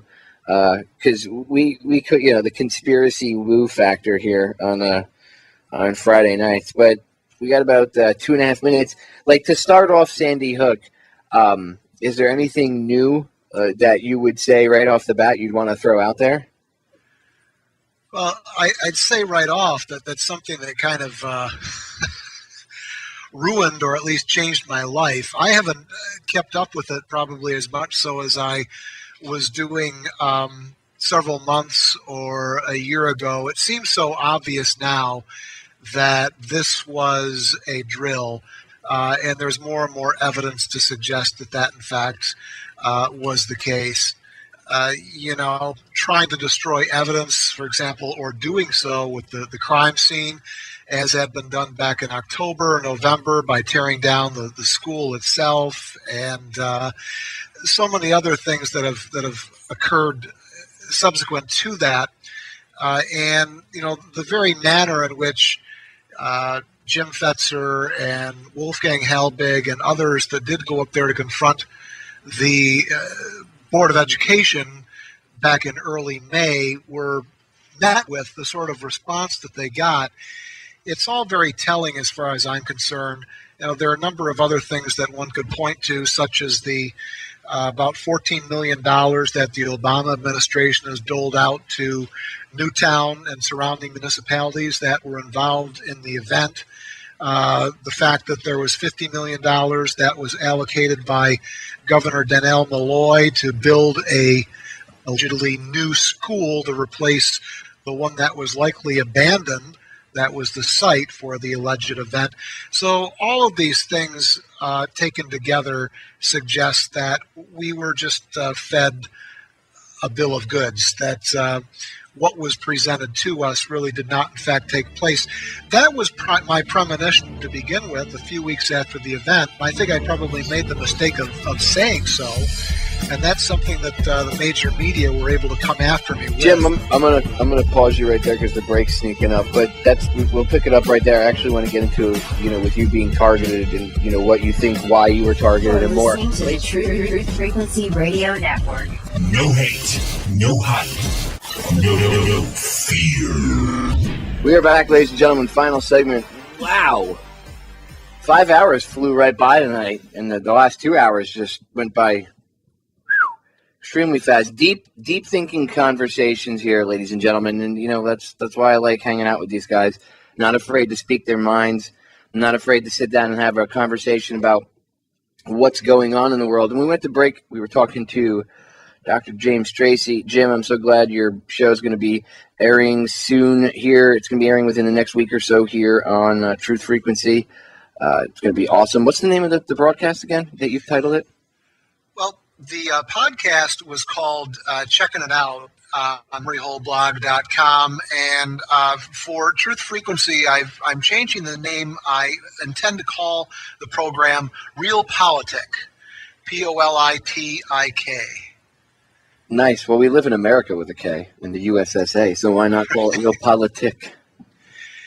So it's just an hour, and what I've been doing with the podcast thus far is just, for the most part, bringing interesting people on and talking for an hour or so, and so that's what I'll be doing on Truth Frequency. I've had Michelle Shazudovsky on, John Rappaport. Betty Martini, of course, the AIM activist and researcher. Let me see. Upcoming, Robert David Steele will be on tomorrow. And let's see, Chris Emery as well of Free Mind Films. And Daryl Hamamoto, who was a colleague of mine out at University of California, Davis, who has an exciting new book out called Servitors of Empire. It's on, the Trine Day House. It's being published by Trine Day. That's coming out at the end of the month. So I hope to have him on in mid to late August, and we'll talk about that new title, and then his views on higher education and the relationship between higher ed, the humanities, the social sciences, critical and cultural theory, and all of these things, and how they are related to the New World Order and immigration policy here in the United States, and the like. He's already been on a couple of times with Alex Jones, and so I'm eager to have him come on, and we're going to again discuss that title and what his views are. He's a really outspoken academic. He's very well established. He's been around for about 30 or so or more years. His work goes back to the 1980s, and so he's come out in many respects. I don't know if anyone's caught the interviews that he has done with Alex Jones, but they've been really quite interesting. And there were a few associates of mine that directed me to him back in June or so, before he went on the on InfoWars and did those interviews. And but the first time I really did sort of encounter him was on Alex Jones's show. And I have kind of an understanding of where he's coming from the inside, because I know some of these ideas, these social and cultural theories that he is discussing. And what he is arguing in part is that these theories and these, superstar academics, many of them are tied to foundation money and or very powerful educational institutions like NYU or Stanford, and they are pushing a sort of an agenda that is intertwined with transhumanism, that is intertwined, again, as I mentioned, immigration, the whole notion of there being cultural citizenship. So what he has to say, I think, at this point in time in our history is very, very exciting and very important. I hate to dwell on one particular individual, but that's the one that comes to mind that I'm quite interested in having on, not to mention the other folks that I've discussed. And I actually brought this topic up before, but it's interesting that you brought that up. Would you consider there to be a huge problem in academia? And we're going to get back into Sandy Hook in a second, but would you consider there to be a huge problem in academia? Like, where, again, you have a lot of these people in academia, even if they're like, I mean, take away the controlled people for a minute, but you have like people in academia with like egos that think because they've studied something, they know the end all be all on that subject. And they are I am the expert and you cannot know more than me. I know it all. Do you think that really is a problem with, spreading real information, to the next generations and teaching people, truth? Well, absolutely. And those that are in a position to actually tackle important socio-political issues frequently do not speak out when they know better. Many of them know better, or they are in a position to know better. Those of us that are tenured or the equivalent that have that type of job security, which is so rare, I think it's really our responsibility to take these stands and actually speak out, as, for example, Dr. Hamamoto has done, telling it like it is. If we just had, 50 or 100, or maybe a couple of dozen academics do that, I think the world might be a different place. You could say the same thing along the lines of having an investigative journalist like John Rappaport at 10 or 12 of the major news outlets here in the United States and or the UK. And the world will be a different place if they were allowed to actually do what they do best. And again, so I think that's analogous to what takes place in academia. And I encounter it on a regular basis because people, as is the case with journalism, they are afraid to touch something if they might somehow be tarnished, if their reputation might somehow be affected, if they might be called God forbid, a conspiracy theorist or the equivalent. So they're very afraid of that. There is what I refer to as this type of peer surveillance that takes place in the academy. I don't know if you saw that documentary called Thrive by Foster Gamble. There's a really good interview in there with David Icke, and he talks about this dynamic, about how this type of peer surveillance, how our relatives, how our colleagues, how our friends are often, they act in a censorial fashion as a means of censorship, much more so than a government censor does, because we fear, we fear rocking the boat. We fear jeopardizing those relationships. And when those relationships are intertwined with one's livelihood and one's salary, then the fear is even greater. So yes, in response to your question, it's quite palpable in the academy. Yeah, that's just one of the problems that I see, and I brought it up earlier, and it was before we had added you, and it just popped into my head to ask you that question. So before we got sidetracked, or I'd forgotten to ask you, I wanted to ask your opinion on it. But when we went to break, we were talking about Sandy Hook, and we were actually talking about, we were just getting to cover the harassment that you received because all you did was question, and you didn't even come out and say, "Oh my God, it's faked. None of those kids died. It was all actors, and I have a list of who the actors were." But you didn't do any of that. All you did was, really ask a couple of questions. And didn't even look into all of the residents, for the majority, not all of the residents, but most of the residents in Sandy Hook got free houses, got their mortgages paid off, all on Christmas Yeah, but Eve. I seen it. Did you? Well, that's all. Yeah, that's all that stuff. That's one of the hinky things that he mentioned before. That's all this weird stuff, and all these people got money, and they got things paid off, and the police department over there got a ton of money. Like, why is everybody getting paid? First of all, they did that with this was before the houses got paid off. This was before, and this was on the realty site that had all the records of the houses in there. Look, you could actually punch in, a certain address or an area of an address. And you could go in, you could punch your address, and you see the houses and the owners of the house, how much they paid for the house, when the house was paid off, and when it was sold, and all this stuff. And and I actually went over there and I looked on the site because I seen the video where a guy said, like, hey, take a look at this site, and it was like, yeah, wow, man. I mean, was the website fake? If it was fake, that says something in itself. But like, really, it was a realty site, and it said that and it showed when the houses were sold, what they were sold for, which was $0, or that there, any of the mortgages that people had on the house and owed on it were sold, and they didn't pay anything. And it was just like all of these houses. You can go down to each address, all the way from the closest house to the school, all the way out.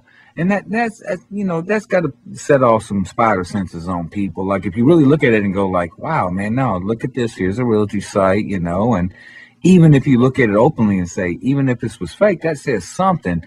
But I mean, this was a legitimate one where you could look they did get around the entire country. They did get money. So did the police department. The families got money. They all did. I mean, that's one of the things even Jim brought up earlier, that the families did get money. So I mean, if they did get money, like, what? It's like, to me, and then I'll throw it to Jim and I'll shut up. But like, to me, it's like the 9/11 victims' families. There are a lot of them signed agreements that they wouldn't sue the federal government and anybody else, and they got a specific amount of money from the government not too long after the attacks, and then that was it. And that's why there's a lot of people that say, well, how come not all the families come out? Because some of them can't, because they signed agreements that they would never talk or never sue the government or anything like that. And in lieu of getting this money, or not in lieu of, but or for getting this money from the government not too long afterwards. And it was money that the Congress had, released to, take care of the 9/11 victims' families and all this crap.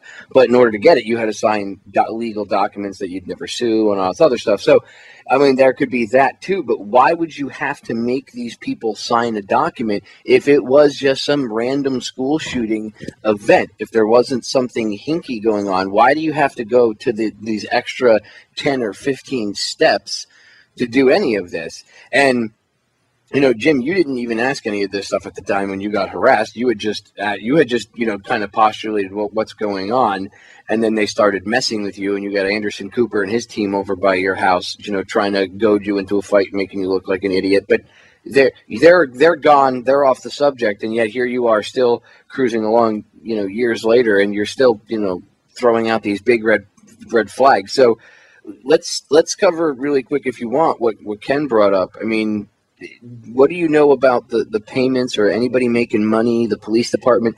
What do you know to be fact that, who got money, and do you know why they got it, and if they got it before or after? Well, as Ken points out, the real estate data suggests that some of the properties where key individuals involved in the event lived transferred for $0 on December 25th of 2009, which was, of course, 3 years before the actual event. And I think that is something that is, this is a number of transactions, dozens of them in Newtown. Now, some have countered saying that, well, that's actually taken place throughout Connecticut or throughout that region of Connecticut. That may or may not be true, but or that there was a transfer from the regional, the county database there to a private one, or vice versa, and so that may somehow explain this. But there's no doubt, that there are people who have been paid off. These individuals include, police, emergency responders, And this is being done by the Obama administration, specifically through the Department of Justice. They've sent again about $14 to $15 million there, and that is above the board. And the argument is that, well, it's for mental health counseling because these poor emergency responders and police have been so traumatized by this event. Well, isn't that their job? I mean, they're trained to, granted the event, if it took place, and I again suggest that it's very dubious. I think that it was a drill. But even if it did, this is part of what they do professionally. So that's something that we could point to that has been admitted overtly by the Obama administration. Such is also the case, again, as I mentioned earlier, with regard to the administration of Dannell Malloy, the governor there, who was appropriated $50 million to rebuild the Sandy Hook school. And in order to do that, they had to tear down the one that was existing, right? It was already under guard. No one could go in there because, in all likelihood, that school had been abandoned for some time because of asbestos and other types of hazardous materials there that would make it unfit for a school. So all of these things converge, and again, we have to more or less conclude that that this was something that was essentially presented to us in order to further, as I had said, in the weeks following the event, in order to further an agenda for gun control, as well as for mental health protocols for individuals that might not even appear to be threatening. So one of the developments that I'm looking at now that does still have to do with Sandy Hook, but less immediately with regard to the actual incident, is how people are being harassed, or they are actually being institutionalized, as was the case with this Adam Heller. I don't know if you heard about this or not, but he was a school teacher in, I believe it's Bedford, New York. It's upstate New York. And he was doing online messaging with another party talking about Sandy Hook and how he didn't think it was, an actual event, and talking about other types of things. And he was actually apprehended by police under the direction of the FBI and institutionalized for about 12 days. Have you heard about this case? No. Please go ahead and educate me and the rest of the group here and the listeners. Okay, well, it came out in the news back in June of this year because he was actually fired from his job following subsequent psychiatric evaluations by another psychiatrist who concluded that he was not being compliant. So therefore, he was fired. This is all according to his attorney. He's not done any public interviews, but his attorney, Michael Sussman of Goshen, New York, is speaking for him. Now, when he was communicating, when he was talking about Sandy Hook, and I guess he was talking about geoengineering and things like that as well, he had also purchased a couple of weapons. He had purchased a couple of long guns, specifically for hunting. But these things were intertwined, they were put together, and the authorities, the federal authorities, encouraged the local police there to apprehend Mr. Heller and then to have him committed. So, this is a dangerous precedent. We saw what's happening here is that here's an individual who is exercising their freedom of speech, and it's not even a matter of free speech because he was not blogging or anything about this, just conversing with another party in confidence. And we're not even sure how these messages were intercepted. They may have been intercepted by the NSA. But this is something that one would see in the Soviet Union, right? Where someone is not, where someone is forced to go compulsory psychiatric treatment because they do not believe in the dominant narratives and beliefs of the given era that are being furthered, that are being forwarded by the given regime. So it's a very, very dangerous precedent. It's most disturbing. And Stalin had that done to people. That is very disturbing. I mean, what happens if they say, like, the conversation we're having proves that we're all mentally disturbed, and they came and kicked our doors in just for talking? I mean, it could happen. Now there are certain academic projects that are presently taking place that seek to psychologize conspiracy theorizing, right? So there are already some things in the DSM-5, paranoid worldview and what have you, where what we are doing as far as conversing about controversial deep events is a sign of mental disorder.